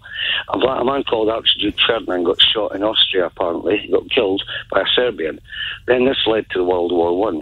And she said it started off with two countries at odds, Austro-Hungary Empire against Serbia, and other people joined in. Before you knew it, it evolved into a Third World War, but now we couldn't afford that because of the danger of these nuclear weapons. So I think that man, Putin, he must be clinically insane, because how can anybody rational or reasonable believe that they can win a nuclear war in a world that's beset by COVID-19, where prices are going crazy all over on all the markets, the Hangzhou, the stock markets, American, the Chinese, the Russian economies in tatters. There can't possibly be any winners apart. I mean, the only things that would survive a nuclear war would be cockroaches and Keith Richards. Outside of those two things, he definitely would survive. Yeah, he would. Yeah, I don't think anything can kill Keith Richards. Let's hope not. Anyway, thanks, Trevor. 0345 6060 973. So this is the story in the Mail. Vladimir Putin is suffering from a brain disorder caused by dementia, Parkinson's disease, or roid rage, resulting from steroid treatment for cancer. Intelligence sources have claimed. Now, you don't know whether to believe a single word of this, but this is the story. Citing sources close to the Kremlin, senior figures in the Five Eyes Intelligence Alliance, that is Australia, Canada, New Zealand, the UK and the US, believe that there is a physiological explanation for the Russian president's globally reviled decision to invade Ukraine. The intelligence community is sharing a growing number of reports about 69-year-old Putin's increasingly erratic behaviour, combined with a bloated appearance in recent footage and the absurd distance he insists on keeping visitors to the Kremlin. A security source says it's only human sources that can offer you the sort of rich picture that we have of Putin's psyche. There's been an identifiable change in his decision-making over the past 5 years or so. That is interesting, because that's pretty much what Macron said. You remember Macron's been on the phone to him quite a bit, and they had communications, back and forth for years. And Macron came away, having spoken to him for an hour or so recently, and said that he's not the same person anymore. He's become, I can't remember gone haywire was the phrase that Macron used. Between 2 years ago, when they talked, and now, there's been a personality change. So something's going on. What's extraordinary, really, is that the entire world, I know I keep saying this, but I just can't get over it. The entire world, 6 billion people, are looking at their extinction because of one unhinged man. One! Regent's Park, hello, Vance. Hello, Nick. Thanks for taking my call. Nick, when you look at the UK scheme to take in refugees from Ukraine, right, everything that is said by Johnson or Patel, it falls foul of legalese, largely due to Brexit. It falls foul of infighting between government departments. It was given to the Goves Levelling Up Department to lead. Then that was challenged by the Transport Department, then by the Home Office and by the Treasury. Department for Work and Pensions. And so they've been squabbling over this. And to give an excuse, they said it was fraught with difficulty because of its complexity and speed. Yeah. What about Germany? They're a sophisticated society. They just got on with it. What about Poland? What about tiny Moldova? I mean, absolutely, they've just got on with it. You can remove all impediments to helping by just doing it. By just doing it and by having principles behind what you do. So you say, okay, this is a priority. We're going to steam ahead with this priority and not be distracted. And the more I look at the British government's handling of this problem and other problems, the more I think of that great chapter in Little Dorrit called The Circumlocution Office. Do you remember that? Have you read it? I don't, no. Okay, well, it's a wonderful chapter. Little Dorrit's husband is in jail, Debtor's Jail in London, and he eventually gets out, but after months and months and months of papers being pushed around in the government circumlocution office. That's where government happens. It happens in Little Dorrit. And of course, it's one big mess. No decisions are taken, no decisions are followed up, no consequences are thought through. It's a brilliant description of Boris Johnson's mode of government. Well, I'm not sure. I don't buy that. It's a mistake. They're being inept. If only they'd thought it through more clearly, because that implies that it is not what they were intending. I think that it is what they were intending. It is what they were intending, and it is what the Circumlocution Office was intending as well. Right. It was intending to stymie every single bit of initiative within the government. So that it's not working badly. Their plan is working very well. Hardly any at all have arrived here yet.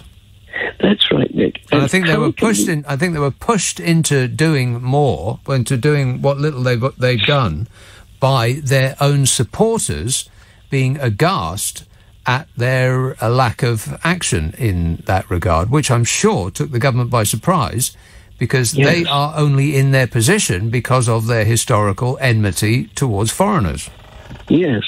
And Nick, how can we believe them? How can we believe Nicky Patel and Johnson when they say there are going to be 15,000 or 30,000 refugees allowed in? When it's the up to, it's an up to figure, 200,000. Is it up to 200,000, which clearly includes the number 1? Yes, up to.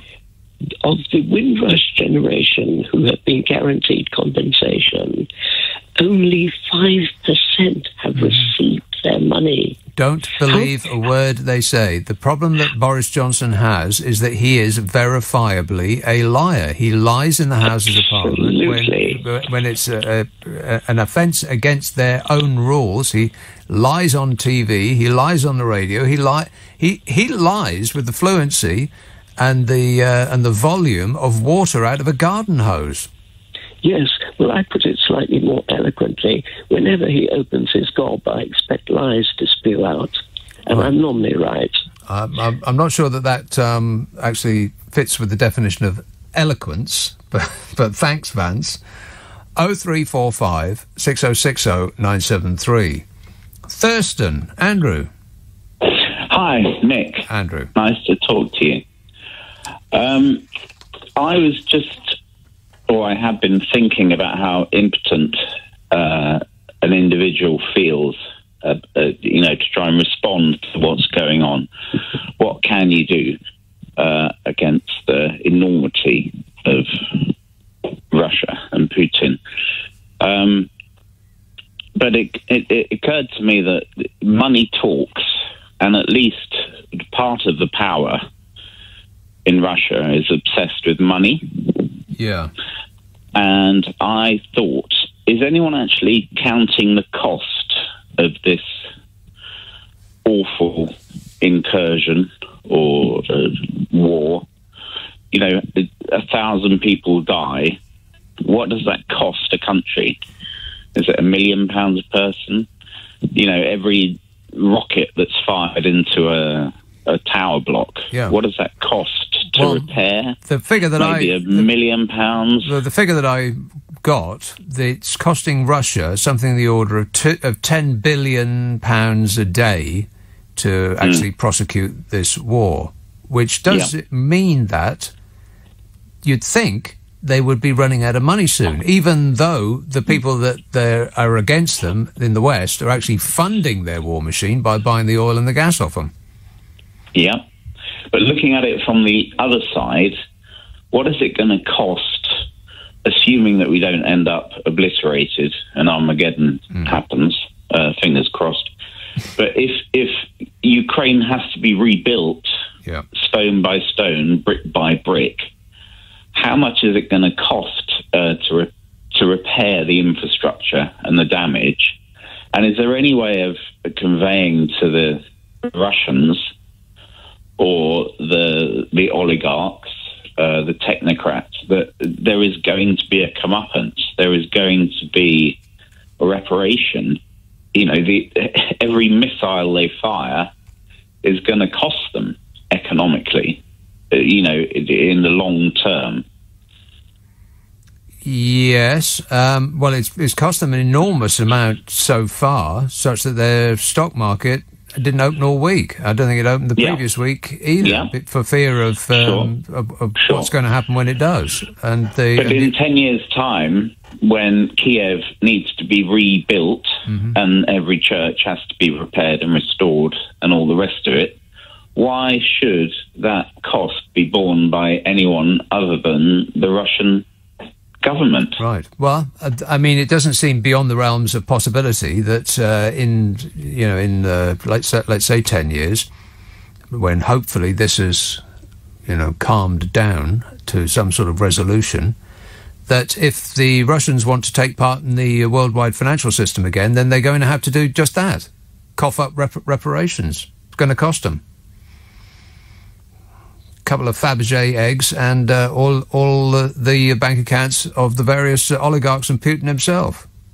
Orpington. Hello, Ray. Hi, Nick. Before you focused on it, the reason I called in primarily was because it occurred to me, if Putin is suffering from dementia, presumably the French and German leaders must notice something during those marathon conversations, or do his translators skate over it? Of course, with Biden, any mispronunciation or misplaced word is obvious to one and all.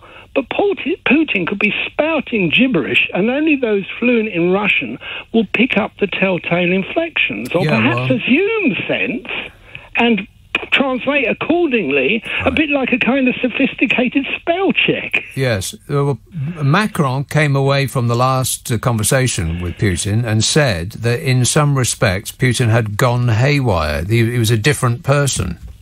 Yeah, I didn't hear that, but I mean that would concur with what I was saying. But I noticed he is now to call in some favours from his mate Assad. Yeah, he literally needs some of his soldiers to add to the cannon fodder. You know the phrase, of course, a Pyrrhic victory. He defeats Ukraine. But at what cost? The economy's shot, reputation, such as it was, is shot, and a lot of his soldiers are shot and blown up.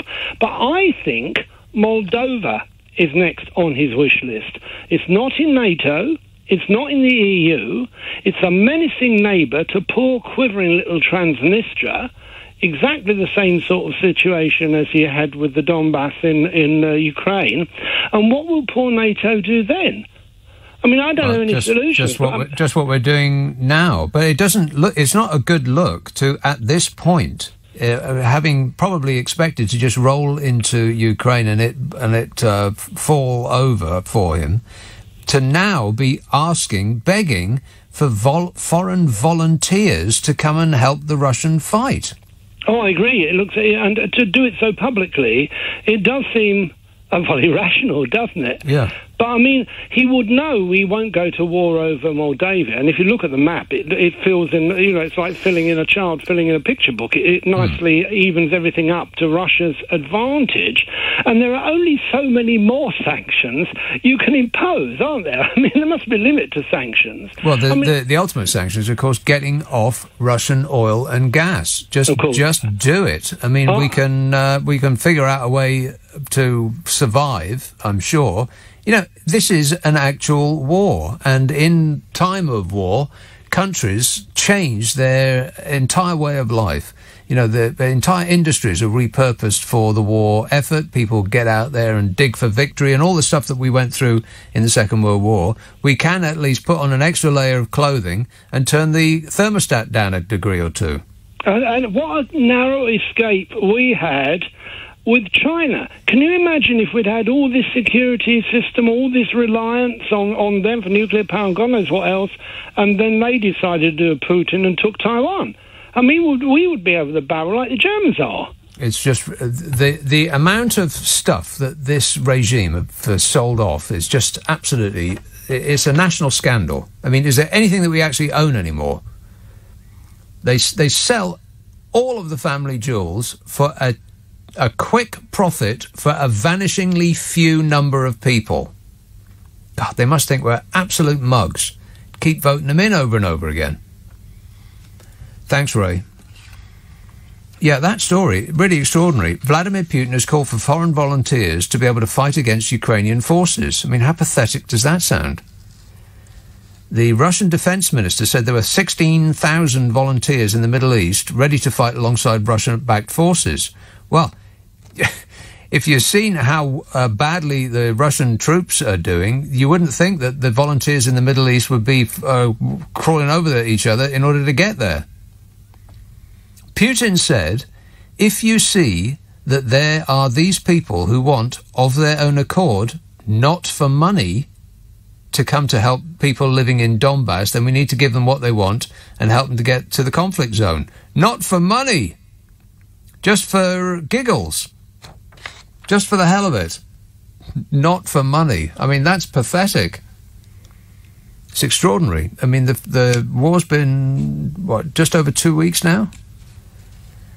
And Russia, nothing, absolutely nothing is going their way. Unless the plan now is to just create a wasteland. And there's precious little that you can do, or that we can do, apparently, to stop that happening. Victoria, hello, David. Hi. Actually, I think there is something we can do. We need to be looking towards a post-Putin world. Somehow we've got to get through to some people in Russia, the top military guys, and say, look, what are you actually going to achieve by flattening Ukraine or starting World War III by using nuclear weapons? Because there will be no Ukraine, there will be no Russia, there'll be no world. So is that what they want? I don't believe it is. Putin might want it, but there are people in Russia who don't. So we need to sort of try and get through to them.